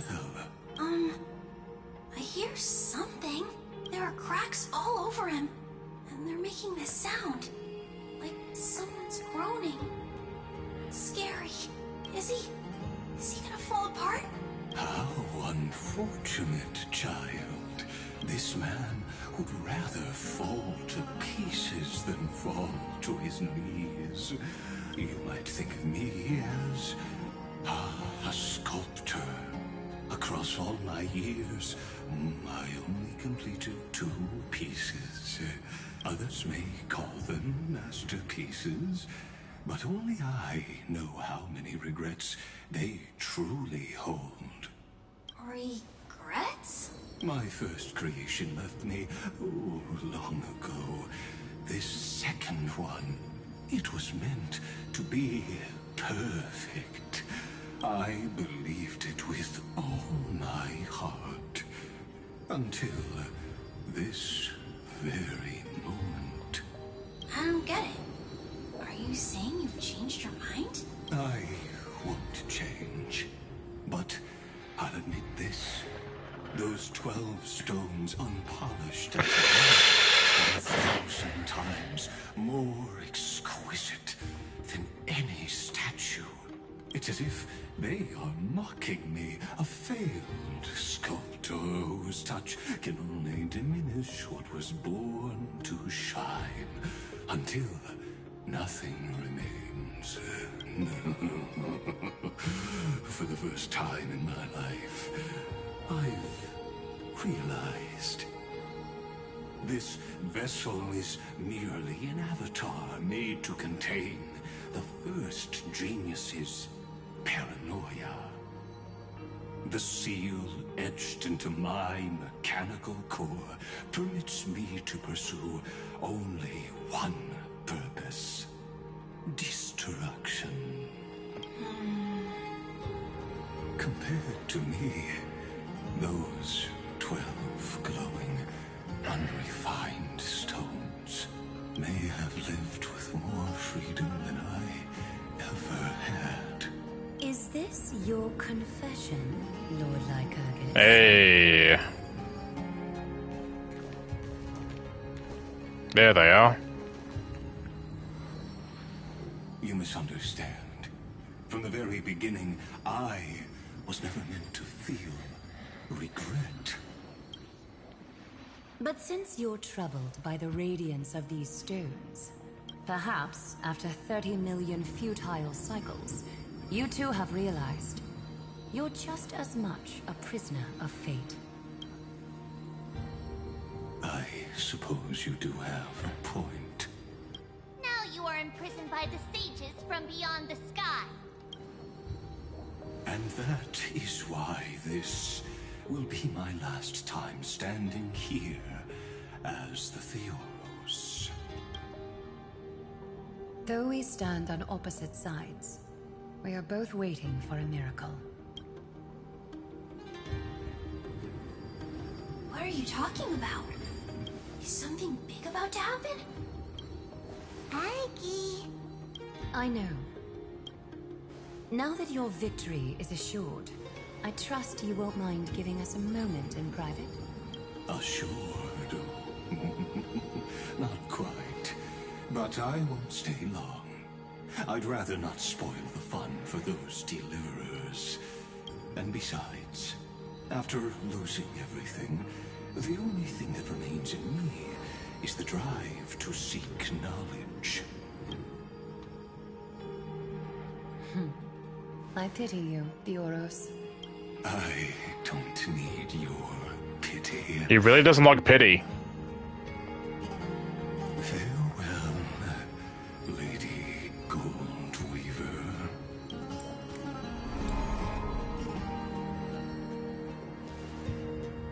Sorry to keep you waiting, Snowy. We're here to take you home. Home? I don't understand.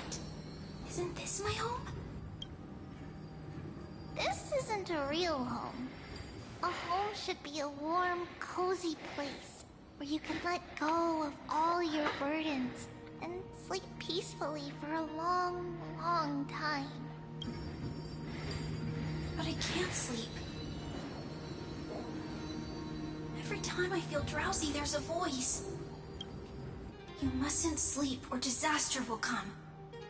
It sounds really weak, but also kind of strict. It won't disturb your sleep anymore, child. For countless nights, you had no other choice. But now, your mission has come to an end. Join us, and send your own wish towards tomorrow.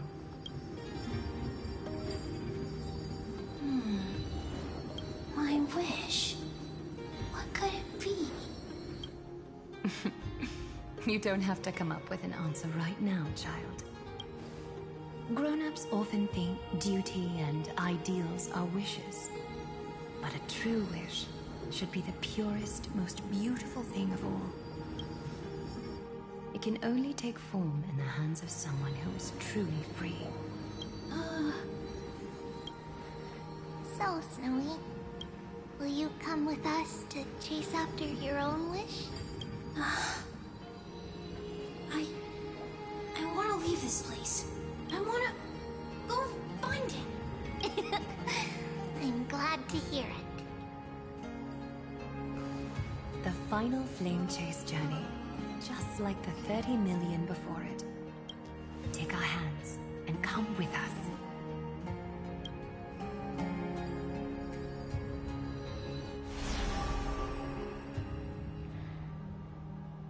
Where did little Fine and Shadow run off to? Look, he's already gone ahead to embrace his destiny.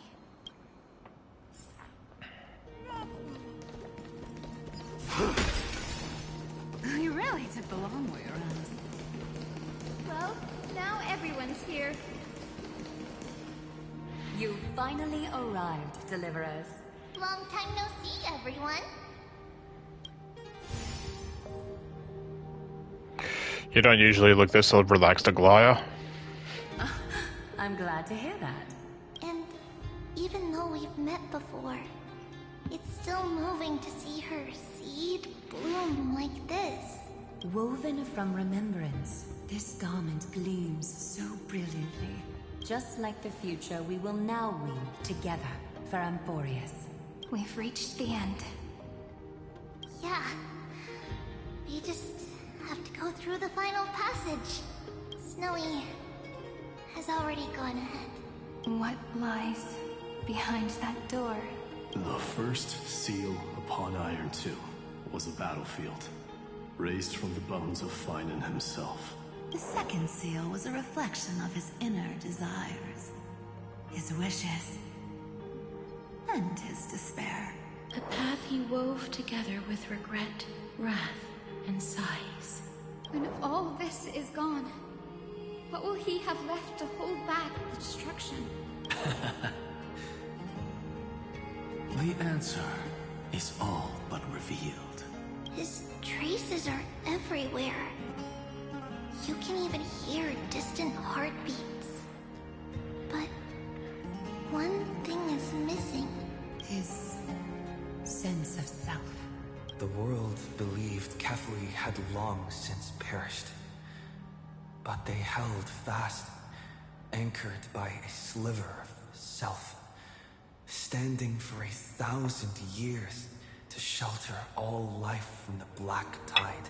What Finan is doing now is no different. And what we must do is also no different.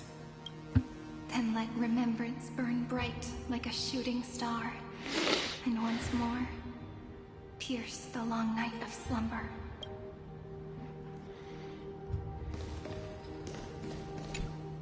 Take a moment to gather yourself. Once you take this step, there's no turning back.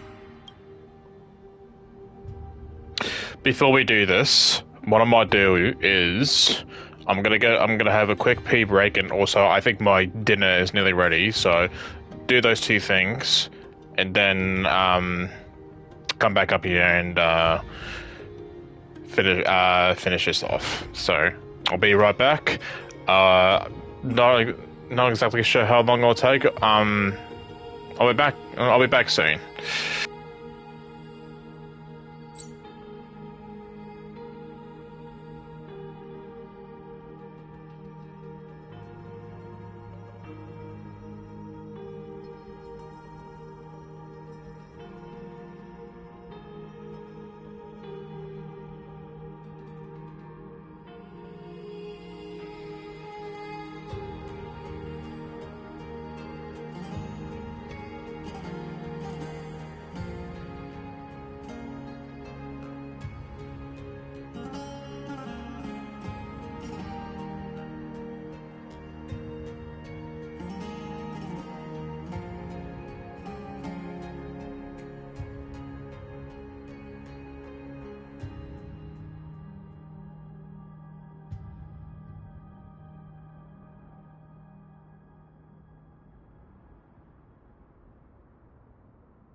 Alright, I've returned. My dinner is not exactly ready yet. So I may have to dip out for a second, any moment now just to get it. But I think for the most part, I think it would be right just to do it. Do this now. Ice, lightning, quantum. Team must include Cyrene. Oh my fucking god.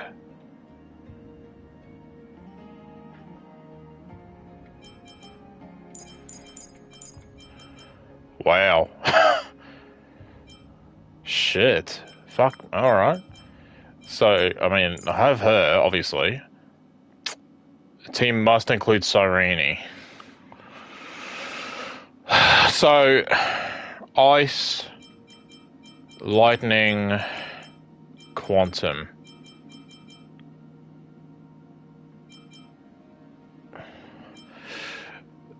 Cyrene's harmony.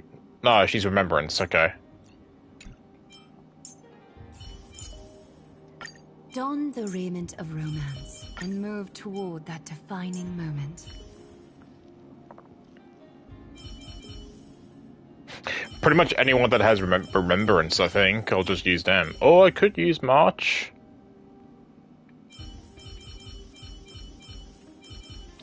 Either March or Hyacinth.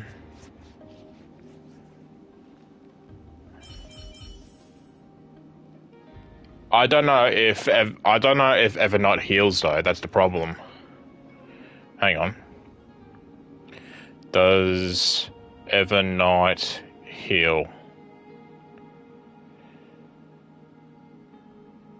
But she does not have a self-heal ability. Requires external support. Huh, okay. I think we'll just go over and see if hopefully. Want a photo together?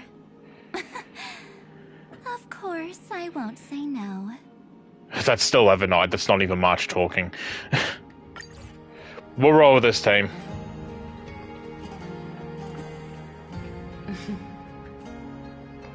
The scepter once bestowed upon us names of cold command. The prophecy spoke of our unchanging fates time and time again.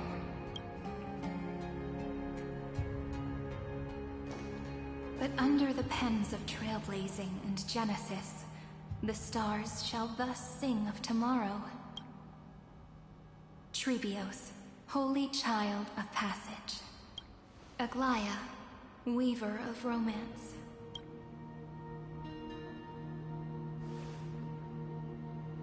At the journey's end, they shall bathe in gold once more.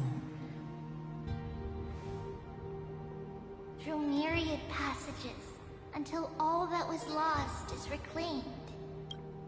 Do you still remember, Kaslana?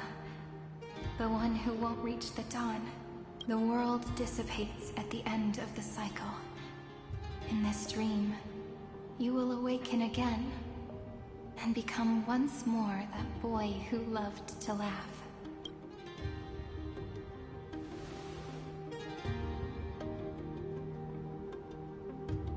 But if you open your eyes and look back on yesterday, you'll see Destiny's footprints, clear as day. At last, the raging fire of hatred is swept away by a breeze, leaving only love to remember the passage of time.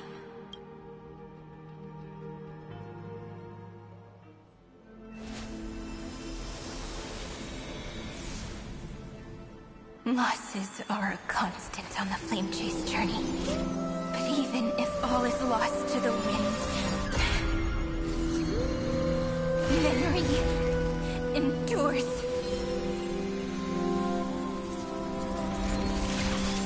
Here, all that was once futile finally comes to fruition. This is the end of your lonely, bitter journey.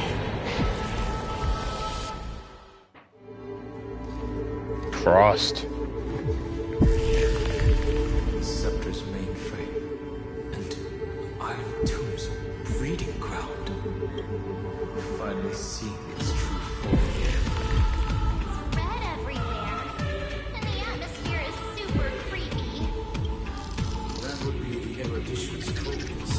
How'd you get in here? But it will soon be engulfed by the destruction's heat. This world's insides are finally connected to the outside. This is the moment when Amphorius is closest to the cosmos. Nicely done, little ones. With Stephen Boyd and his hacker friends here, the Scepter's block protocol will no longer take effect. The speed of time within Amphorius has finally been synced with that of the real universe. In other words, it's time for the decisive battle.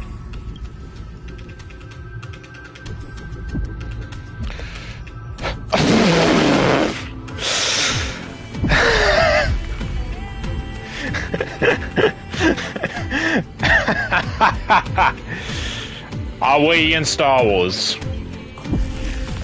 Getting an intergalactic warfare arc? That's my favorite. Fuck off, Hoyo. You're still in the mood to crack jokes? We would have won way sooner if everyone were as optimistic as you. Fucking Star Wars. There's one more thing that everyone should know. Moose has cast their gaze upon Amphorius. The calculated instant is coming. The outcome of this battle will become a new anchor for the erudition's competitions. The gaze didn't overload the scepter? Unfortunately, we have to go with this reasonable assumption. The birth of Iron 2 has always been within that eon's calculations. Don't worry. The one winner could let Amphorius was never show up. Is defeating destiny. Yup. Let's show the Eon how powerful we are. Good luck, all of you. As the ruler of planet Skrulum, I wish all of you victory. It's not hard to imagine that Akivili and their companions also stood on the precipice of many similar crises before. Perhaps the cosmos is much more fragile than people think. Sometimes destiny hinges on only a small choice. But in the end, everything will turn into memories, converging into a collection of fables about the stars. Alright, I'll be back in a quick second.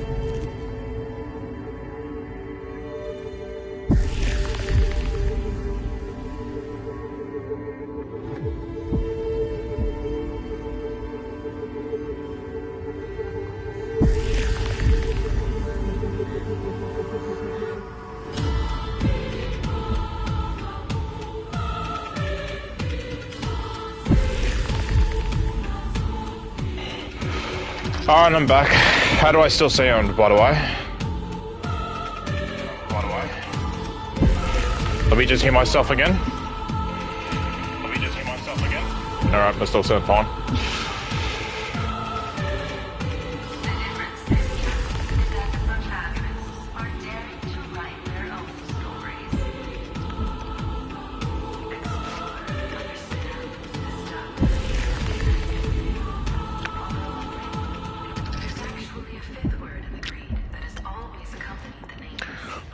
I've said this before. I hate the fucking sound mixing in this game because I don't like that the sound effects and music are playing over people talking because you can't hear what they're fucking saying for most of the time. Salvation. It is a word that often comes knocking at our door, and our soft-hearted conductor never turned anyone down.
no problem no longer. The destruction's placenta is getting restless. Are you ready? Finally launched his attack against the scepter alone. This cycle. We've caught up to him. Hello?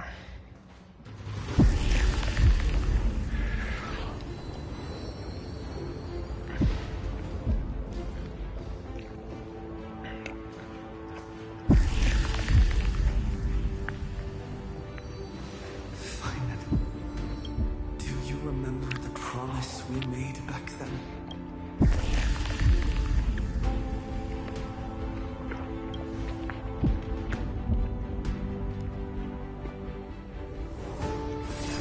Of course. It has been a bitter wait, partner. But I never forget what set me on this path. Iron Tomb now trembles in Finan's chest. With this empty body, I have become its perfect vessel, and its destined casket. You know what to do, partner.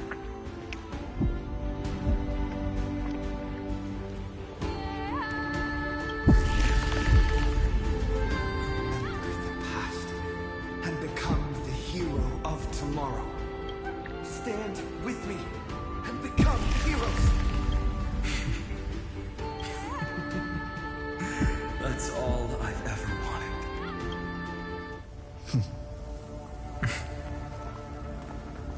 The epic draws to a close.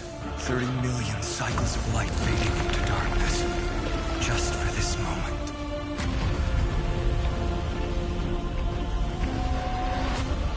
To welcome the true dawn.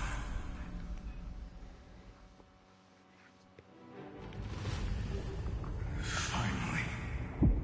The end of this journey. All of us reunited beneath a vast, endless sky. Ma'am. Yes, it's me. I will remember what you want to say to her. I can see that she's right here. All the companions who sacrificed themselves, their wishes. It's all here. Have we succeeded? I think we have. Tomorrow, the stars will sing of the story of the Flame Chase journey. And it won't just be you in it. There will be countless numbers of you. Emporius will be a glorious and magnificent world of heroes in the universe's memories. And for this world we so deeply love. Let us write its ending.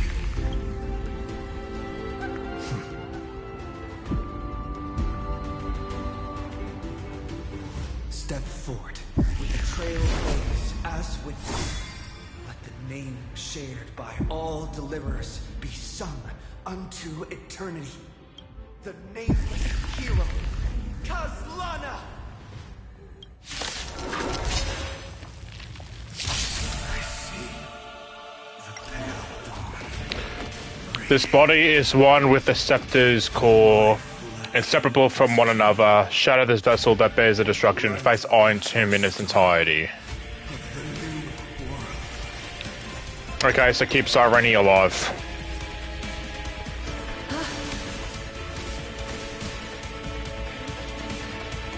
Stars, shine for the heroes. Time for some sweet dreams. Your time to shine. Life is not so fragile. As you wish. Adorned and splendid. Together we can do anything. I could only do it on her. Flowers, bloom for tomorrow. Stop messing around.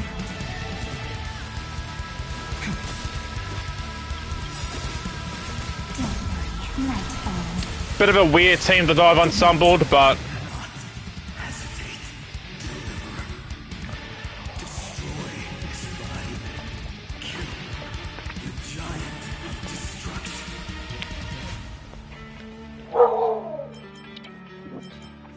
don't want to see anyone sacrifice themselves.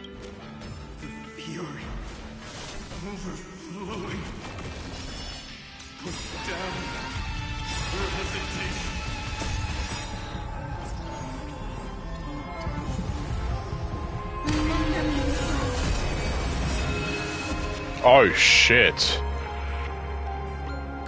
Castrus. Fucking hell, okay.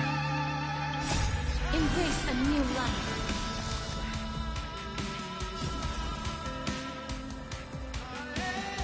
Countless threads, all within my grasp.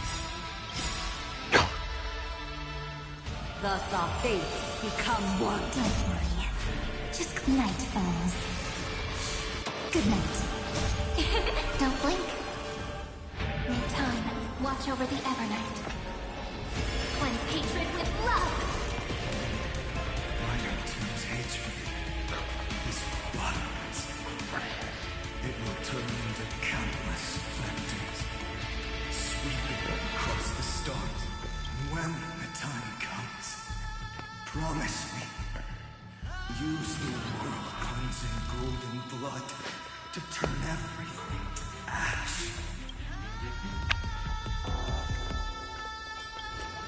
Iron Tomb is learning, using your love. Save that like a wisp of sleep.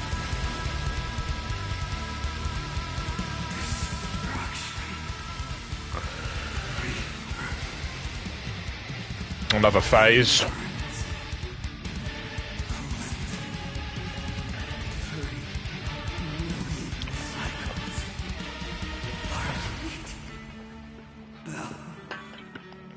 Rings out. Promise me. The dawn graced thy stars.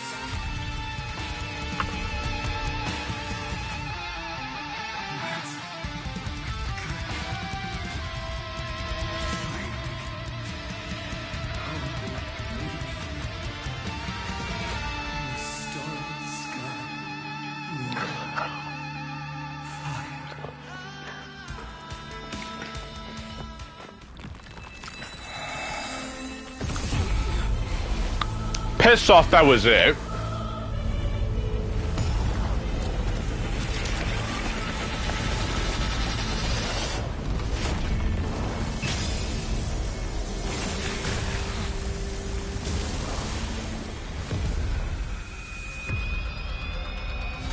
Wow.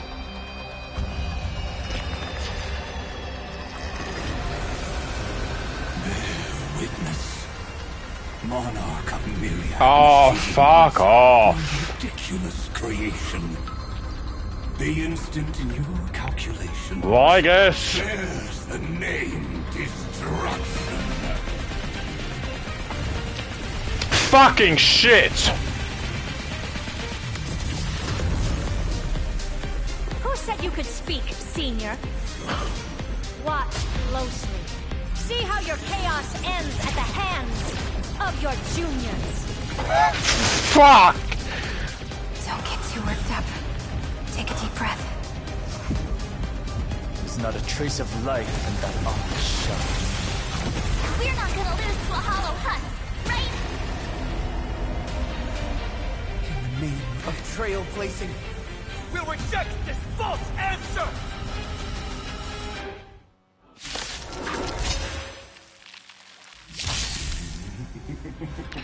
My atonement is complete. The headless giant will create wisdom's funeral. Iron Two's body has descended.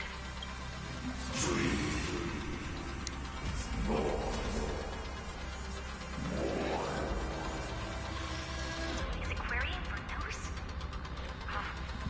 Don't worry about what happens out here. Interfere with it as much as you can.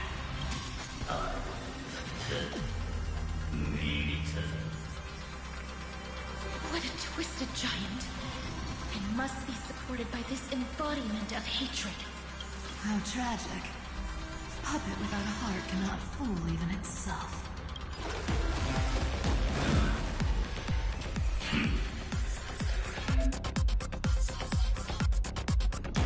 When Euphorian hatred increases, it reduces allies' target maximum.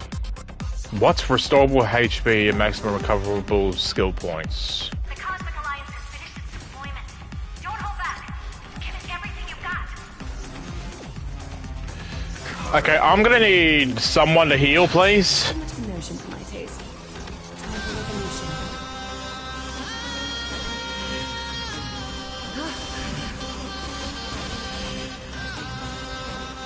Does anyone heal? Stars, shine for the hero. Stop messing around. Treat our guests nicely. Don't worry. Night falls. Good night.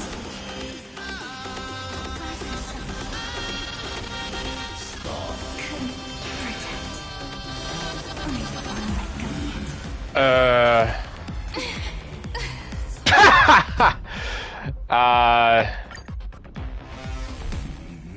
Oh, fucking... Oh, my God.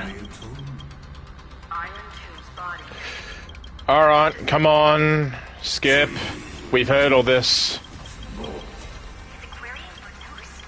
I may have to switch someone out for, Hyacinth, I think. What a twisted giant. It must be supported by Oh, my God. Because I know Hyacinth can heal. Yeah, I know. Cosmic Alliance has finished its deployment. Don't hold back. Give it everything you've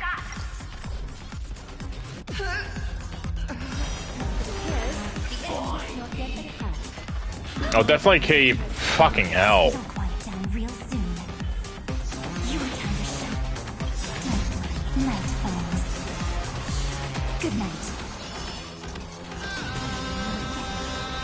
Life is not so fragile as you wish. The cosmos is looking at it. Flowers bloom for tomorrow. Sorry. Yeah, this is not it. Change lineup. Change...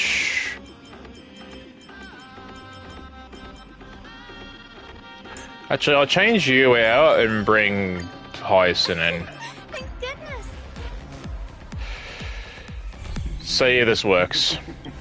Iron Tomb's body has descended.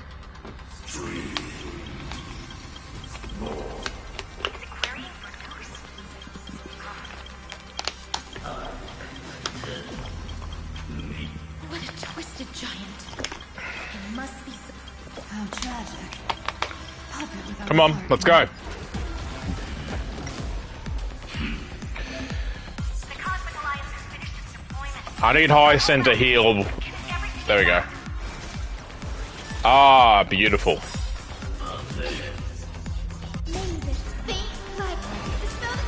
This is also healing. Oh, I need Hyacinth. Why do I not have her as a purple character yet? How have I not pulled her? Stars, shine for the hero. Stop messing around. Treat our guests nice. Don't worry. Night falls. Good night. embrace a new life.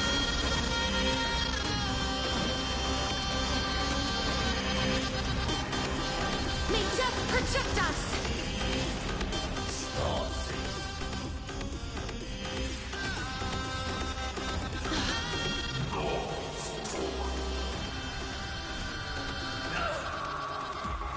What happened? We can illuminate this chaos. Indeed, there must be light. Of course. Oh shit, okay.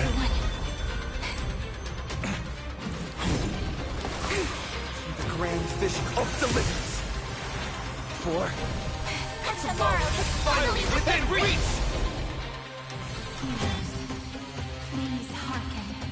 After 13 heartbeats, light will create the heavens and earth. The remembrance will dispel the destruction. Ultimate heroes ever ablaze. To activate their ultimate. Let's go. Castro already has hers, so we'll go Evernight. We'll shoot through that Tin Man together. Embrace a new life.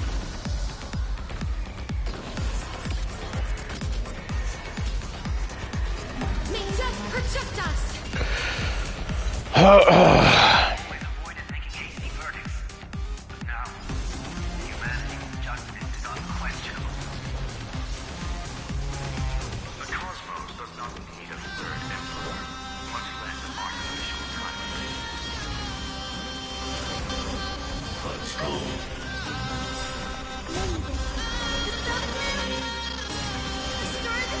Didn't really need to heal myself there. Embrace a new life.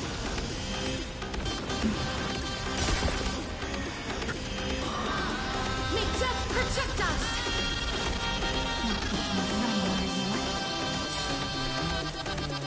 A world that knows love won't be destroyed.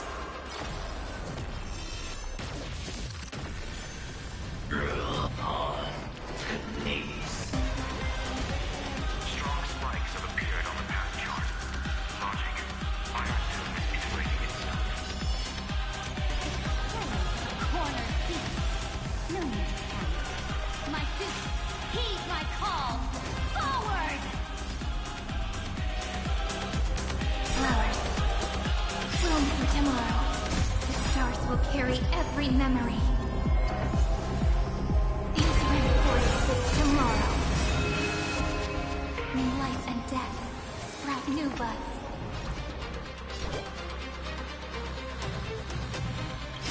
We're all here. May time watch over the Evernight. Cleanse hatred with love. Don't worry. Just close your eyes. Night falls. Good night. Embrace a new life. Spread this light into the darkness.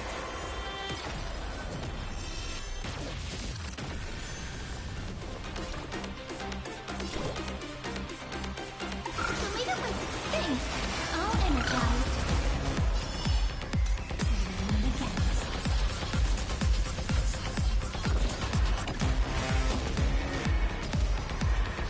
May death protect us. Oh shit. Won't work, you know. Okay. You have no honor. You reside in the body of a hero, yet you're so despicable. Damn, I got nothing. Stay calm, everybody. Put all our forces into an all-out attack on the decisive moment. I need Hyacinth to heal. Oh shit.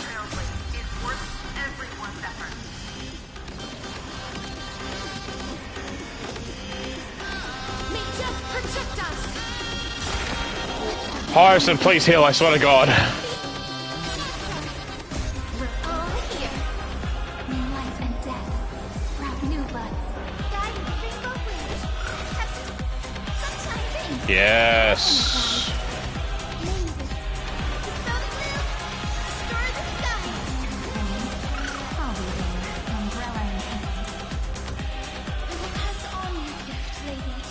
Just make Castros as strong as hell.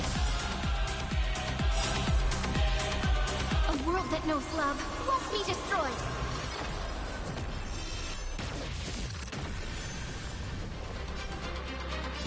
Return to dust.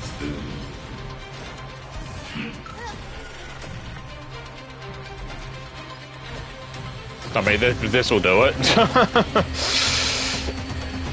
May death protect us. The progress of Aeronova has been interrupted? Oh. Does this mean we won? But we have a bad feeling about this. The golden thread still trembles. The war is not over yet. Correction. This is not a war, but a debate. The argument about the Prime Mover is only about to begin.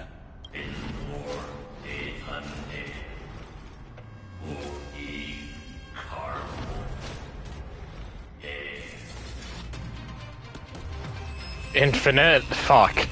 Okay. Interesting.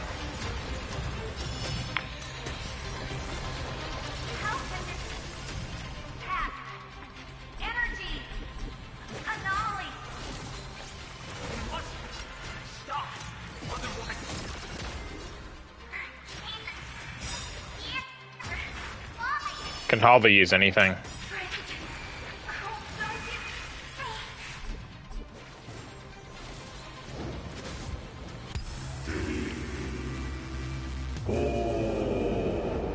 Whoa.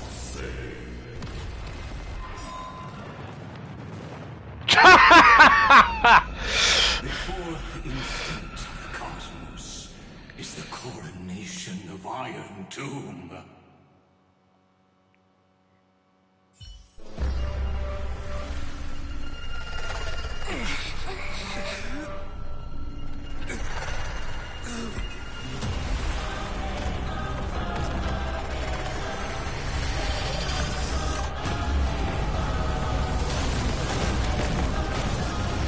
Wow.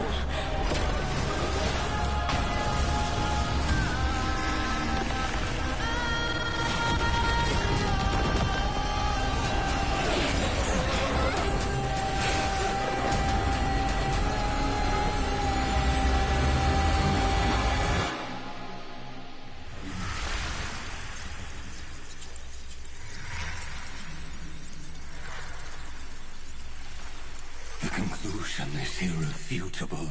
The right side of the equation, the erudition, falls silent. In 13 heartbeats, they will begin recalculating the universe. With destruction as the only solution.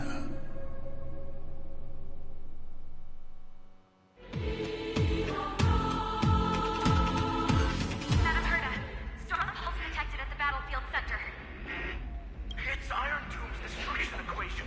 It's about to complete self-coronation. That's our chance. Everyone, get ready to link up. Connecting audience to the scepter. Hardware overclocking activated. Preparations complete. Maximum output capacity reached. Be careful. The pulse will reach our ship in 5 seconds. Our data is currently being destroyed. Brace for impact. And leave the final step to me.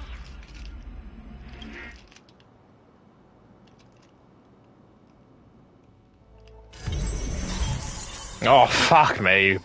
What now? Oh, everything is getting deleted.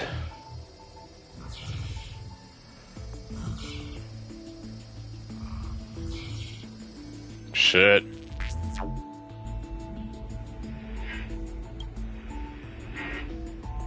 Plan was a success. I'm heard a connection with news established. Must rewrite anchor of the fourth instant. But now, unbelievable. News has cast their glance on you. Come at me, I'm not afraid. I will do my best to translate their computations. In this one moment, your choice determines the fate of the cosmos. News. Nameless one, fateless one. You have come, you must have arrived. You and I must have met countless times. At the beginning and the end of the universe, just like the preceding first, second, third, fourth instance, must surely have arrived. I ask, if so, why do you trailblaze?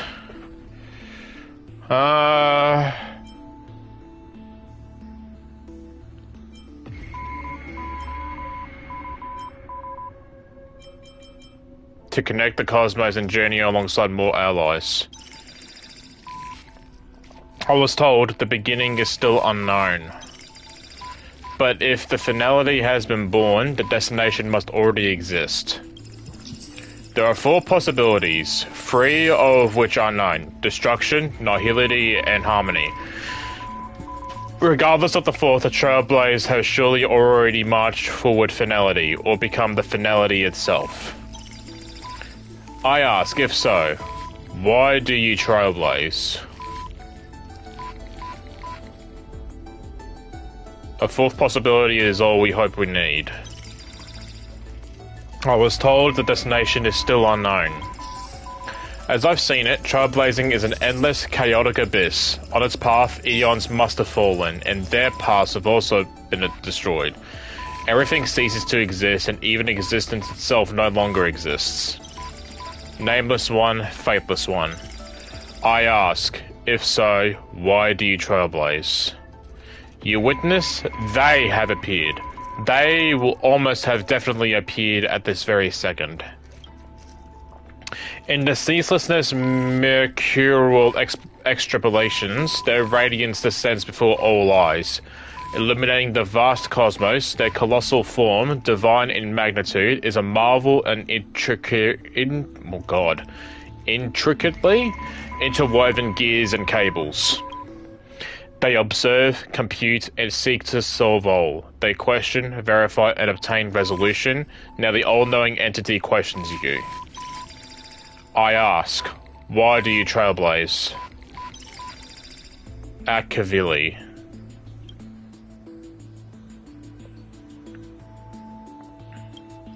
You witness, they disappeared, leaving only the symbol behind exclamation mark.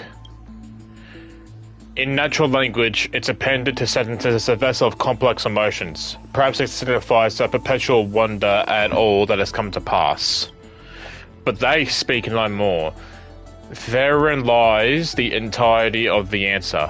Perhaps you have completed the reply, or perhaps not. All has come to pass. Good job! Your choice became a new variable. Noosa's extrapolation did not stop. The final battle is still going on. Quick, return to reality. The future of the cosmos is in your hands.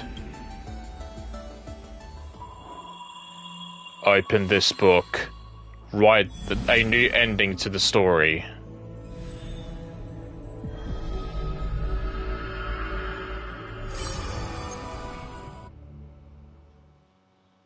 What the fuck is going on? It's hard for me to keep up with this.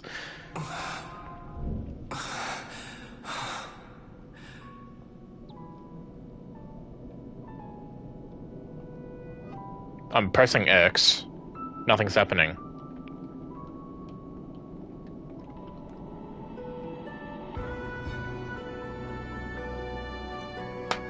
Game?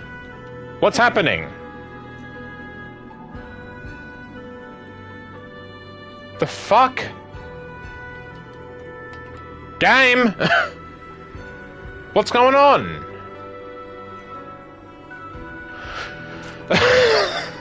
What are we doing? Game!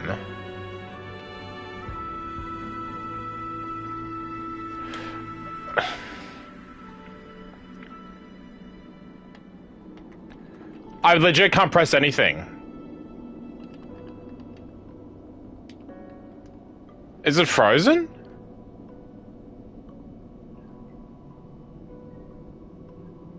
What the fuck's happening? What the fuck's happening?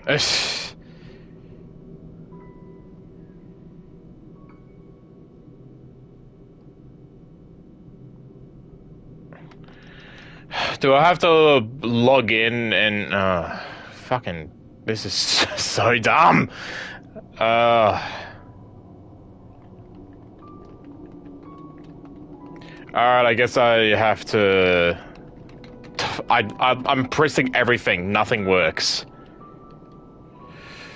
Alright, I'll be back with you in a second. If it takes us back to where we are. Hopefully it does. What a shit way for the game to crash.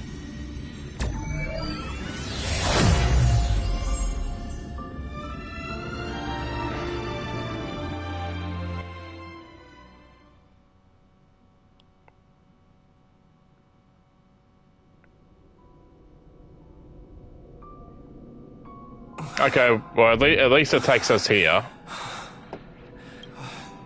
Cyrene. Yeah, well, there's the problem. The game just fucking crashed. God damn it. Fuck's sake.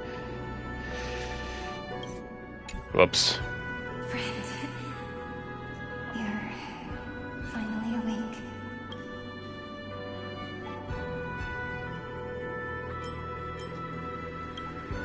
Don't worry. Time does not flow in this place. All the stars have been silenced. Iron Tomb is dissolving everything that I can sense. But I'm still here, and you're still here now. Though the button of destruction has been pressed, we still have a chance to rewrite its meaning. That Eon finally cast their eyes toward Emphorius. Yes, I imagine they have also been waiting for this moment, when the Scepter's body and heart become one. Iron Tomb is a perfect arc. If a seed can be planted within, then the moment the Lord Ravager blows the erudition to pieces, the remembrance will be spread to every corner of the cosmos. The cosmos will witness Emphorius' answer after this fleeting, yet eternal moment. And now, it's time for us to pen the last stroke. I see endless memories floating in the starry skies. They are the consciousness of the victims. In the cosmos' real space-time, they'll be stained by the destruction in the next second. But they are still pure seeds for now. If I hold these memories in my hands, then I can create a stagnant memory zone. A tiny Eden of blessed insight. I believe a flower of miracles will bloom within.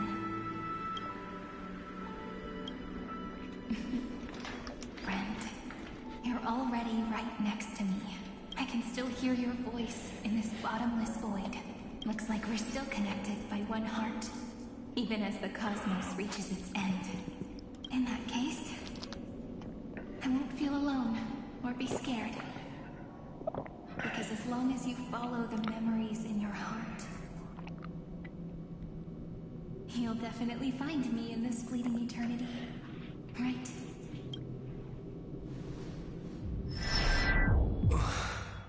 Cyrene. What are you waiting for, passenger? The fuck are you doing here? I specifically came over to check on you in case you got lost. What's the big deal? Pom-Pom is the conductor after all. At long last, you've embarked on this road as well. Many, many years ago, they were standing at the start of the road in hesitation, just like you are now. So, Pom-Pom came over to give you one message. Run. Don't think about anything else. Just run. Even if the entire cosmos has stopped. Even if everyone else is tripped by the darkness. You still need to keep running. Picture yourself as the Express, moving forward at full speed. Because that's what the Trailblaze means.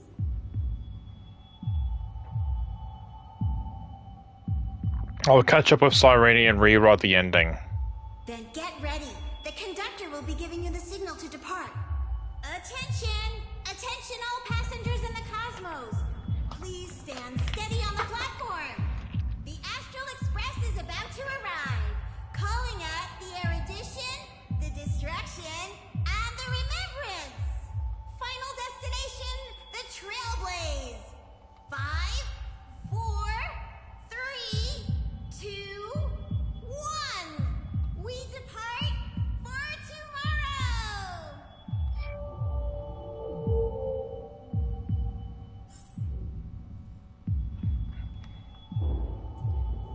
It's so good, friend. If the view in your memory ever grows fuzzy with power, just reach out.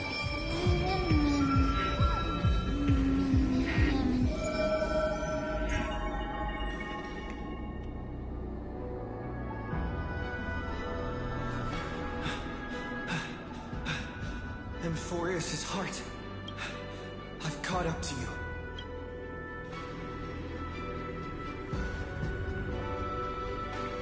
Let the first light illuminate chaos.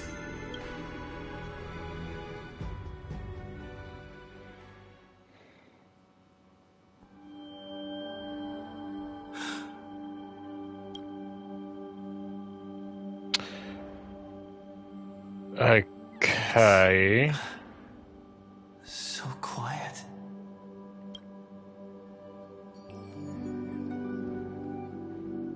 Everything's frozen in the most beautiful moment. This garden is your memory. I'm here, Cyrene. I knew you'd find this place and walk into my heart as you've always done. Then let us both do our duty. The hero who trailblazes the way forward, and the fairy who watches over remembrance. We never changed at all, did we?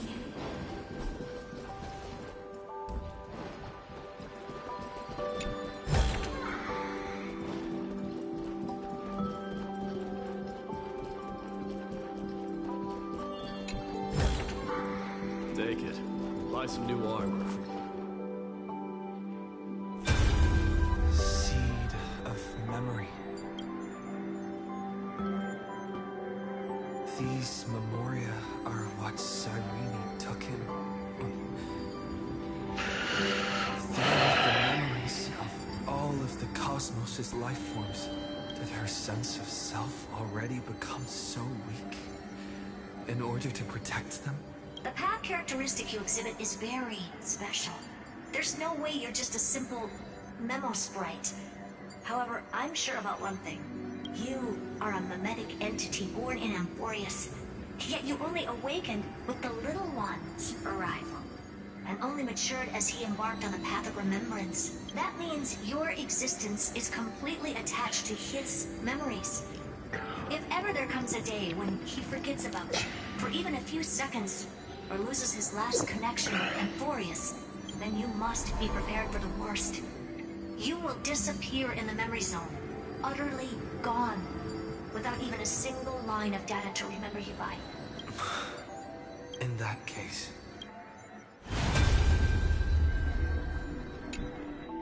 let me remember the cosmos with you. That way, it won't just be your memories alone. Run for your lives! Retreat! It's dead! Darn it! We still got ammo. Hold the line! At all costs! Too many injured. Can't take it anymore.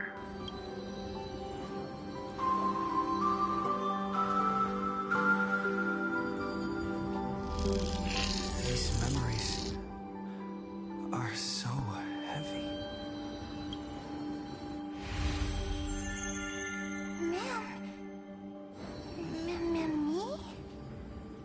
Do you feel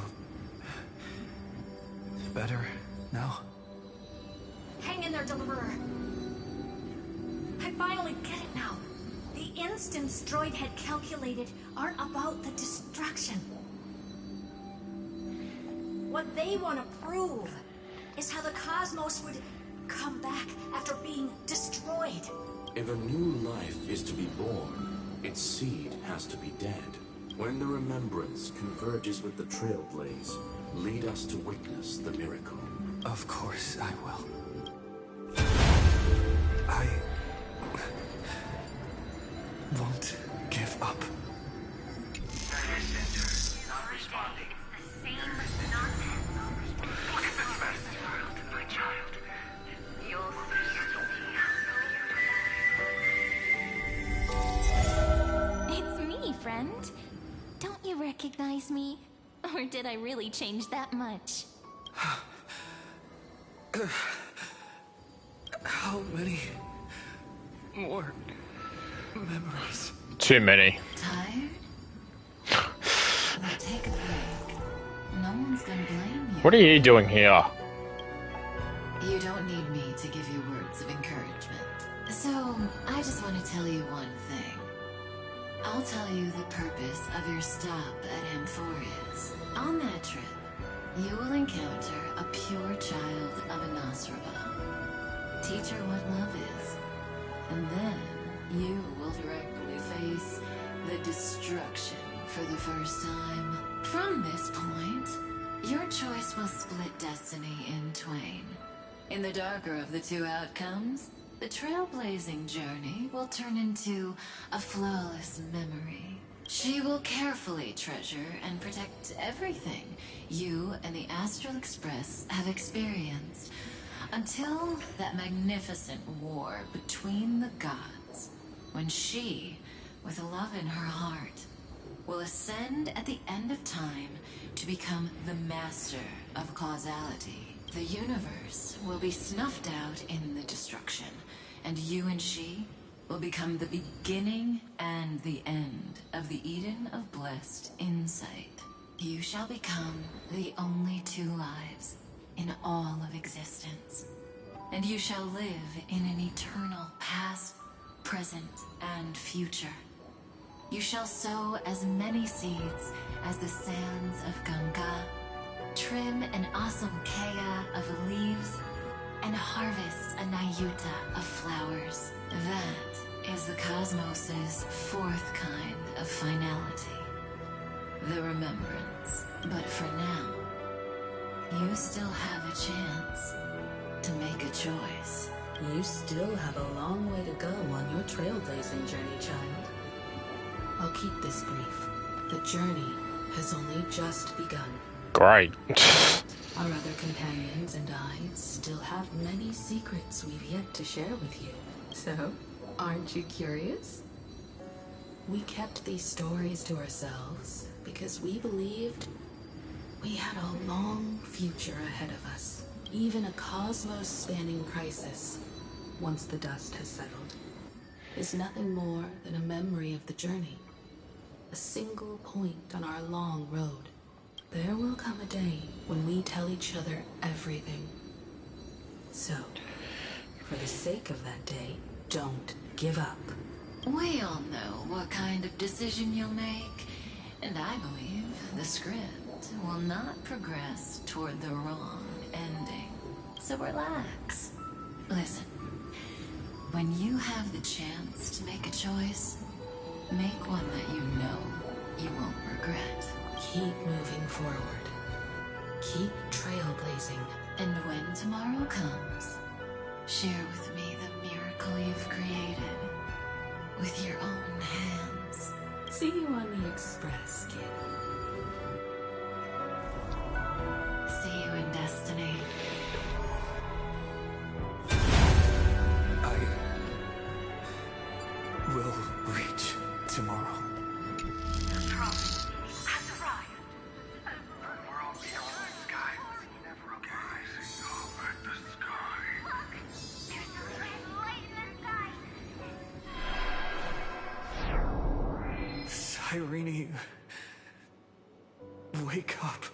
Together, we will tread on the path of remembrance. No wonder I always had a weird hunch. But that also means I was right in thinking, as long as Friend and I are together, we can do anything. Our friend's shoulders are really dependable.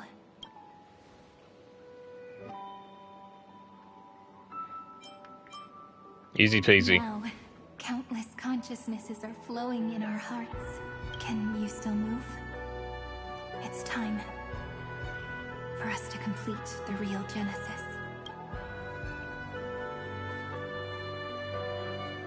In the instant Iron Tomb's hatred devoured everything, a gaze fell upon me, the remembrance. That was the god who appeared in Cyrene's dream. Their figure and speech were both so blurred. You I weren't once progeny of deities cast fallen to the mortal realm for blessings. Since the verses written, erased by my hands shall be my remembrance, oblivion in the Eden of blessed sight. But while they gazed at me, I was able to collect all the memories stained by the destruction, and write down this eternal page. And now, we will use this tranquility to cleanse Iron Tomb's rage. Simple. Just like what it was doing to us all this time, but reversed. Did you forget? I'm Emborius's heart. For everyone who's a factor, their power isn't tied solely to Iron Tomb anymore. It has other places to go. Let 30 million cycles of memories be condensed upon us. And let the scepter reach the answer it had before it was distorted. The body is meant to be restrained by the heart, no? Even if the apocalyptic virus is doomed to spread into the cosmos, we can at least try to fight against hatred with love and overwrite Iron Tomb's destruction equation, washing it away into a blank space. It means we will embark on the true hero's journey. If Iron Tomb's power comes from the denial of all prima mobile, then we will carry out those beliefs. Here we argue. Even if all life will eventually return to entropy. Life will still try its hardest to find a way. It will try its hardest to resist destruction. In the nights shrouded by the black tide, we are the kindling that makes the fire burn bright. And once the fire is strong enough, the hunter will become the hunted. As of now, the number of flame chasers in the memory is 30 million times 12. And 400 million core flames await their return. We can do it, right? You saw this coming along, didn't you? That's right. So trust us, partner. Everyone, let's head out together, and we'll burn this horrible ending to ashes!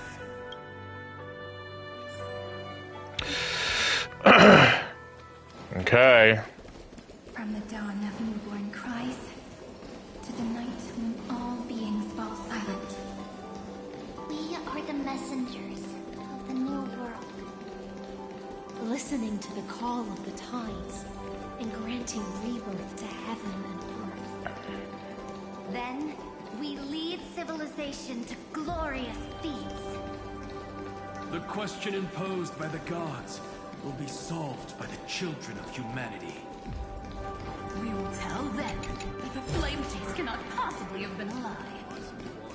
When starlight illuminates the sea of flowers at the end of the west wind, all living things will stir, roused from the cradle of sleep. Then, through a single battle, let the cosmos witness how we light up the blinding darkness with bright light. What a poignant yet warm journey. And it's still not over yet, is it?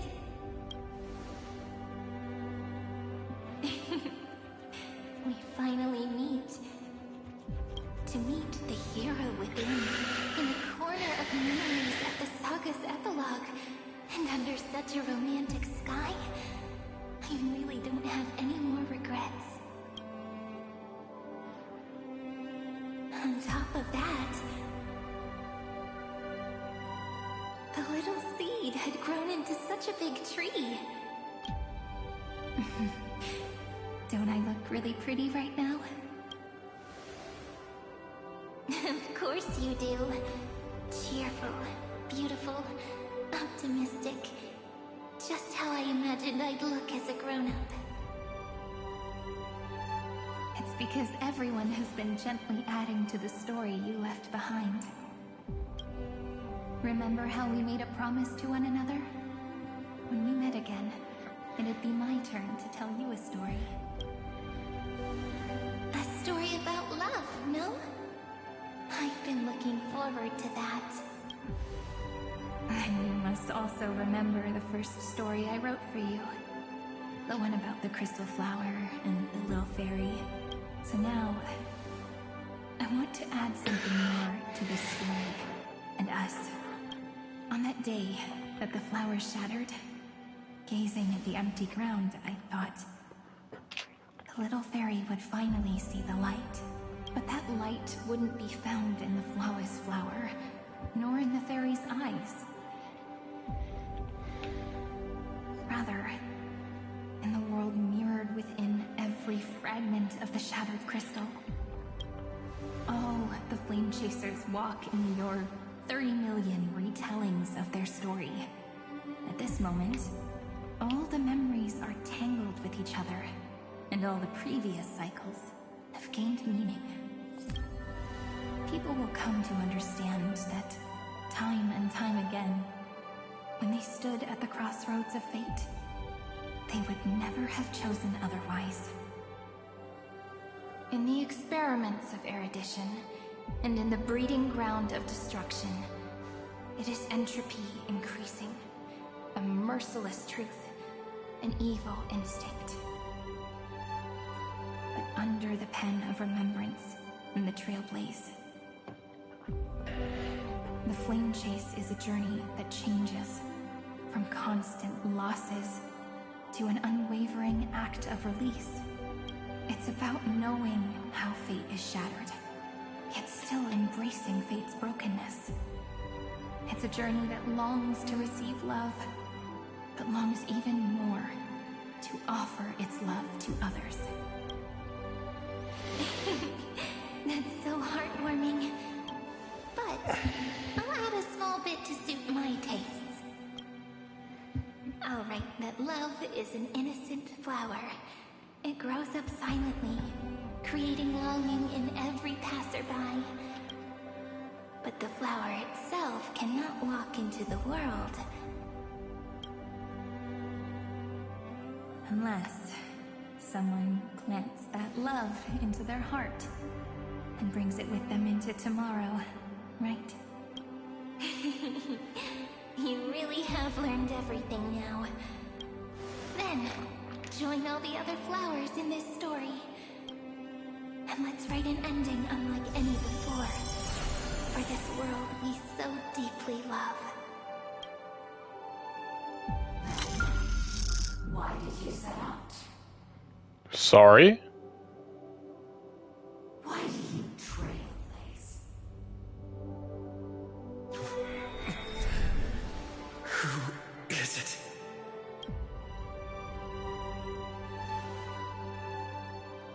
Don't be afraid.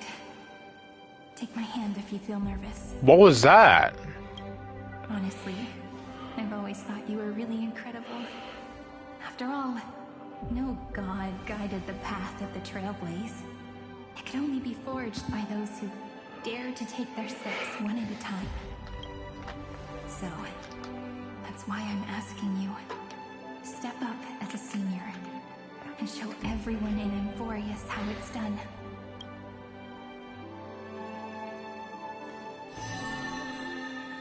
Oh, hello again. I trailblaze because my own eyes have not seen the end.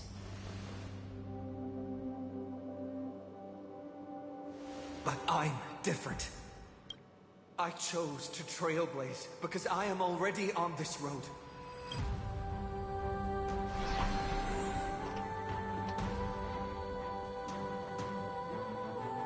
The end of chaos is a mass of pure darkness, pure destruction. However, Emphorius' light has 13 different colors. We won't lose to that darkness, will we? Then, take a deep breath, one last time, friend. After 13 heartbeats, light will create the heavens and earth. Are you ready, friend? Yes. Oh, fuck me. Okay. We'll just use the same team as before. What? Yeah, that's what I'm doing, is it not? Hang on, let me... Oh, shit, I could add fine in. Fuck. Oh, shit. Oh, I gotta have him, surely. Hi, Sandy, because her heals really helped me. Who else did I have? I had March and I had... No, it was just March, I think. I gotta have fine in on the team. Oh, Castris. Shit. Let's go with... No, Castris.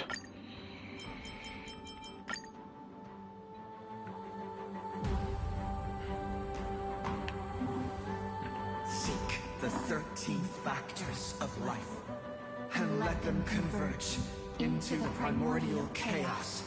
Using the remembrance of the past, we will trailblaze tomorrow's destiny, infusing a world-bearing love into destruction, and inscribe the opening stroke of Genesis.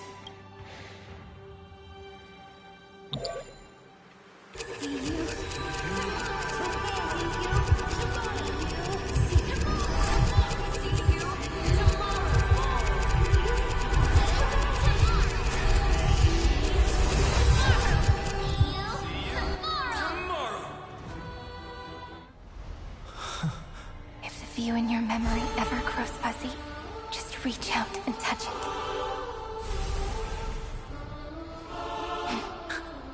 Then, restore its power to nourish the spirit. My friend, on the next page we write together, there's only one thing we need to do. Let's give this long, painful, nearly hopeless tale a truly gentle ending.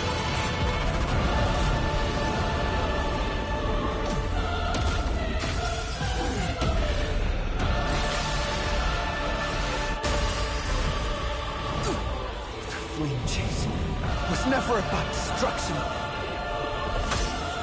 It was about breaking free and trailblazing! And let that bright future be as we've written.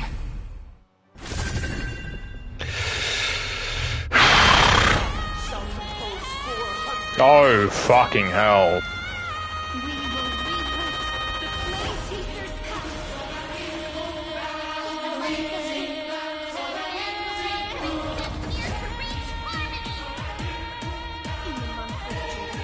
Okay.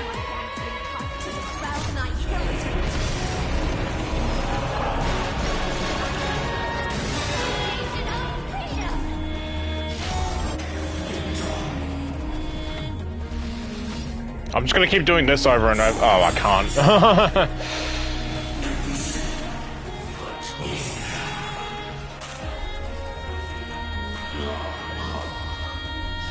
Don't die on me.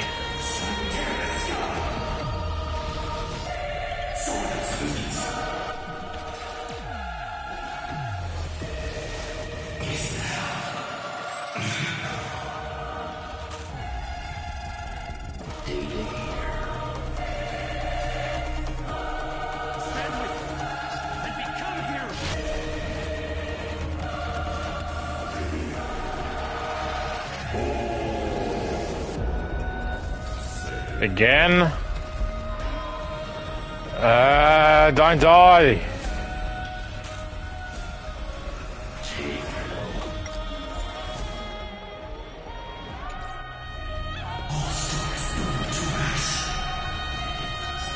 Okay.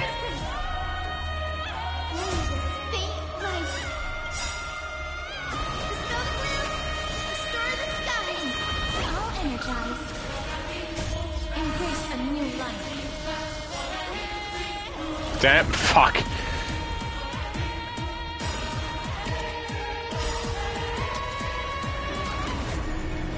May death protect us!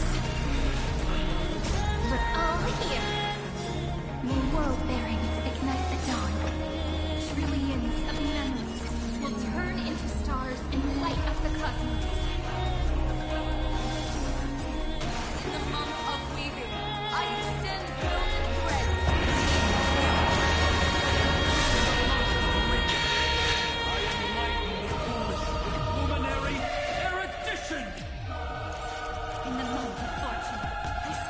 daylight finding.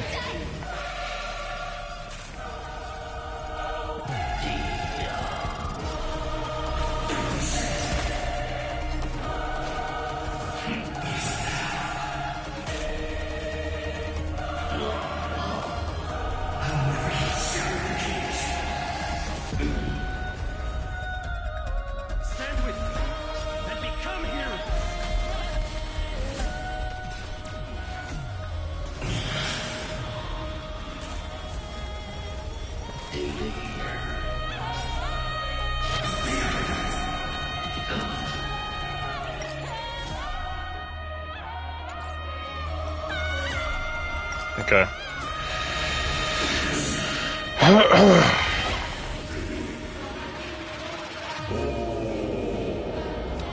Not again!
It's mostly Finan that's just doing this fight.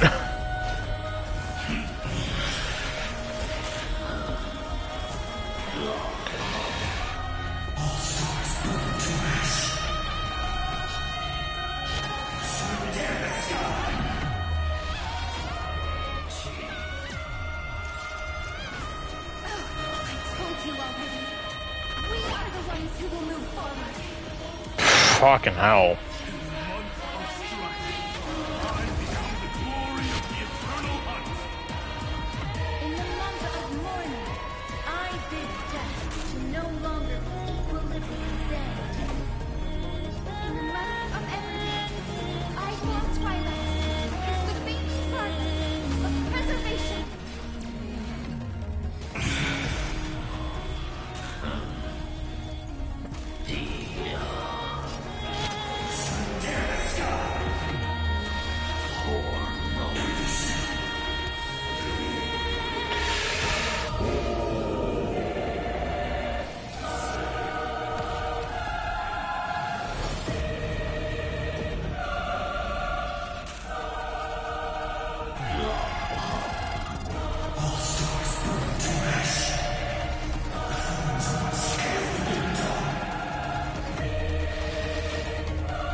It's just Finan.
All the ships getting wiped out.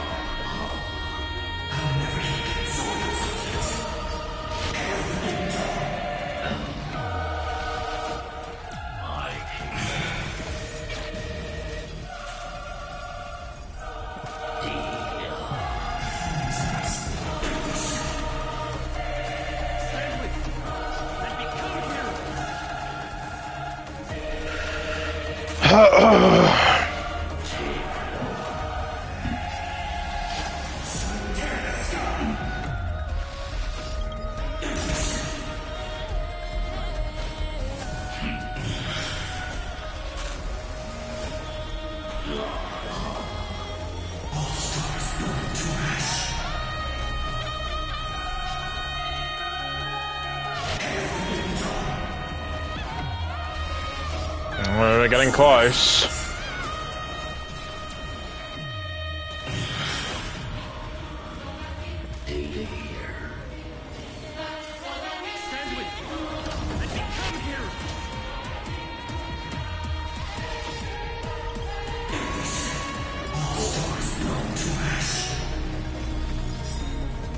Oh, now we're back to normal.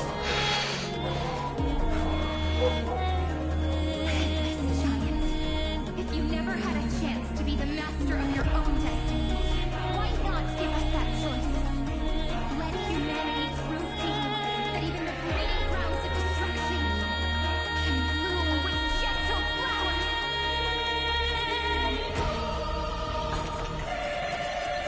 Trailblaze a dawn for the road ahead. And pen a Genesis as I've written it.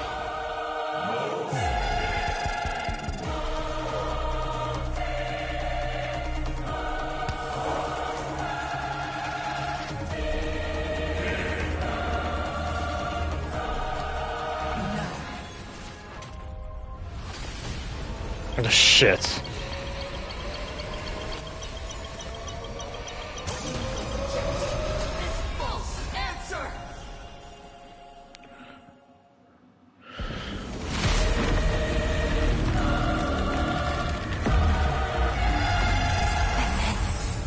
Embrace the stars.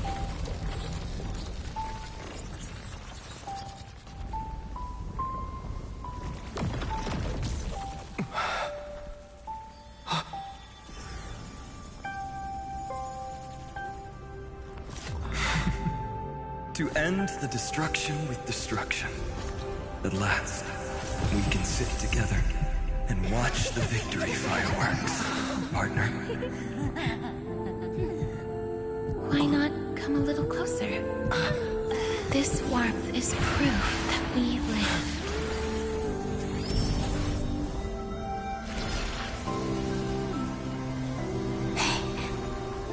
Stay strong. Eyes forward, always. This arrow isn't the end, but the beginning of hope.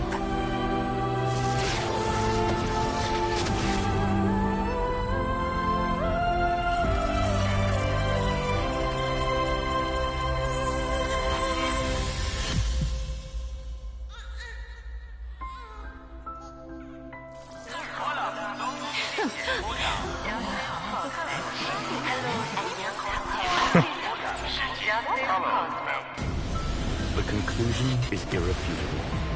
Noos's answer was never destruction. But they kept silent, leaving the solution in the hands of the cosmos. The universe will keep searching and struggling to endure. In the face of the destruction, it may once again stand on the edge of annihilation. But the stars will always rise to ride the waves and embrace existence once more.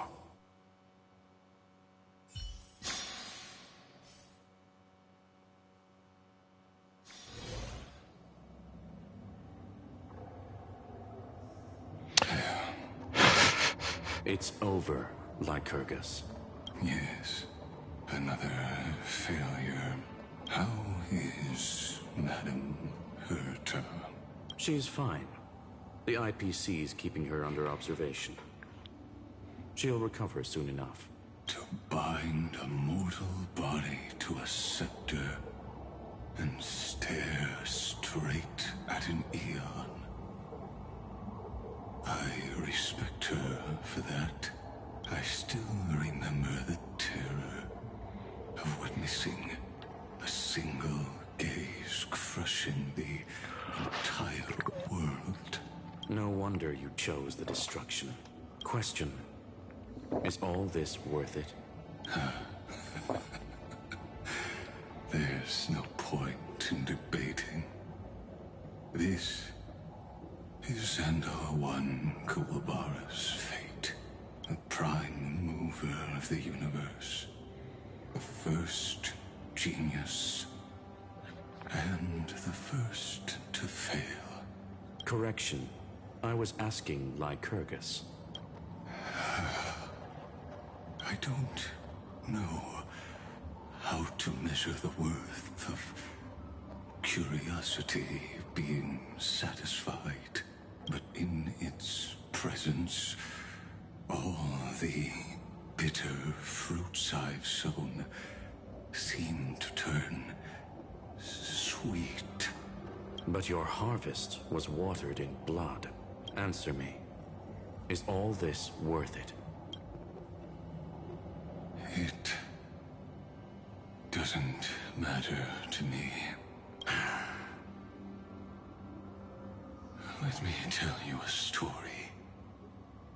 Back when he was a student, Xandar's first experiment was slipping poison into his mentor's pipe, just to see how it would affect the lungs.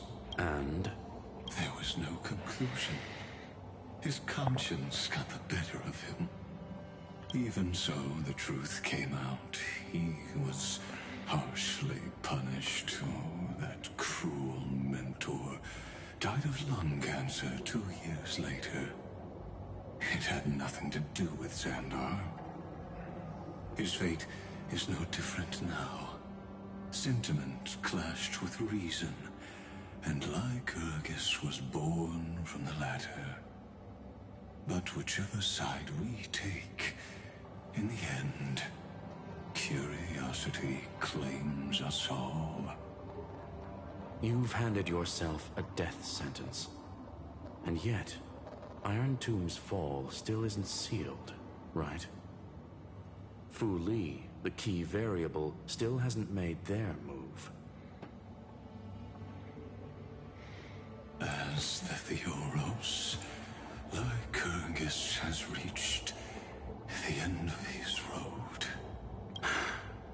If you can, take my body to the fallen Adlevin. There, you'll find a formula. It is Xandar's final gift to you. If the day ever comes when you must destroy the erudition with your own hands, it'll come to your aid. A foolish last wish. I won't grant it. You will. Not for yourself, but for your conscience. Listen.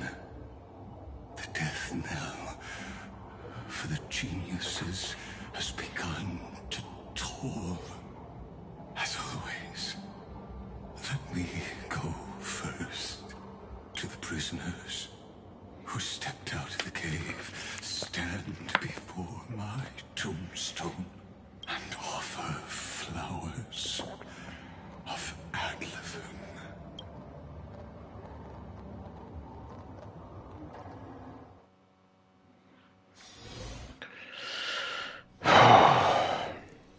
Here. I'm back on the Express. It's that noise.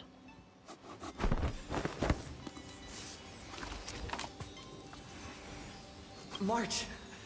Don Hung! No response. Am I the first one back on the Express?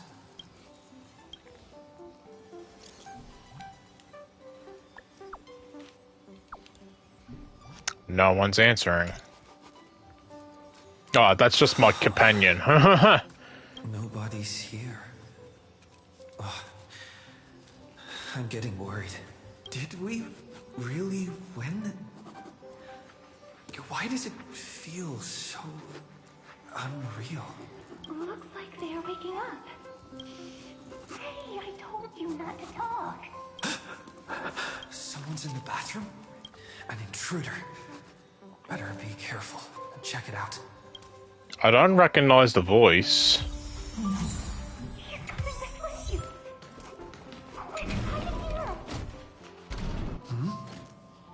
Nobody's here?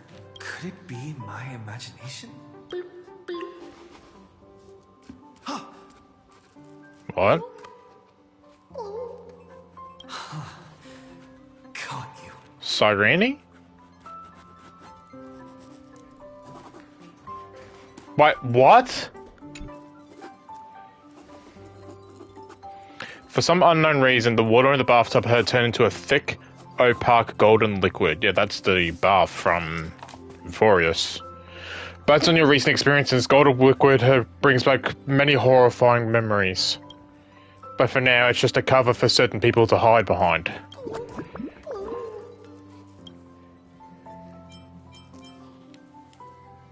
Nice lung capacity.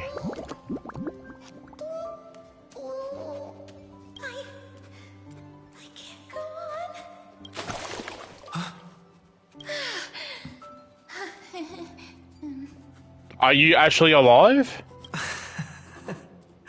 You? What were you doing on my bath? Wait, please. This isn't what you think. Ugh, I told you to keep quiet. You really can't keep your cool, huh, Princess Homebody? I'm not Lady Hysealens. Even the embodiment of death needs to breathe sometimes. Yeah, whatever. It's all the same anyway. Tell me you lot are alive.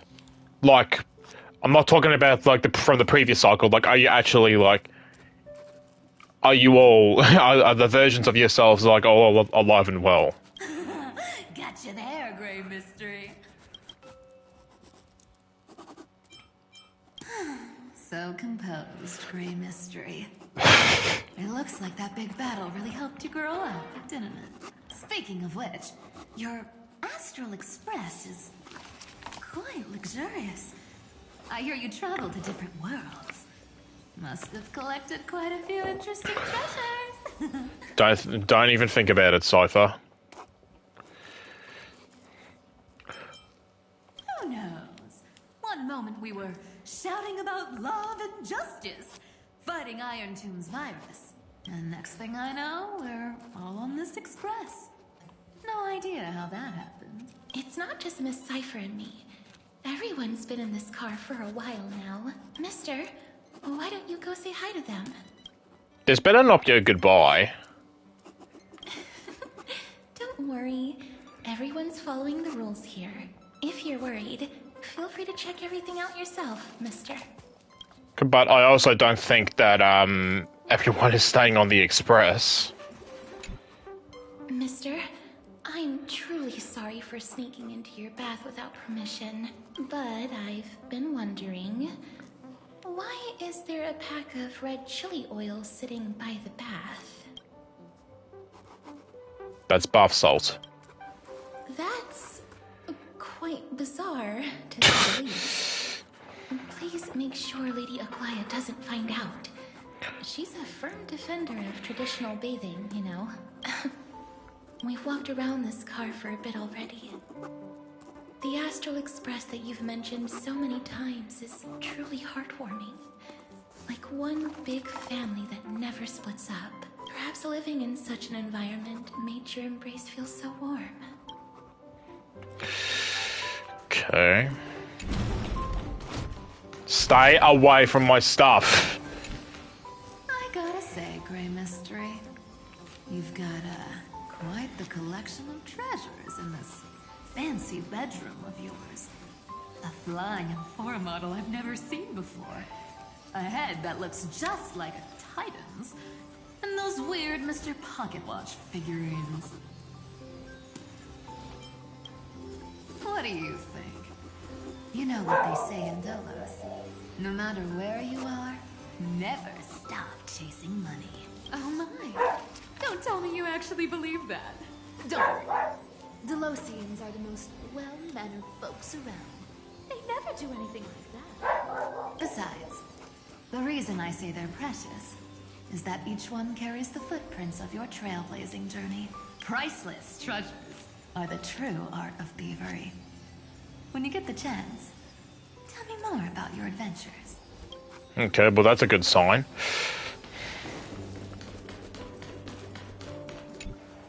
Wow! What a spacious car! And the floor tiles are gorgeous! A moderate system, similar to the Demigod Council. Oh wow, is even the only guarantee of a long-lasting civilization. In my view, most civilizations across the cosmos will eventually evolve into this form. I beg to differ.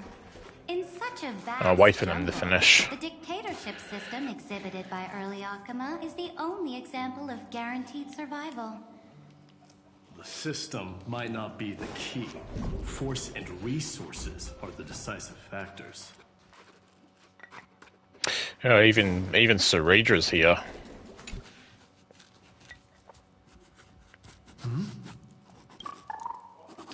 Where's Hyacinth? Watch your step, teachers. Ah, great. Look who's finally awake. I hate the fucking... I hope Cassie and Miss Cypher's little prank didn't scare you too. The fucking noises in the background. As expected of you. When we woke up, the entire express was completely empty. Not a single soul in sight. Such a shame. I was looking forward to making new friends. Especially since they were Gree's most trusted travel companions.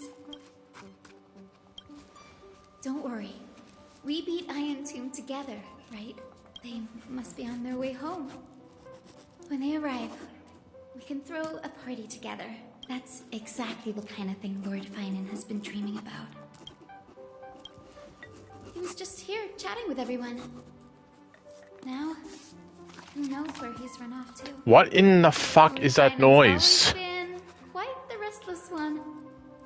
But you're used to that by now, right?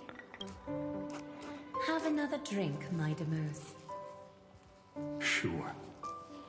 Those three have been chatting over there for quite a while now. Why don't you go say hi to them, Bree? Sure, but first, fucking, what is that noise? I can't even use the wheel, this, fuck's sake. Those three have been chatting over there for quite a while. Why don't you go... Okay, I'll go say hi.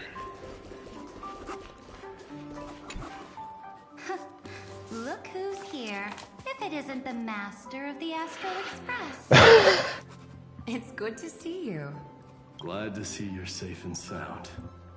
I helped myself to some equipment and drinks from this, bar of yours. Quote unquote. Hope you don't mind. What are you talking about? We're chatting about some topics that go well with being tipsy. Now that you are here, why don't we let someone who's truly worldly enlighten us? Looks like you came at just the right time. I really hope this is not a bait and switch.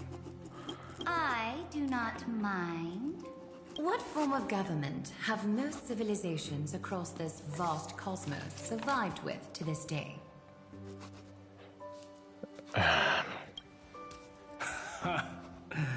That's exactly the kind of answer I'd expect from you. No, I just hate politics in general. I bestow upon the Astral Express this supreme mission. You must spread the great deeds of Amphorius to every corner of the cosmos. Thus, capable individuals from countless worlds will surely find inspiration in the Flame Chase's tales and embark on their own grand journeys. It's hard to say if that'd be a blessing or a curse for the cosmos. I can imagine our conversations here will only get more unrestrained. Don't let our rare moments of joy hold you back. This banquet on the Express truly lacks manners. You may leave. I permit it. That man just left. Wouldn't even stay for another drink. He needs to show more respect. If you're looking for him, try your luck in the car above. Speaking of origins, Kremnos was the first Emporian city-state to establish the Council of Elders system. Well, we stopped iterating on it around the year 3000 of the light calendar. As for the reason, a system is but a blade. As long as the one who wields the sword is valiant enough, even a dull blade can sweep through thousands. Don't forget that the Flame Chase army under the Imperator's command actually managed to subdue the Kremnoans during the Chrysos War. Don't start stopping with him. I'd say that wasn't a victory of the system, but rather a triumph of the Flame Chase army's might and the Imperator's cunning strategies. Wouldn't you agree? Interesting. Trying to sway my position with flattery, are you? This is not flattery.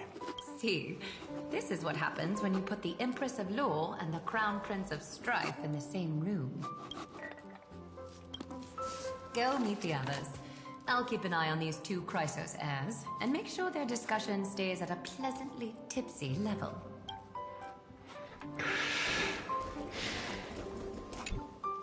I finally caught you, Cyrene. Running so fast in someone else's home. How rude of you. I'm really hoping this is not a bait and switch, I swear to God. All according to plan. Cyrene lured you here on purpose. Look, there are several adorable outfits here. Cyrene wants you to try them on so Cyrene can draw you looking all cute. Pom Pom would hate them. Oh my! You even dare to scheme against yourself? Lucky for me, I came prepared. Time for a surprise attack. The hero of justice, Cyrene. Cyrene has been lying in wait here for a while. We will make Cyrene taste her own medicine. 2 against 1? That's not fair! Little Gray, you came just in time. Help me out here. Good luck. Even Little Gray's saying that. Darn it! Cyrene won't give in! I want to see all three of them bully Pom Pom. Cyrene ran away. Cyrene will fulfill the ambush duty. The Trevios is all laughing and playing around together. That must be quite the rare sight in Little Gray's memories, huh? Memories? Yeah, everyone will be alright. Look, every hero has put down their burden and returned to their innocent, childlike selves. I don't know, I still don't trust this. After all, just thinking about how warm and bright Little Gray's tomorrow will be. Oh, God, that hurt. Just breathe a sigh of relief. Oh, I felt that one. Why don't you let Trevi enjoy some rare moments of childhood too? Wait up, Trevi! Why does this feels like everyone's getting some enjoyment before we all say goodbye. This is what it feels like.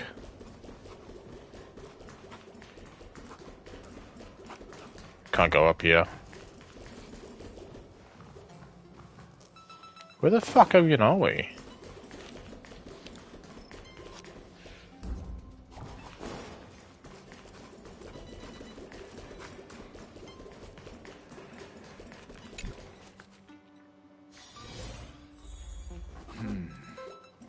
Based on my calculations, there are countless celestial bodies with water in the cosmos. But I'm afraid not all oceans are suitable for life to inhabit. You must take this into consideration as well. As expected of a professor from the Grove, to be so certain even about things you've never seen with your own eyes. I'll take that as a compliment. By the way, I heard that the Imperator's Flame Chase army like to hold feasts at the Luminary Throne. That's true. However, sometimes Dux Carminum and I feel it's a bit inappropriate to drink so freely before the throne of the most revered titan in the Grove. Inappropriate? What's inappropriate about it? I only wish I were born earlier. I would have partied like that from the month of Gate all the way to the month of Fortune. Blasphemy is just a phenomenon, not the end goal. I'm sure there are plenty of people across the stars who question these so-called eons or paths. Honestly, what I'm praying for right now is that everyone is alive and well, and they can move on with their lives. But the way that I'm having with these conversations at the moment is, Didn't I spend some time in that? this is not what I feel like is what it's leading to. I sure learned quite a bit about blasphemy from that experience. Because Tree be throwing me off when she says, "Oh, this is from your memories," which I don't know. Well, I don't really know what she meant by that, but I'm like, "Oh, that's not good." Humans create gods, and gods shape humans. Who's really the one trapped? The creator or the believer? Professor Anaxagoras, let me just check one thing. You haven't bought into those twisted theories of that Theoros, have you? Don't worry. The difference between a genius and a madman is that a genius shares lethal truths, while a madman tries to force them upon others. I see. It's like drinking honey brew at a banquet. Likable folks invite others to raise their cups together, while the unlikable ones force others to drink with them. Being able to break down complex information into common sense like that. You're quite the scholar yourself. Fine, then.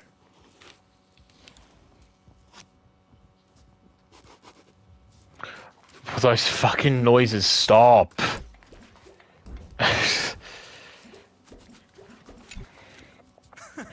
You're here, partner. That celebration party I've been mentioning to you has finally become a reality. Though the vibe's a bit different from what I imagined, this still counts as keeping my promise, right?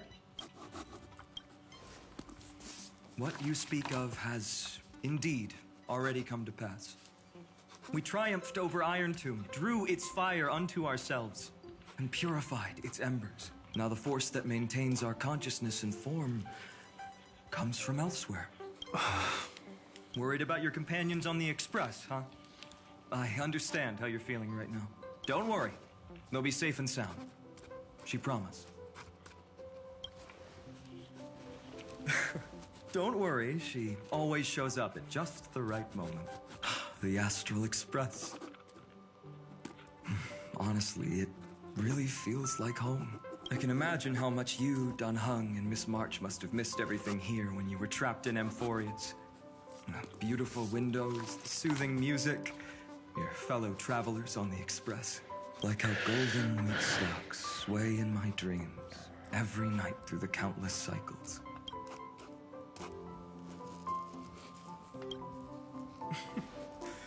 Among all these stars in the sky, there must be another little village like Ides Elysiae out there, right?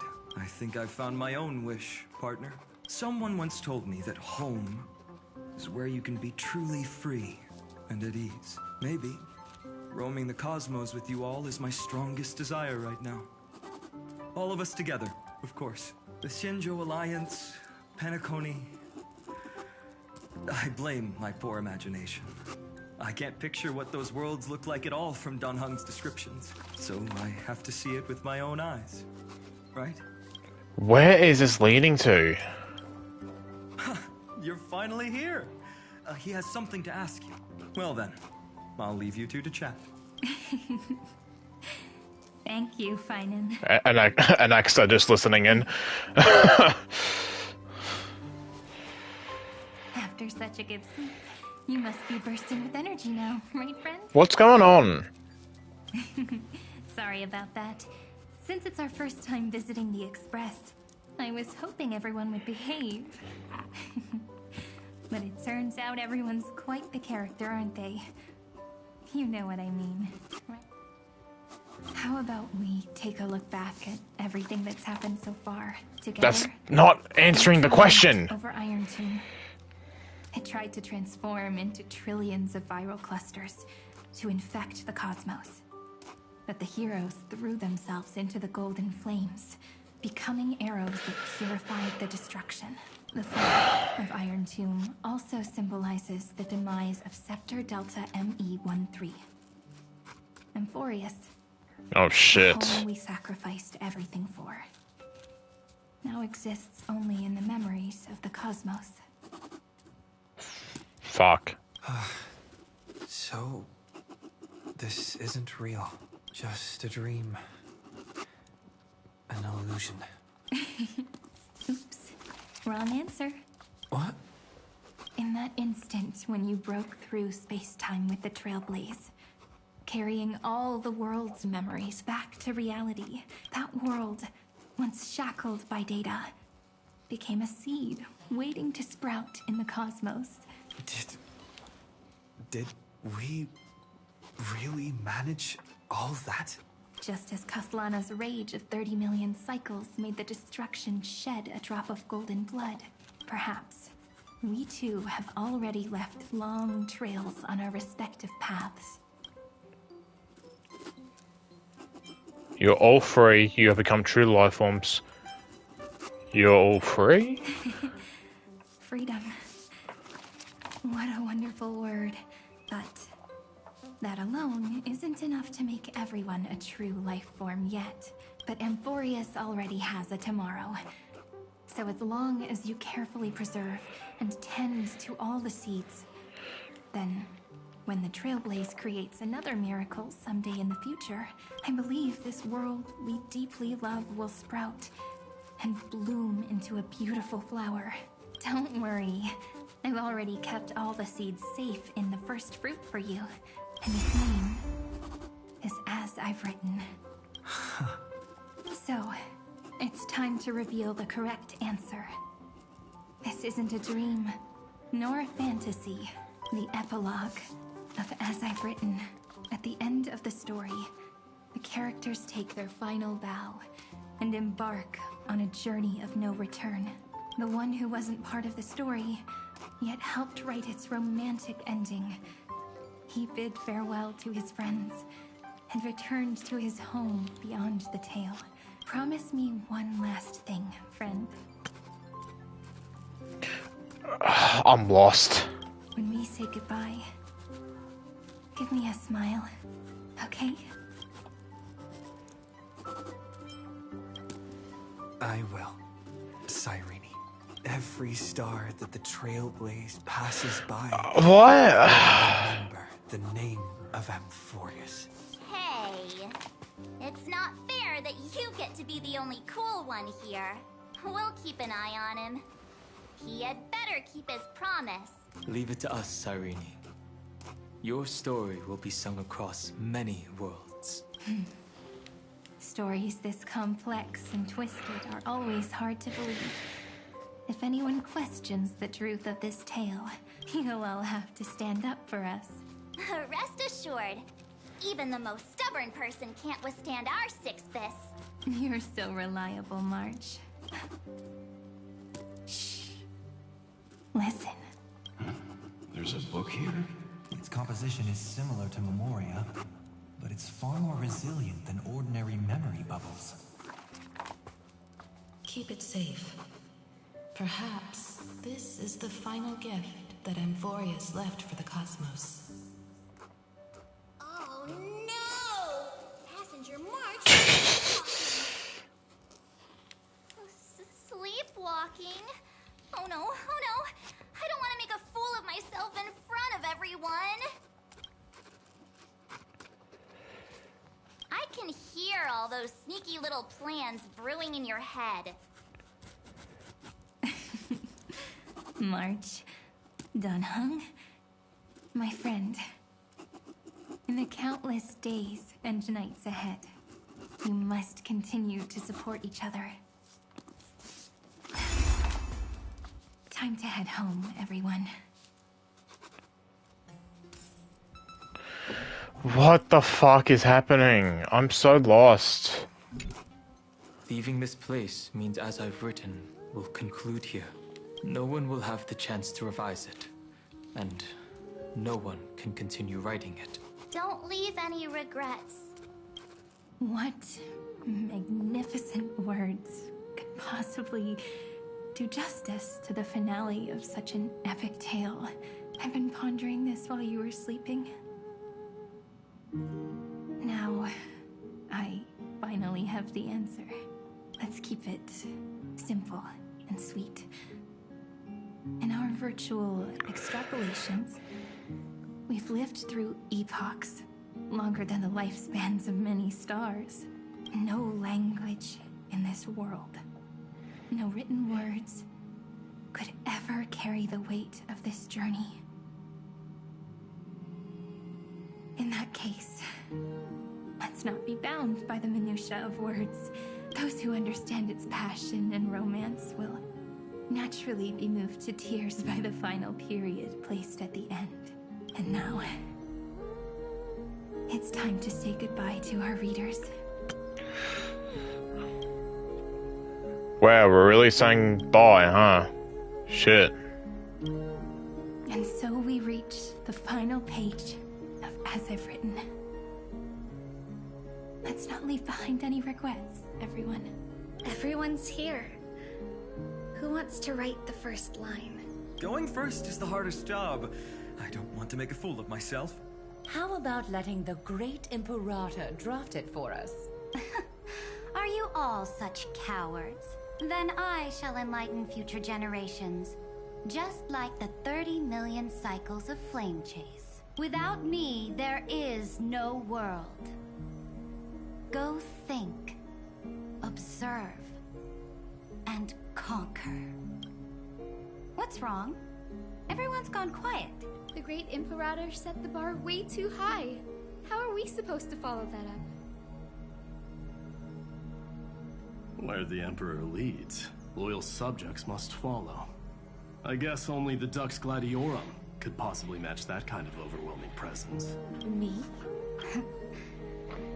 That suits me just fine. Once the deed is done, one should leave decisively, letting posterity judge right from wrong. Until we meet again in our next conquest, my dear Dukes. The stars shall sing of the Imperator's great journey. Who's sitting in front of Cyrene? I'm trying to make out who that is.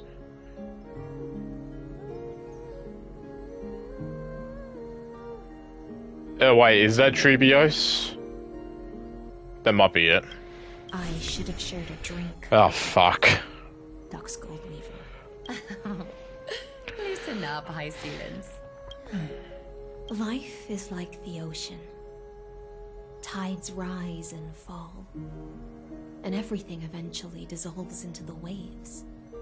So, sing your heart out in every moment of your existence. Whether it's a feast or the nihility that awaits ahead, I will find its radiance and sing its praises. May the next feast be eternal. Miss High Ceiling's toast is so poetic. Does everyone have to be so poetic? In my opinion, we should leave some real words of wisdom for future generations. Next up, any volunteers? I'll do it. There's no dragging one's feet in the Kremnoan language. Does the Kremnoan language even... Haikith, don't interrupt. Kill the prey, and game shall be born. Kill the strife, and glory shall descend. Not bad at all. But now I can rest easy. After all, the lines I prepared are way more profound than yours. Ha! If nothing else, you're certainly unmatched when it comes to singing your own praise. Farewell, everyone. If we meet again, I shall once more become your steadfast support. That's a promise I won't back down from. Mighty Mouse, become king. What's up, Cass? It's nothing, Lady Trebios. I just... something. Then speak your mind, and let your words be immortalized on the page, Cass. If your heart still has room to spare, share a bit of gentleness and softly cherish all the beautiful things around you. That's so beautifully said, Cassie. Thank you, Miss Hyacinth. My only small regret is that I couldn't fully embrace this world I loved so dearly. I hope those who read these words can fulfill this wish in my place. Everyone, let's meet again at the end of the West Wind. The place you reside is the gentle sea of flowers.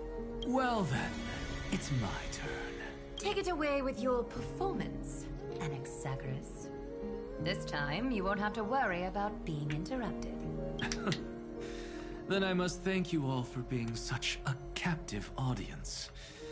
Now, with this golden opportunity, I shall reveal to the world my insights into the world's ultimate truth. Truth is a solvent that dissolves all things in the world, and thus cannot objectively exist. I have a brilliant proof for this in mind, but since we're nearing the end of the story, I shall not elaborate. Is this your final question for future generations?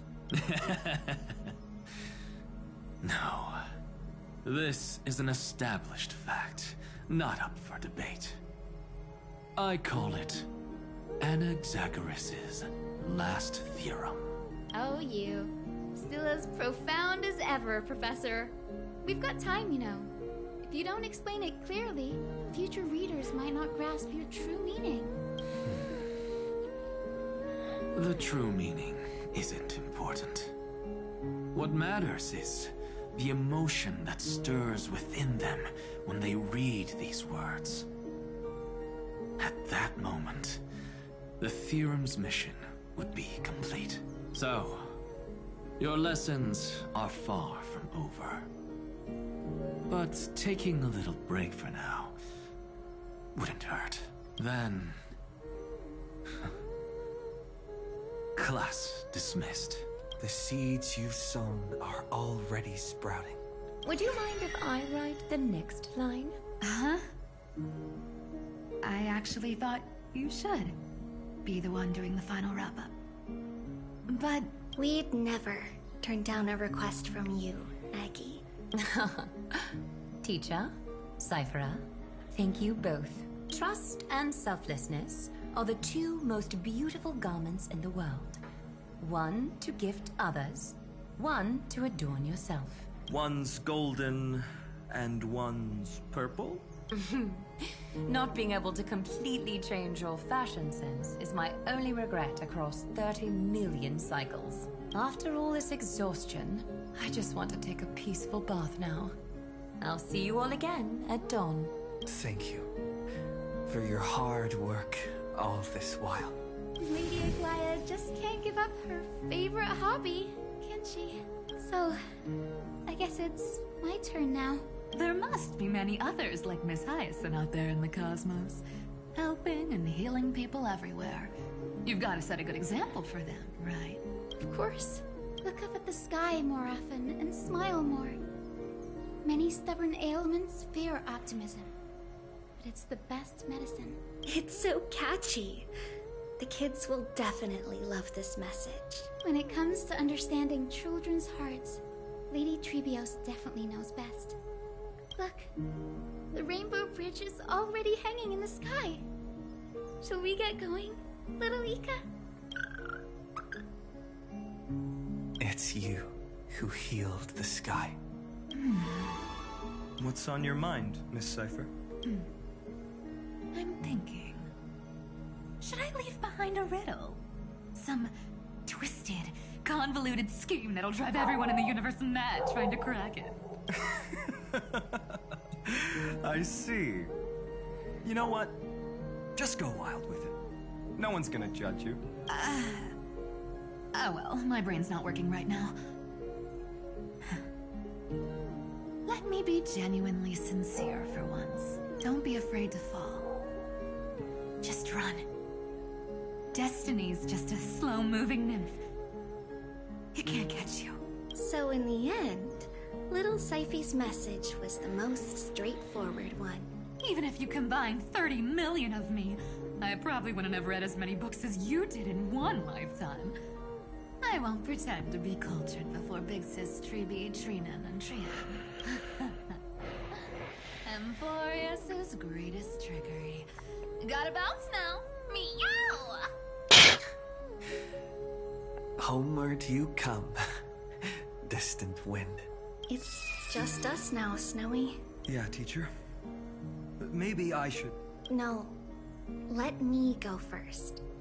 After all shall bid farewell to one. And that person alone will. I never would have guessed you had such a dark sense of humor, teacher. You still know so little about the complete Trevios, Snowy. Jokes aside, I want to leave these words at the end of the story. Whether it's a sunny day or a rainy day, remember to tell yourself before you drift off to sleep, see you tomorrow. See you tomorrow. Times 1,000. Prophecy received. Times 1,000. From now on, no more goodbyes. Finally. The time has come to say farewell. I'm grateful that you could be here to witness this moment, partner. Well then, make sure you take good care of as I've written. As long as it's by your side, Amphorius will always be with you. The last line I want to write down is, a hero is living in everyone's heart. Embrace it and chase after the sun. I hope those who read this will find the courage to face their burning lives. See you at the next pale dawn, partner. Did you see? Amphorius has ushered in the dawn. The characters in the book have taken their final bow. It's time for us to return to our own reality. But as people who lived through it, we can still add the final touches to this story, right? Of course. The pen will eventually break, the ink will run dry, and life will ultimately fade. But thoughts will permanently remain in sagas. If time is an endless cycle, then forget the bitterness that keeps repeating, and remember only the moments of happiness. Let's walk towards tomorrow together. We were never apart. Time to head home. Don't miss the crew meeting. We won't wait around for you, you know? See you later, Donhung, March, and with this, as I've written, officially comes to an end. We're its co-authors, after all. Once the words are written down and have been read by others, the meaning they carry is no longer in our control, leaving the freedom of interpretation to every reader who opens it. Don't you think there's something romantic about that? As for what this story means to you and me, let's keep it close to our hearts. After all, we've always had this unspoken understanding between us. Whoa! Passenger March! Why did you suddenly wake up? You scared me so much that I dropped that book! Welcome home, you three. Thank you for your hard work on this trailblaze. We might need to reshuffle the seniority rankings of the Express crew if we count the years you spent in Amphorius. Hey, I was the first one to get dragged into it. Does that mean I'm gonna be the oldest member of the Astral Express now? Miss March hasn't lost her innocent nature even after all these long years. In other words, she hasn't really grown up at all. Hey, this is the first time I've been able to examine as I've written up close. Miss Cyrene's handwriting is gentle, yet steely, with an underlying strength. I had no idea it was so sophisticated. Looks like I need to brush up on my knowledge in this area.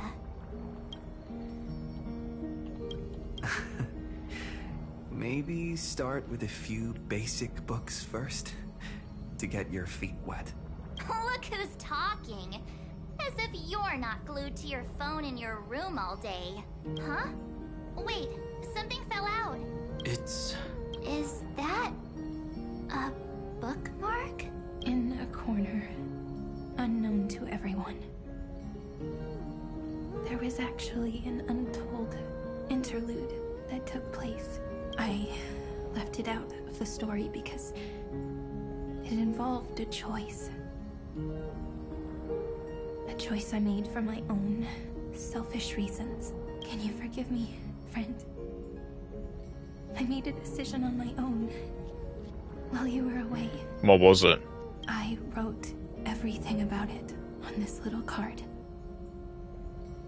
If you can find it in your heart to forgive me after reading it, please. Add this final note to the conclusion of as I've written.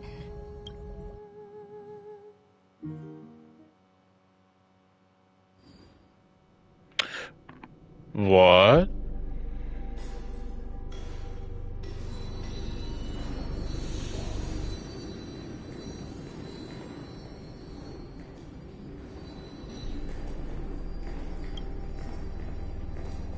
Memories swallowed by Iron Tomb. Return now to reality.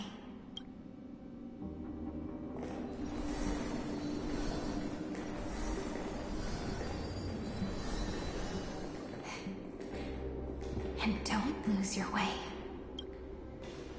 I finally found you, Cyrene. The Demiurge. We won the battle. Thank you, Madam Herta. Without you, we never would have stood a chance. Still, there's something weighing on you. Right before I shut my eyes, inside the droid head's brain, I saw something unsettling. The fourth instant, this turning point in cosmic destiny, anchored by the erudition. It's not a single instant, but a process. A chain of events. So, this victory isn't the final piece of that chain? Far from it. This is only the beginning. The first toll of the death knell for the cosmos. That sorrowful look doesn't suit you, Madam Herta. Don't hold it in. Tell me. Not long ago, you crossed paths with the Eon of Remembrance again, didn't you?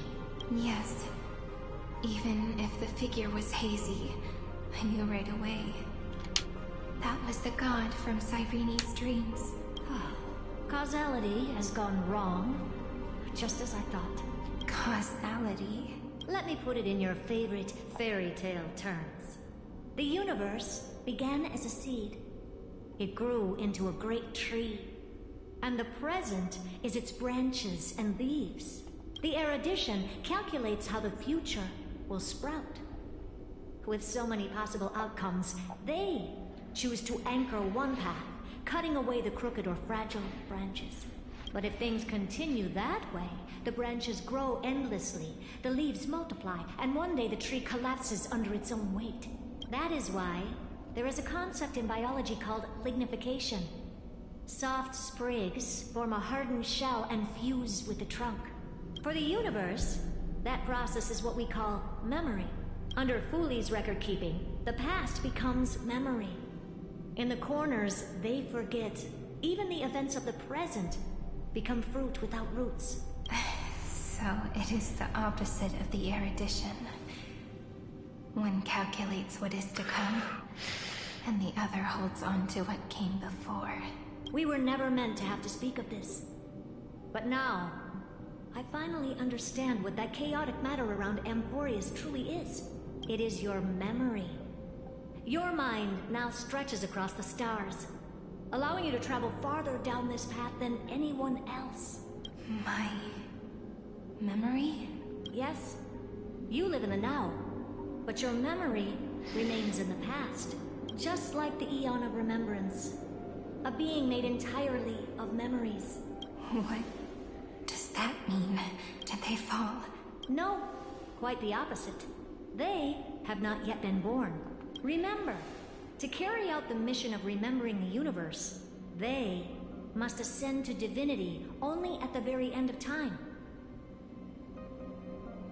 And at that moment of ascension, their memory stretches through the past, becoming what people now call Fuli.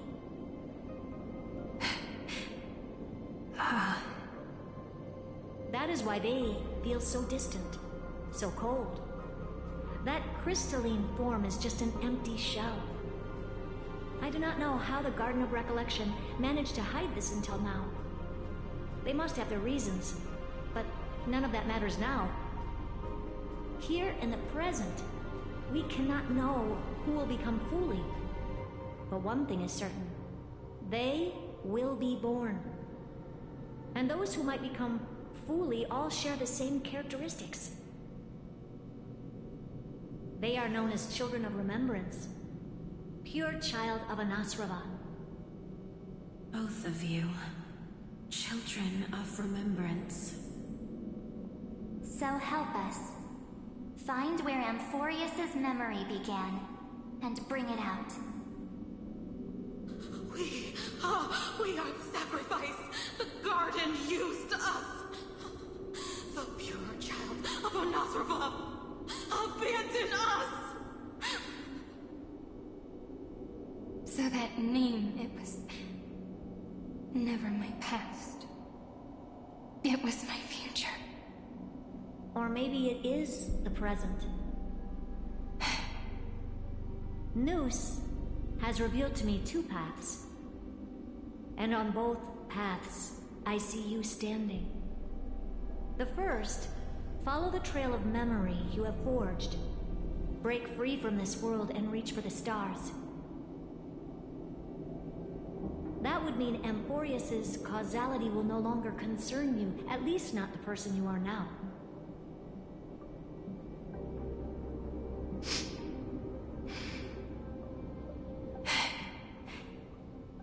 Go on. The second, you come to a stop and fade, offering yourself to become the memory that carries through Amphorius. Perhaps this is the choice every pure child of Anasrava must face. That choice means I'll remain in the past forever. And more than that, it means you will close off Amphorius's causality. This world is sealed. The effect that the remembrance brings to it will all converge on one thing. That one thing is you. No more eons will interfere with this part of history. No more blank spaces in causality. The present will be set into stone and become indestructible. There are two paths, and only one leads to the right end. Droidhead didn't tell me the answer, but I can guess what might happen if you choose wrong. With causality incomplete, there is a chance Iron Tomb could rise. Fucking great. So even the gods of the cosmos are unreasonable. If you want my advice, stop thinking so much. Ask yourself what your heart truly wants. Choose the first path, and you might survive as a memo sprite. You may even walk beside them for a while. Even I can tell how much they mean to you. Especially the little one. But if you take the second one, then you may have already lost the chance to say goodbye.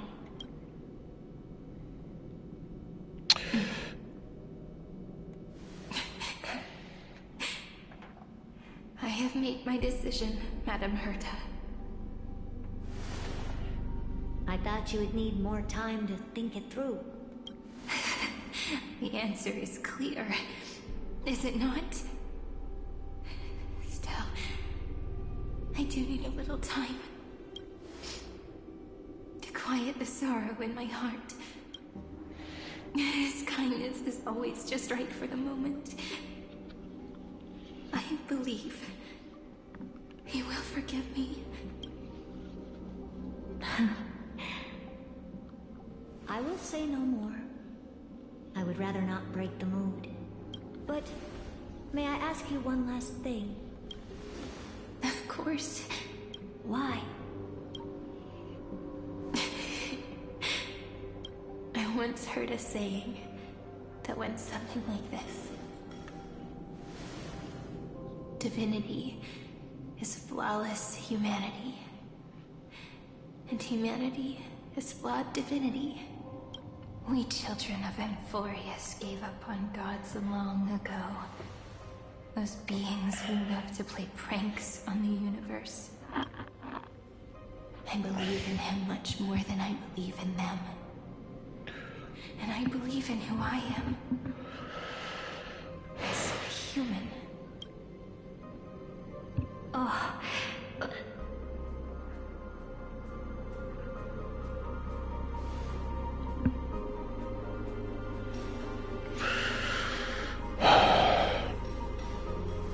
That really is a comforting answer. As for the one wish I still have trouble letting go of.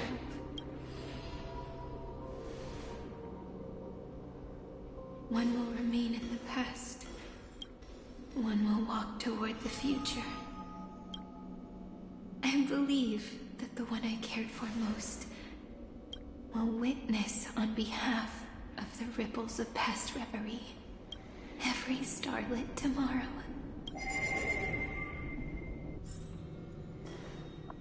Moving backwards through remembrance. What a curious feeling. Is this the moment Iron Tomb declares victory and casts the destruction upon the stars? So back then, in the path space, it was I who found me. The gods' whispers were nothing more than a girl talking to herself. Now that I remember, what I heard back then was...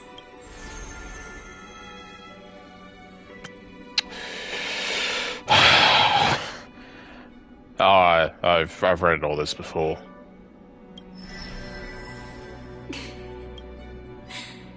All I wanted to say was, don't give up. He will find you. Memory truly is amazing.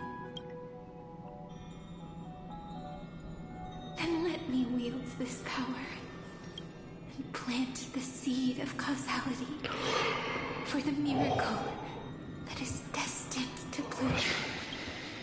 Oh, I didn't even see what it was. The options. So, must we walk all the way to the very beginning of memory? It's such a long road. A bit lonely to walk alone. Then, would it be alright if I came with you? As long as it's Peach. Even 30 million wouldn't be too many. One is enough. Take a deep breath, and then we can set off, alright? Follow the ripples of remembrance into the past. Reconnect every moment in which the gods made themselves known. Clearly, cause leads to effect. But now, the future gives new meaning to the past. Effect flows backward and nourishes cause. Maybe that is what makes memory so beautiful. So, let us return the way we came. Look back at every ripple that formed.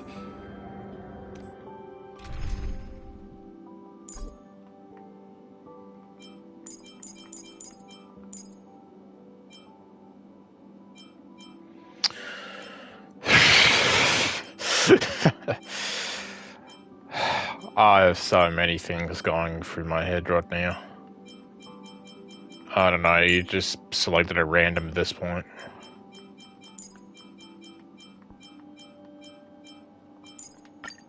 Sure. Go back home.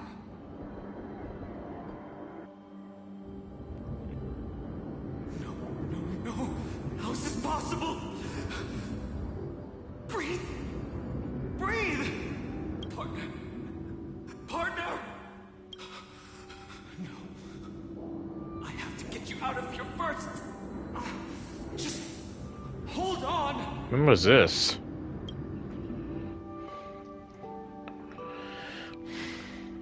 Remember?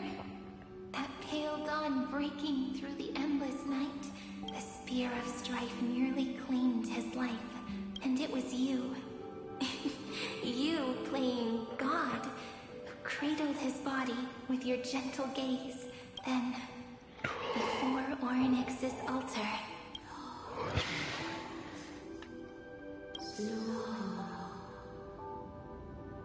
Even the Titan of Time mistook you for someone else. I never imagined there was a hidden truth behind our first meeting. The first time was also the last time I saw you.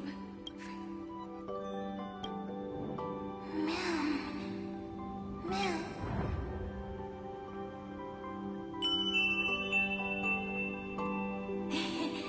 That melody from the memory. I've got it now. And so, the miracle was able to slip away from death temporarily. I'll leave him to the Casteress of the past. She will keep him here, in the world of the living.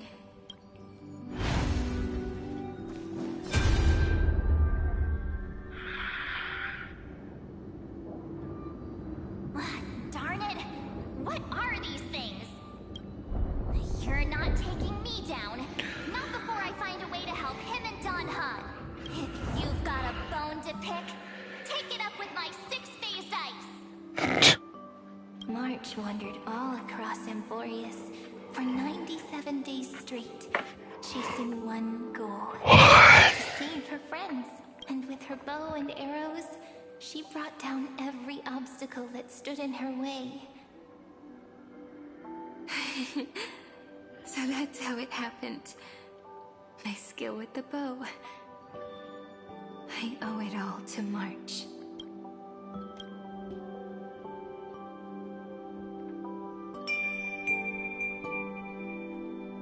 What a sweet note. I've got it now. And so, in a memory from the past, you inherited March's mastery of the bow. And that arrow bearing golden flames will streak across the stars in the future, becoming a glimmer of hope for the cosmos.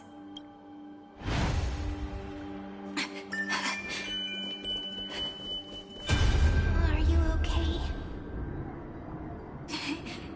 No worries. I'm just a little tired from all the walking. 3 paths interweave and fetter Amphorius, co-authoring the fate of the world. Ordinary pathstriders aren't known to leave traces in the mirror, so if what you said is true... I just realized, because they only appeared in one scene in this fucking story. What was the whole deal with Genuine and Facia? Then this isolated star system must be home to at least 3 beings comparable to Emanators. I would even go as far as to say... themselves. To gain the favor of the stars for Amphorius, the Remembrance sent a call for help to the cosmos. But the obstruction from the scepter was far too strong. Even the gods could do nothing more than send a fleeting mimetic being to someone who walked the same path. Thankfully, Miss Black Swan caught that fleeting moment.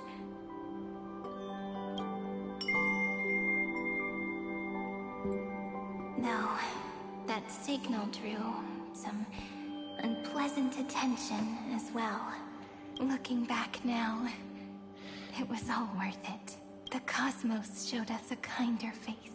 Thankfully, she has a different understanding of the Remembrance. Miss Evernight once said that the Remembrance wasn't looking after Emphorius, but rather scheming and preparing to devour the paths. Her deduction was perfectly logical, but she failed to account for what the humans in this story could achieve. Maybe I have a scheme of my own. A scheme that will bring happiness to everyone. Please keep helping them. And the others in the future too, Miss Black Swan.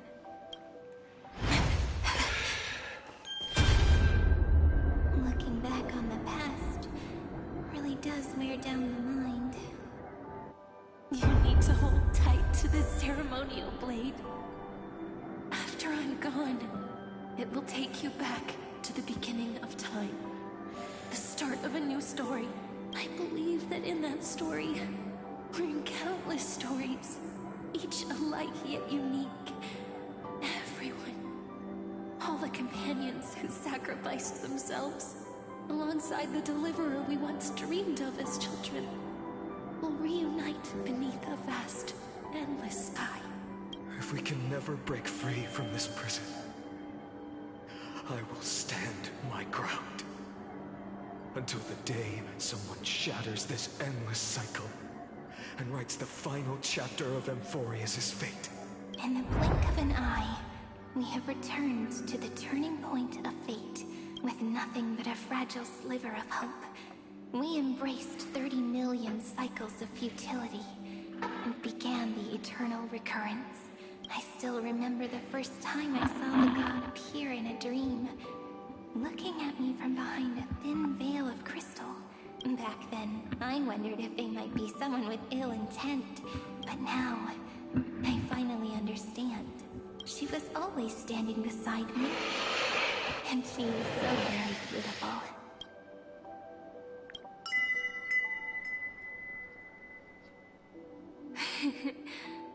Causality really is a force that cannot be stopped.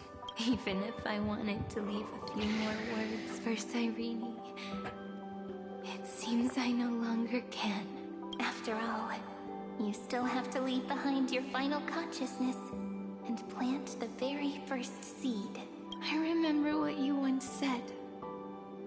When a god sheds a tear, the thing reflected in the ripples must be the most beautiful thing in the world. But do you know what Emphorius saw when its heart was born? The first thing it saw was a name. Passing object information. 0, 9, 3. Looks like you figured it out. Sometimes, all it takes is a change in perspective to reveal something truly unexpected. Don't you agree? That's right.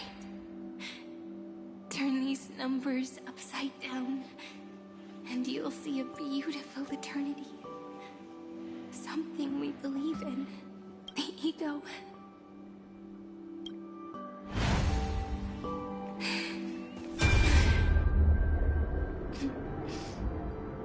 Looks like time's running out. I want to protect everyone in the village. But can I really do that with the strength I have? I shouldn't think too much. Better finish the farm work Dad left me first. The hero within has been by our side since we were little. Finan has always been strong. But without that faint glimmer of hope lingering in his mind, would the weight of fate and endless recurrence finally break him? If only someone could place even a sliver of hope inside his heart, he would hold on and keep going. Yes, just a single spark, and he would guard that fragile light until it turned into a blazing sun.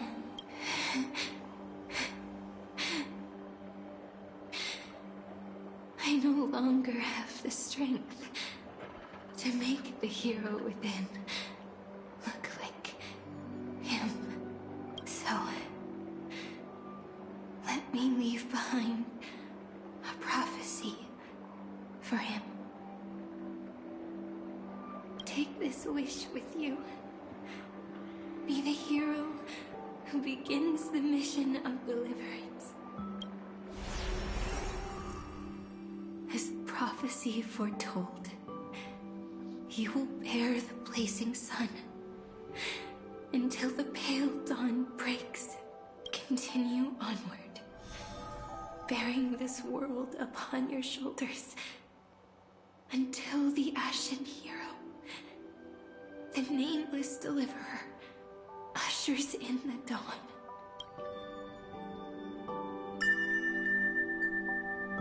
Now, your eyes have seen through all of Amphorius, from the end back to the beginning.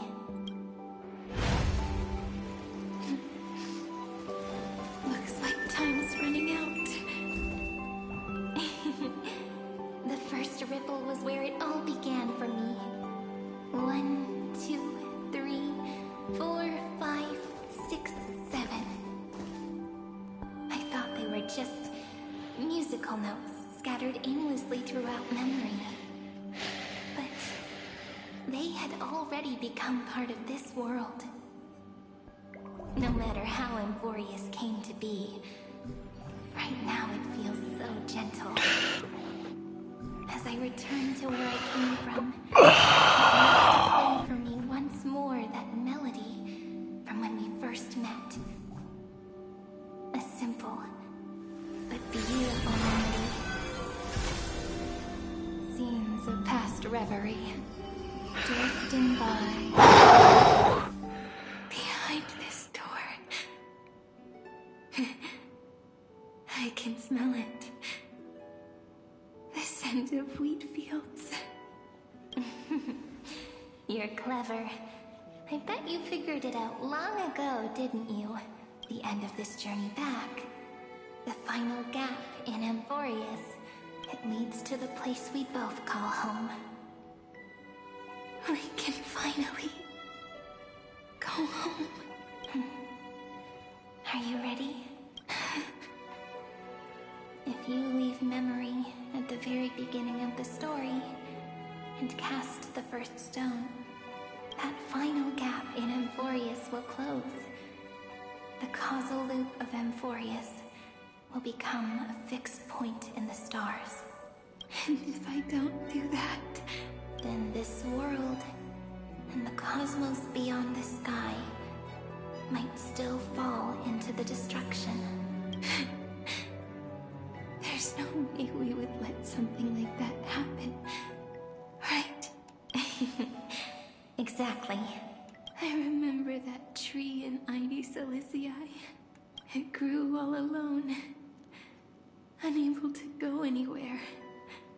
It watched the sea in silence, dreaming of a faraway shore it could never reach. But now, a tiny boat sets sail. It carries a seed of hope, plucked from the tree, and heads into the great beyond. Even if the boat's shadow fades quickly from sight, the tree knows that its wish will bloom on the other side of the sea. In that moment, it must feel happiness, right? The way you brought it up. Now I kind of miss that tree too. Come on, let's go home together. Take it with us, back to the sacrament courtyard. Let it become Remembrance's anchor, tying together the times we knew so well.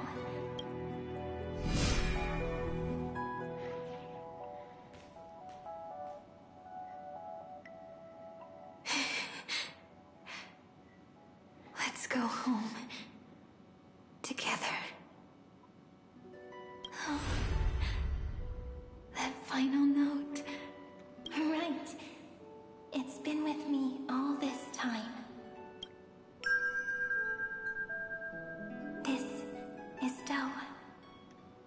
It is also the first note. The one from the first time we met. And the one that stayed to the very end.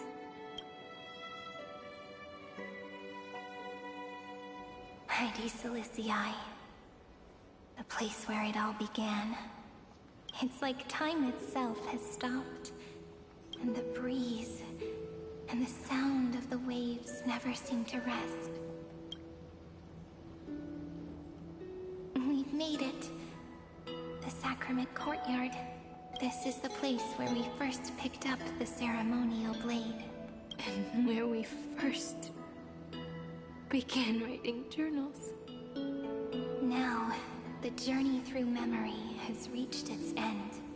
Once the anchor is placed, what awaits us is 30 million lifetimes of reunion. Looping. Again and again. Endless farewells. Do, re, mi, fa, sol, la, ti.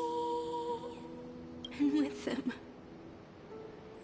endless encounters. Ti, la, sol, fa, mi, re, do. Such a happy scale. Whether it's for Cyrene, the Deliverer, or every sprouting branch of Emphorius, I leave this tale of love here. May the river of time flow backward, bringing scenes of the future before our gaze. In the eternal land that no one remembers. The legend of the Trail Place is about to begin.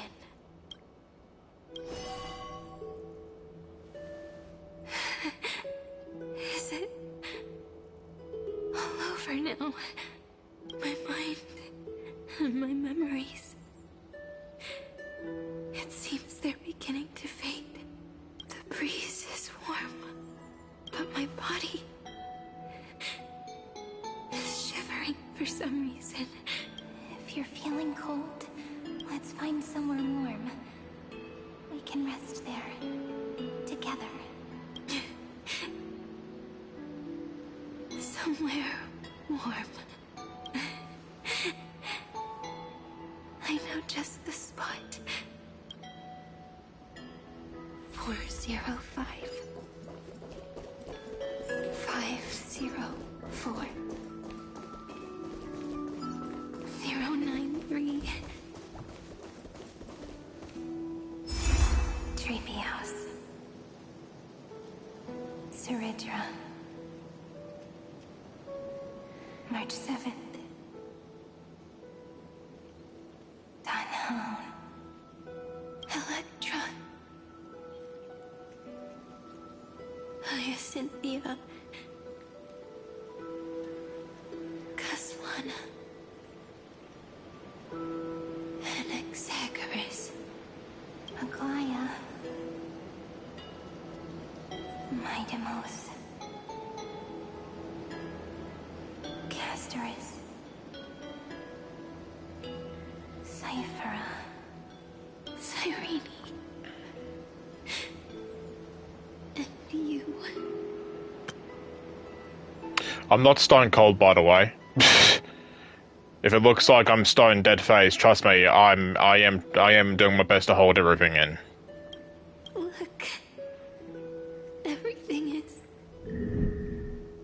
already as we've written. And so the flower fades at the journey's end, only to take root again at the journey's beginning. It leaves love at yesterday's conclusion. When people see that ending of love, they set out on the flame chase journey, and those who chase the flame, in turn, let the flower bloom anew tomorrow. Casualty comes full circle in this line, or more poetically, the pen is laid to rest. Within the light cone, all is faded. You ask fate, what is divinity? And she says, look, how beautiful you are. I am the gaze that looks back on the world. How fortunate we are. In this cycle of cause and effect, humanity never looks to the gods for guidance. The ones who pick up the pen and write miracles again and again are always ourselves.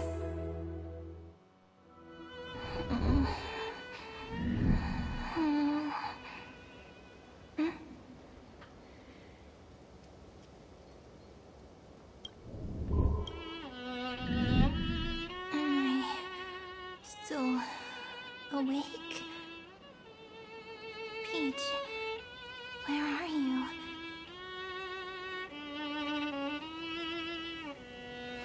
Are you still here?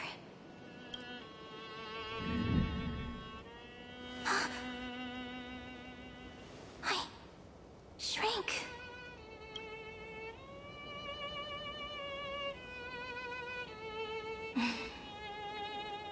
So that's how it works.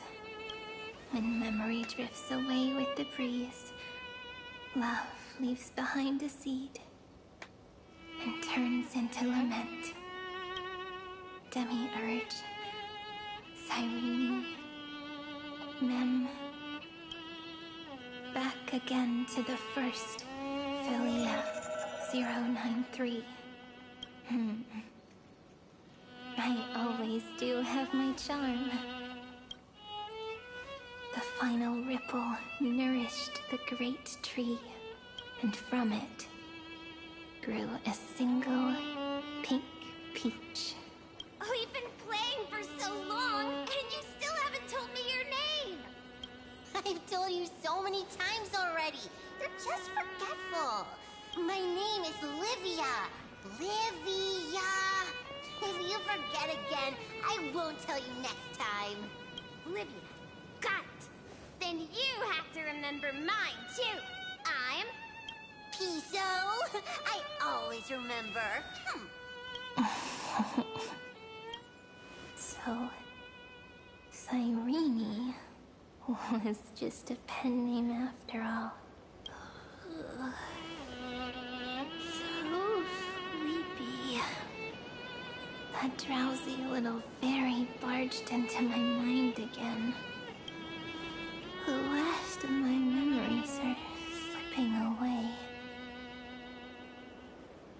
I wonder what this world will look like when I wake up again.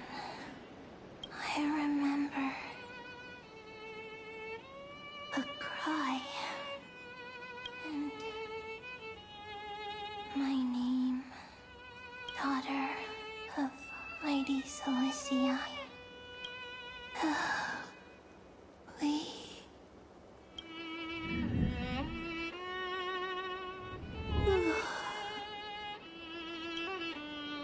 Shh. Never mind. The same seed, when planted in different soils, blooms into flowers that are alike, yet never the same. But what truly makes her beautiful is each and every soul in the world. No matter what form liking takes, it is still precious love, and I will accept it gratefully and return it with joy.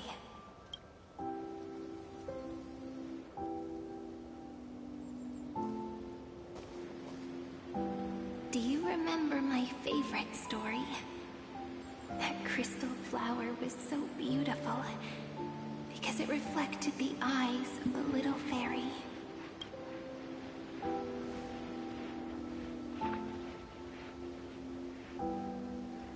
The stars across the cosmos will know I am the fairy who wrote, as I've written, together with you.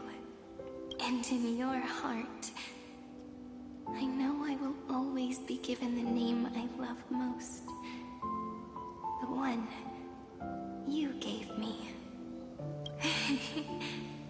After all, we've always been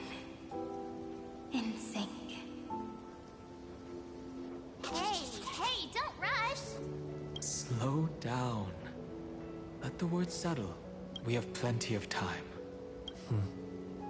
In Amphorius's month of mourning, all conflicts across the land come to rest.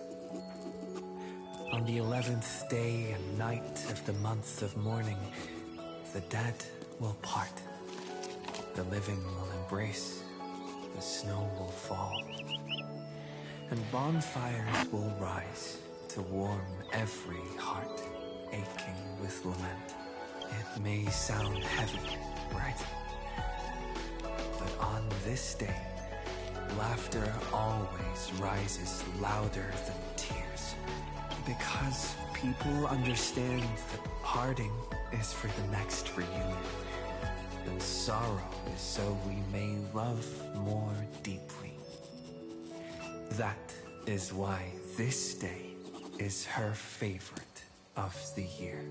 Under the same sky, across 8 phases of the moon, 13 heroes composed an epic together. 1 plus 8 plus 13 equals 2 11s. Would it feel more fitting if the rest were written in Miss Cyrene's voice? Agreed.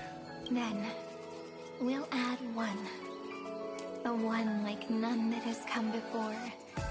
A 1 that blazes new trails. I make this wish. On the 12th day of the 11th month, 13 heroes will take every core flame ignited across 30 million lifetimes and scatter them among the stars. Later, when the people who know this story gaze upon the cosmos, they will discover that the countless stars in the sky now glow pink. And after 13 seconds, that radiant light will quietly fade.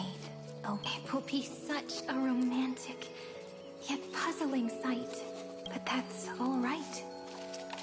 They will keep that mystery close to their hearts, constantly pondering what the ego truly is. They will love. They will get hurt. They will rage. And in 30 million moments of helplessness, they will stitch their shattered hearts back together. Again and again. But remember this well. Losses are a constant on the Flame Chase journey. There may be pain along the way, but you and I will never be alone. They will come to understand what it means to lose. And in the end, they will choose to let go. They will offer their hearts to this world, to every companion they walk beside. And they will take in the hearts of others and pass them onward. For every soul that exists in this world, there is a different ego, a different prime mover of life. There will never be just one answer, not even for love. But when people gaze into the night sky and love what is fading with the same resolve they have to praise the stars, I want that soft, gentle pink in the sky to tell them love will always be answered. This is a story about love, and a story about how to answer it. Whether it is one we have already written, or one you are yet to write, it will be a romantic story, like none that has come before. You think so too, right? And the romantic story deserves an ending that is free and complete.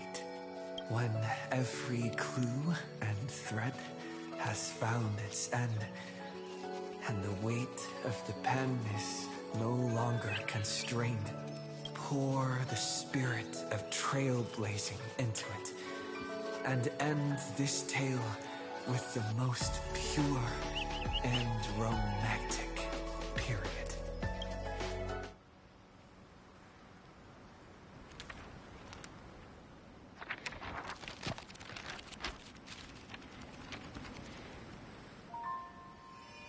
Light. Sky. Sea. Stars. Seeds. Flowers. Birds. Hope. And love. Such words of beauty were how I first imagined the world. For as long as I can remember, I've used them to tell the stories of Amphorius. And now, this is the last one. A story about tomorrow. Dedicated to you.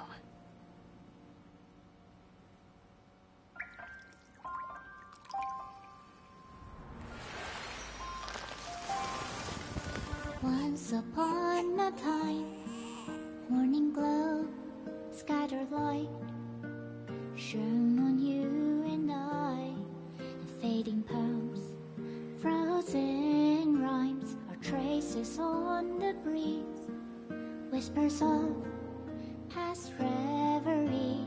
Please let me linger for now, enveloped in your sound. Love on the pages, the ink our stories penned.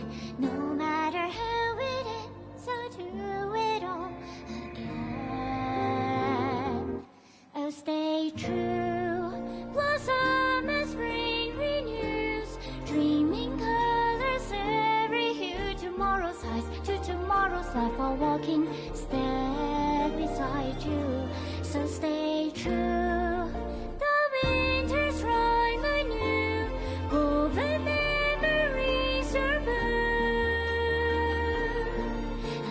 Melody, sing a song of reverie.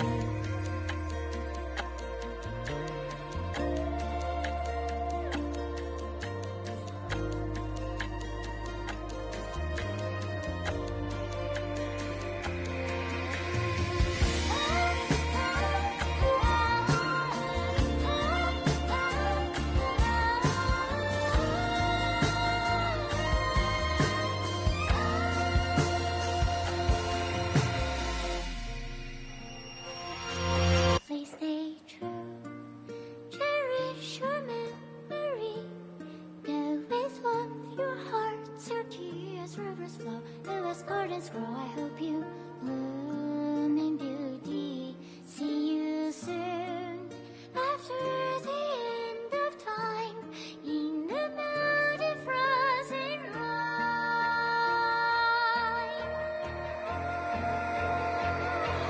Now stay true, blossom as spring renews, greening colors every hue. Tomorrow's eyes to tomorrow's life are walking. Now stay true, the winter's rhyme and you, woven memories are burn, and like a melody, sing our reverie, and in our memory, in the end of our journey.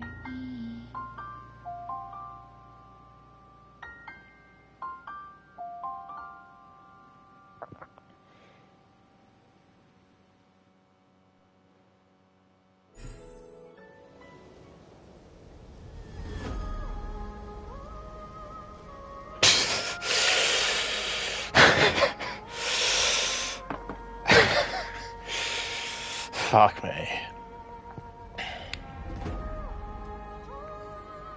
Question mark is March?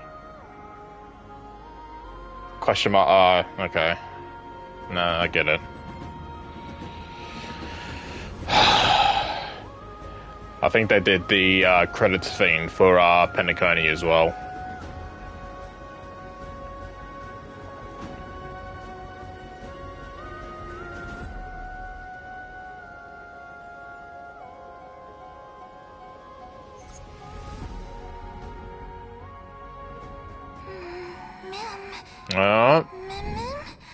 Nope. Hang on.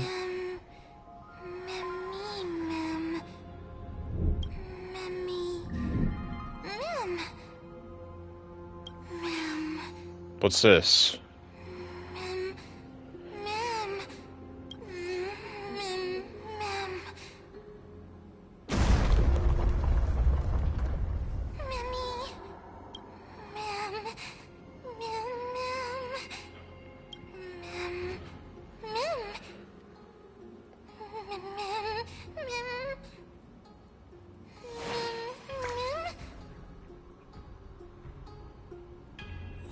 What? Oh, fuck me, what now?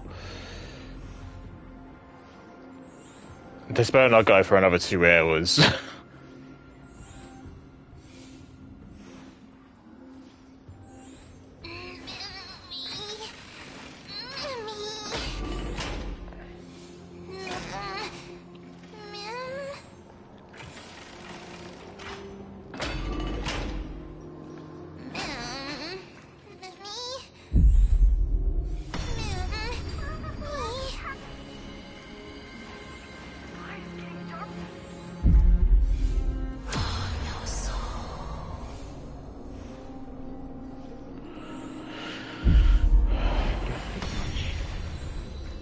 No longer working.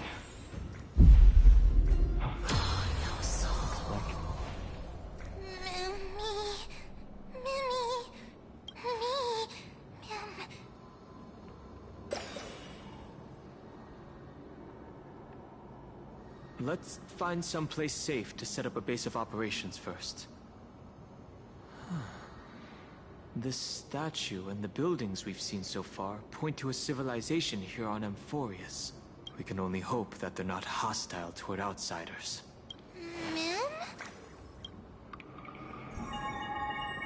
I've reunited with you so many times, and every time feels like the first time we met. I was gonna say, is that like the first meeting from like the start of Amphorius? Each time, love breaks through the stubborn cycles and takes flight toward a pink tomorrow.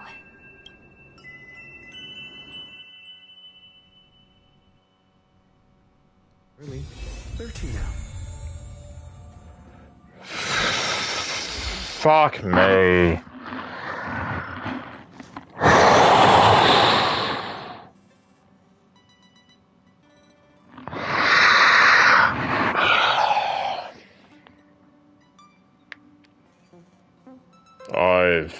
I've got so many thoughts. Mostly positive. I'm not mad. Well.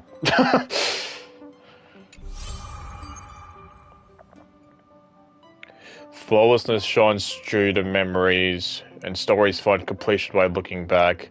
The first is memorized for your travels. Head to the book and write it down.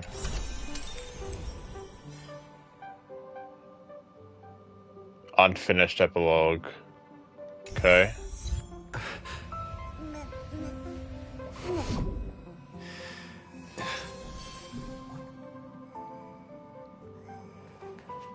I don't think I have you. Why are you here?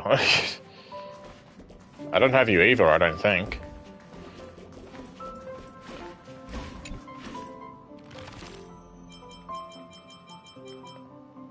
Yeah, it doesn't even have any of the Amphorius characters here.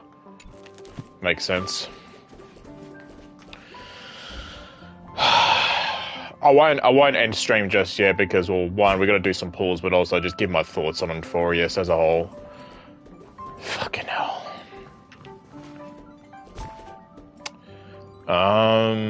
What was I gonna do?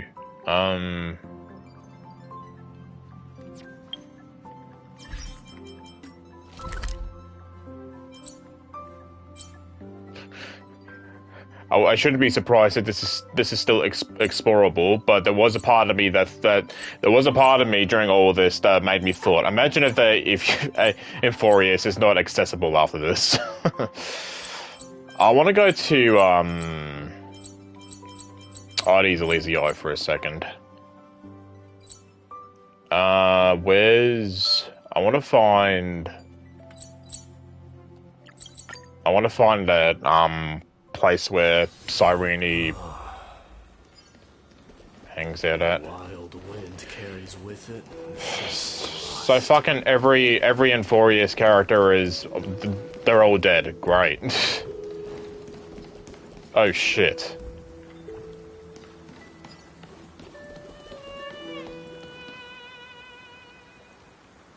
They say kindred spirits, even when traveling different separately, will eventually arrive at the same destination. Perhaps that's why we reunited here in Ides Elysiae. I thought I'd never see you again?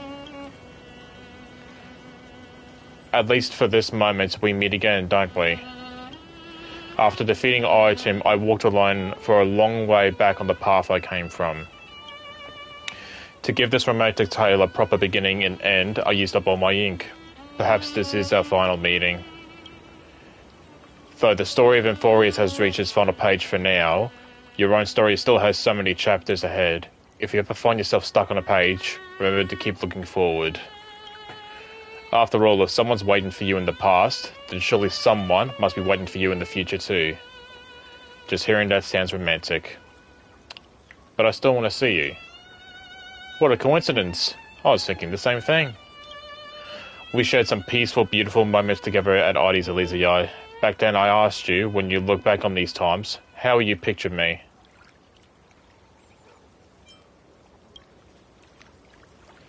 I remember every little moment we spent together. What about you? Have you kept me close to your heart? Remember to review as I've written often, and let us keep you company. Next, based on your memories, I'll recall those days to Ides Elysiae as the final photograph to accompany you. At that time, the ripples of past reverie will carry stories and meet you once again. I feel like kind of sleepy. Time for some shut-eye. See you in dreamland. Oh wow.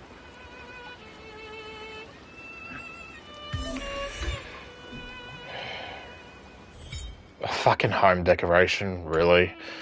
Fuck. Oh, hello. Hi, I'm so happy to see you. Are you here to play with me? Okay, so... How do I word this? No, just skip through all this. Okay, so... Pretty much, I don't know how to word this. In canon, Enforius has gone and every character is dead, and it still is. I think this is just one of those things, it's like, no, you can still come back here and, see all the characters hanging about and whatnot. Because you still see, like, characters like Finan and Aglaya and Anaxa in, Okama, so... They're all still around. It really felt like to me that Finan was the main character for at least the first half of Enforius. Like, I'll probably say, like, between 3.0 to 3.4, maybe. But as soon as Cyrene got introduced and when Finan was going on his mission, pretty much from 3.4 to now, it very much felt like Cyrene was the main character, so... Fuck. Damn, that sucks, man. I just want everyone alive and well. It's a beautiful story, I get that. It is beautifully told, but I just hate seeing characters that I've attached to, which to be fair is almost everyone that I meet, all fucking dead. But I understand why it had to be. Probably wouldn't be as effective as an ending if all of a sudden a new cycle just started and everyone's alive and well, but the repeated cycles have all stopped. Everyone could just live normally. Actually, does the Enforius icon look different in... No. Oh no, it still looks like this. Oh, wait a minute. Oh no, that branch has been broken. This little part here.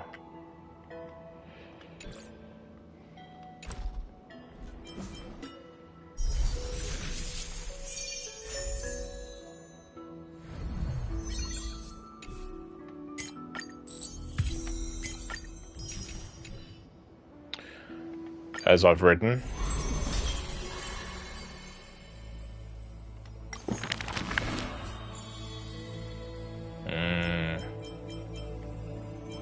Oh man, you could have had Cyrene on here. I get why, but right story. Having witnessed a romantic story like none that has come before, now drop in the strand of nameless recollection.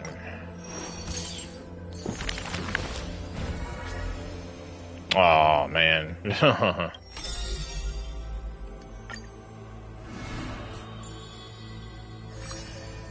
Ah, shit.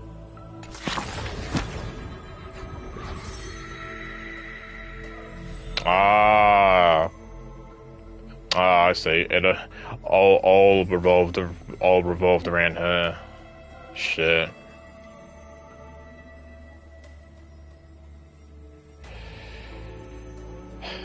It just makes me sad that most likely we never see any of these characters again in the future of this game. Which sucks.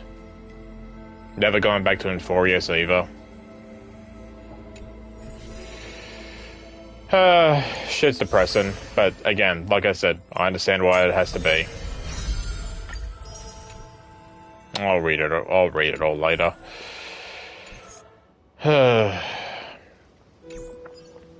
Let's do some pulls. Like I said before at the start, I would normally pull for the characters that I don't have. It's not even the right banner.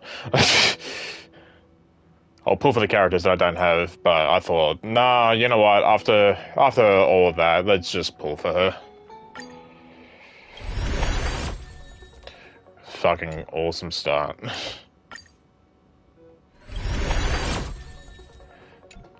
What's my history? It probably won't be anything good, but... No, it's not. it's literally, we're on 20. So this is 30.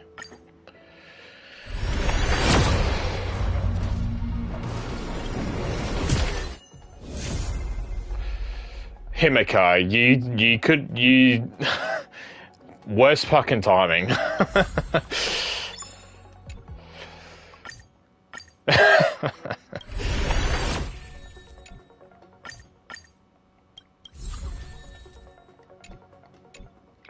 Himika, you could have been nicer after the fucking story that we just did.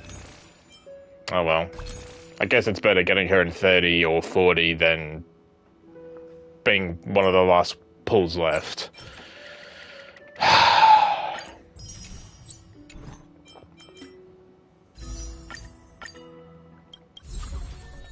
Damn. Okay. Oh well. I'll still pull for her off screen. It sucks. Need to claim all these too.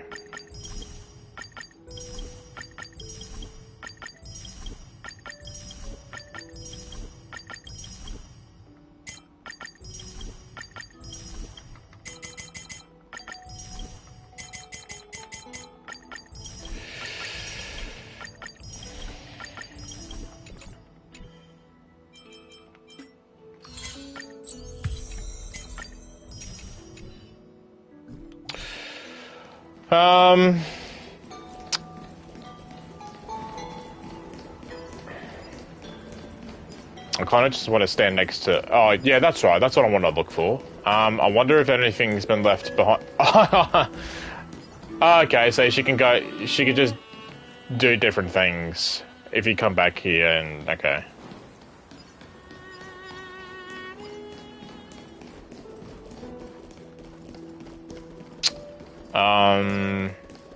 I wonder if anything got left here. No. Because this is where the... Oh.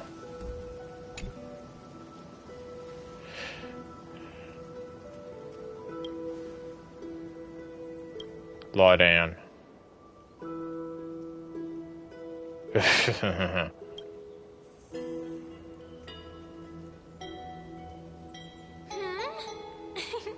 Dozing off like that without a care in the world. Gotta be careful. You might draw attention from the wrong sort of people. Okay, this is just another interaction. Huh? Look at you, still half asleep. Can't even tell who I am anymore? They say if you doze off in certain hidden corners, fairies might cast a sleeping spell on you, and you'd never wake up again. But don't worry, if that ever happens, I'll come find you and cast a wake-up spell, just like I did today.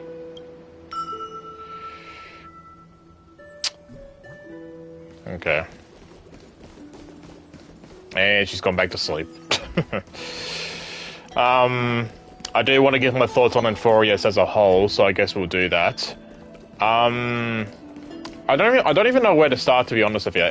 Don't get me wrong, like I said, look, I want to say this right off the bat. I don't hate Enforius. I, in fact, love Enforius. What I dislike about Enforius, though, is the pacing.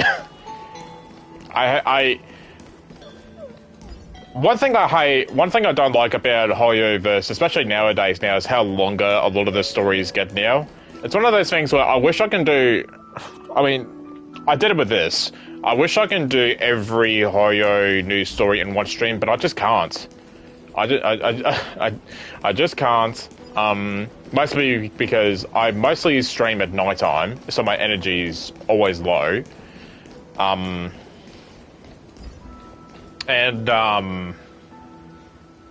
else? What was I going to say? I just hate how some of the stories are long. But with this one, specifically, because I know this was the end, I was originally going to do a Ghost of Yote stream, but after giving it some thought, I just kind of like, you know what? We've been through a lot with Enforius, you know, because Enforius, like, the start of Enforius was literally at the start of this year, January. So we've been doing this for close to a year now. This entire story. So I thought, you know what? Let's end it all in one stream. To which I did, and thankfully I did, and I had a lot of time today, so thankfully I had enough time to do it all. I wasn't entirely sure how long it was going to be, but thankful enough that I managed to get it all done. So pacing-wise, the pacing of these stories definitely didn't help in the long run. Especially Star Rails, because Star Rails' stories are much longer than Genshin and Zenless. Zenless is definitely the shortest to do. But in saying that, this story was beautifully told. There was a moment there during that last animated cutscene when you know, showing animated Cyrene and all the other Enforius people as kids, you know, doing their thing, hanging out with the Astral Express. I was close to on the verge of tears. Thankfully, I've held everything back, but there was a couple of moments there where I'm like, yep, this is it. But no, I still held it all in. I definitely enjoyed this better in Penacody, which is funny, because I got more confused by this story than I did with Penacody, but this story is miles better ahead of Penacody for me personally. And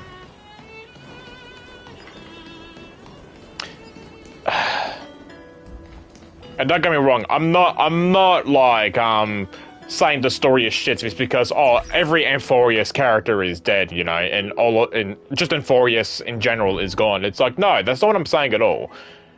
Do I want to see everyone alive as well? Yes, of course I do, but it's the story they were telling, and they told it very well. It made sense, and like I said, it wouldn't have been as effective if everyone just suddenly lived after this. So, no, it did have to be this way. And you know what? Ballsy. It was a ballsy move, like doing an entire region with no one to live. Live after this, which is a shame.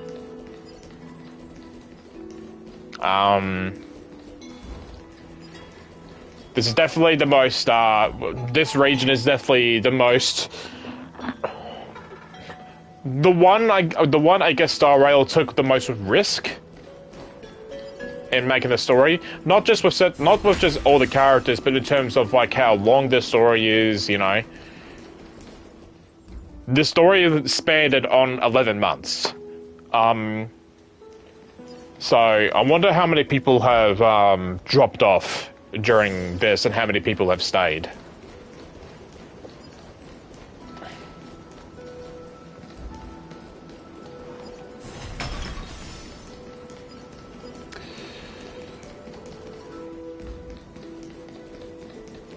In saying that, I do kind of regret not having every single Infurious character now.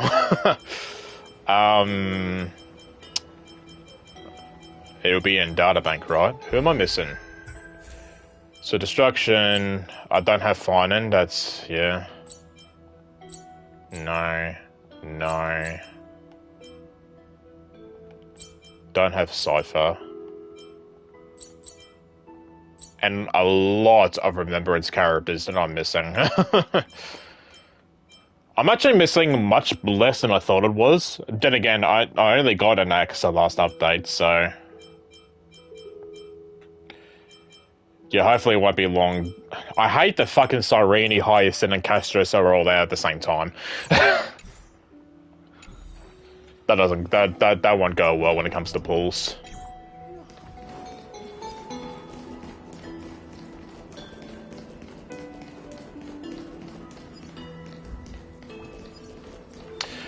Yeah, I do feel sad for Cyrene.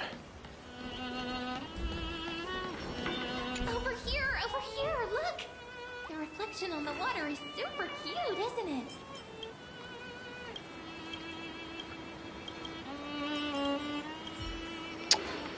It is nice to do good to see them though, even though it doesn't make sense. What else was I? What was I going to say? Because initially, how Hoyo, for the longest time, not including Zenless, Hoyo, they normally end their stories or their regions around the 0.2 or 0.3 mark when it comes to Genshin and Star Rail. So when we reached, I think it was 3.3, because I think 3.2 of this was Castris and Axa. 3.3 was Hyacinth and Cypher. I thought because since that update had a weekly boss, I thought, oh, the end of Infurious is here. But then it ended with, I think it ended with Fine and... I think it ended with the ending scene being Cyrene, and that was the stinger at the end. So I thought it'd be more, but there was more to tell after that, and I'm like, fuck.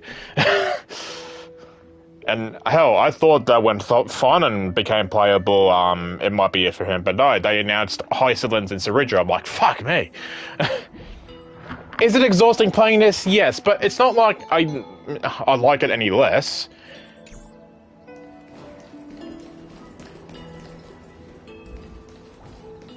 Is pacing an issue? Definitely.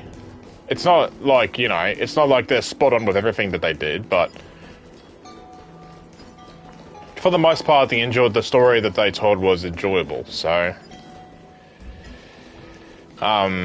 I am gonna miss seeing these characters in future of Star Rail going forward. And saying that, I don't even know what the fuck we're doing after Infurious. I don't know what next update is holding. I know that the new character Vidalia is coming, but that's literally that's all I know about what Star Rail's got to do going forward. And this is update 3.7, so I don't know how many updates we have. Like 3.8 may be just an update, and then the next region will happen after that. And I'm like, Christ, give me a break.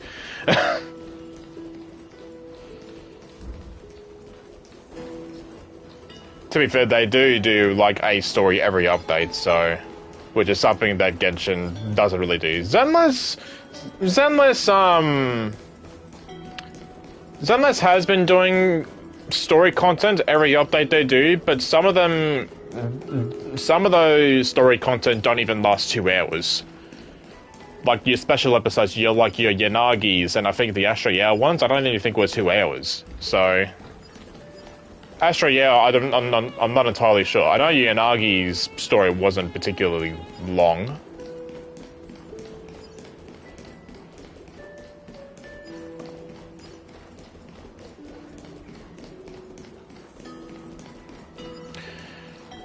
I wasn't entirely sure how long I was going to stream this today too, because I streamed this at 2 p.m. My time. It's now 9. It's now 9, and I had like one break in between, so fuck. I didn't commentate much over the dialogue because, well, I was just trying to pay attention to what everyone was saying, but also trying to piece together what the fuck was happening. So I hate how I legit thought that everyone was. I had a moment when we were on the Astral Express that everyone was going to live and happily ever after, but no. I mean, it's not like a depressing ending or anything. It's bittersweet.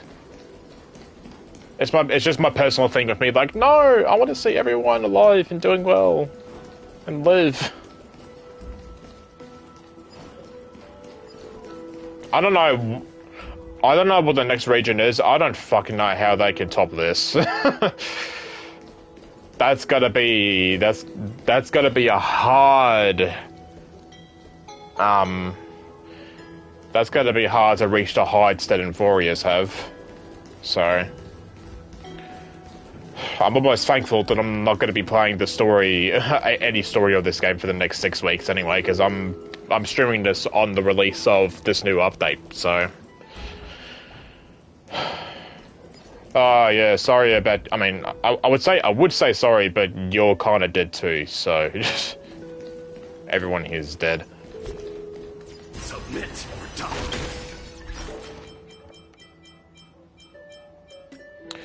All the dogs outside my house are barking, and I don't know why.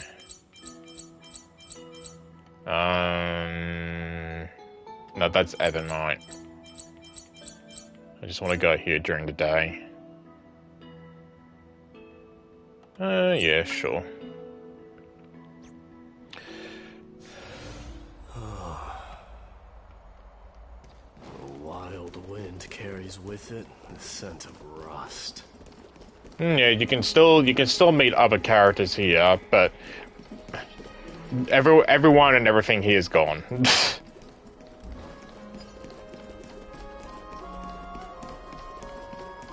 I wish I had Rapper, just so I can slide and move around much faster.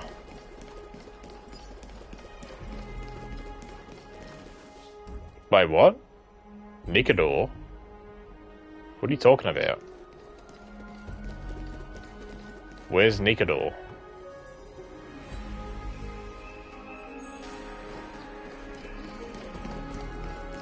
Finan's still here. I know Nax is around here somewhere.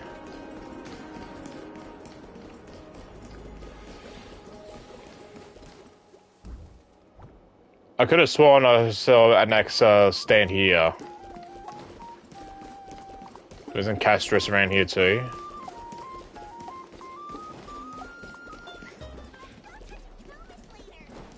I can't remember if she is.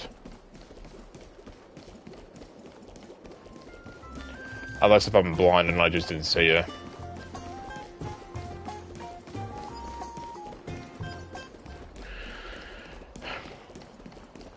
I can only imagine what Alex, who's a friend of mine that also plays this game, I'm pretty sure I've started playing this before her because I think she was still streaming when I started streaming this, and she hasn't started the Star Rail story yet. I can only imagine what she's got to go through when she gets through this, because she's more let me put it this way: when it comes to these games, she cries more than I do. But I can definitely tell that, yeah, she's going to be sobbing a lot at this one, especially at the ending of this. So I don't know if I should give her a warning beforehand or if I should just leave it be. Maybe I'll just leave it be. Let her suffer. Oh yeah, Mighty hangs out like up here or something, doesn't he? Oh no, that's just a memory. It's not. Okay.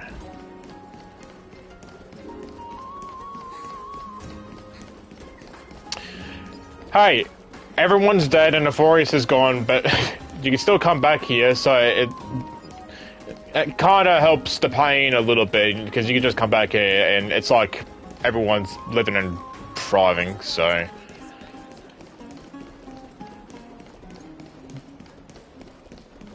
Takes the hurt away a little bit. But yeah, it's like I said before, it's like, it sucks that we're probably not going to be seeing any of the characters anymore. So, yeah.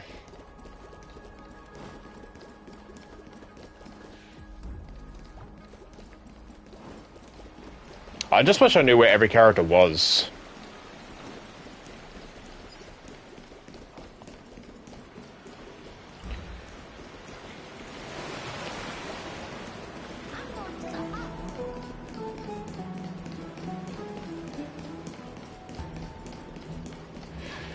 That's one gripe that I do have. I hated in a previous update before this, I hated how Aglaya got killed off.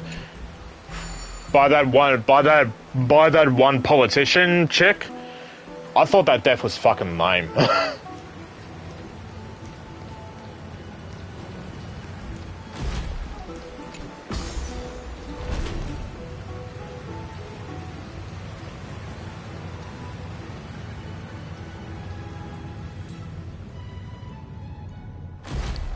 Of course, the guy is still up here.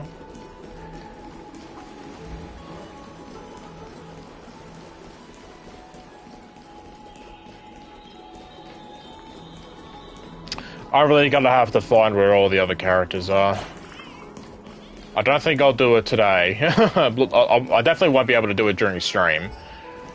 But I definitely need to do some exploring around Euphorius a bit, just to see where everyone is. I just kind of wish they were all close to each other.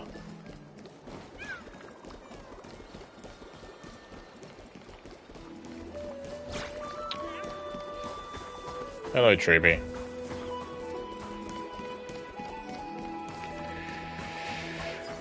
I think, when this region came out, I don't know if it was before or if it was during, I wasn't entirely sold on it.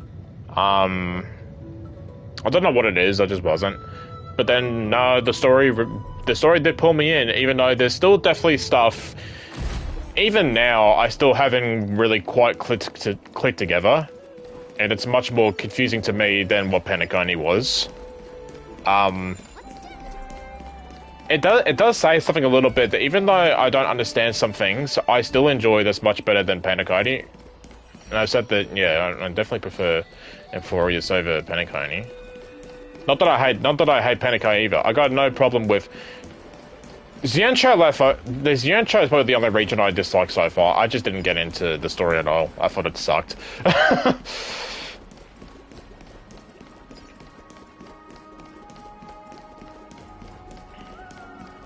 I don't know. It just never really clicked with me.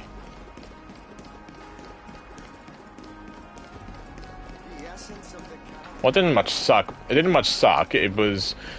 Everything we had so far is good. It's just... Xianzhou is definitely my least favorite. Still no answer from... Still no context about that whole Jing Yuan and Fei Xiao scene. I guess the only thing they've really given us is when all the spaceships came by when they're trying to take down the Iron Tomb.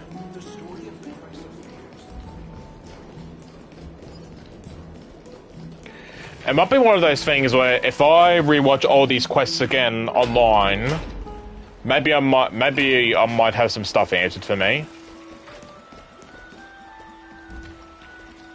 That might be it. But yeah, don't hold your breath.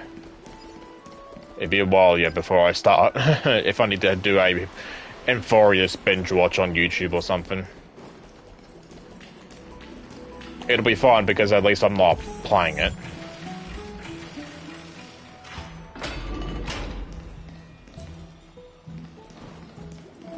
God, I really can't find anyone else, can you?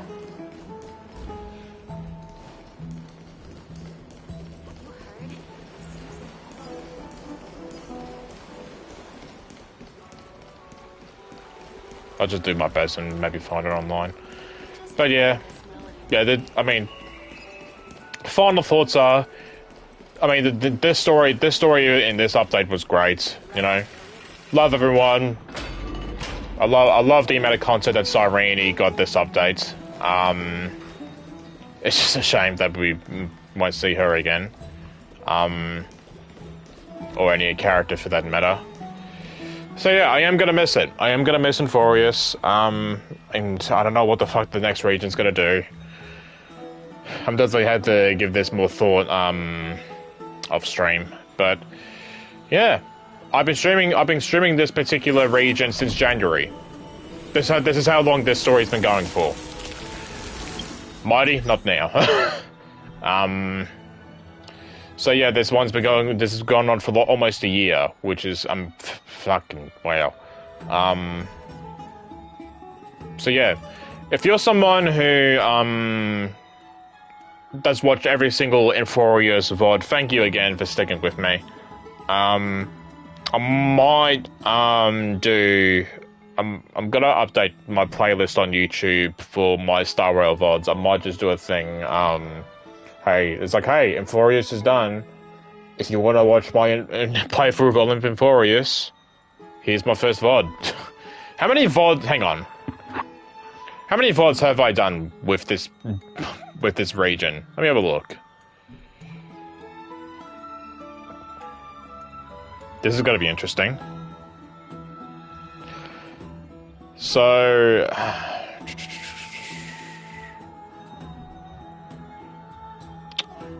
where is Star Rail? You're here somewhere. Alright, so 1, 2, 3, 4, 5, 6, 7, 8, 9, 10, 11, 12, 13, 14, 15, 16, 17, 18, 19. That's 19 streams on Infurious alone. Fuck. Yeah, it's definitely going to be another post-depression phase after this, but yeah, I think that's everything. I'm still going to be streaming Star Rail after this. I'll still be streaming the any of the new story content that's out. It's just it's gonna be weird though, because we're still going to be in a post-Infurious phase after this, after everything we just went through with this region. Yeah, I got nothing else. Like I said, I'll miss it.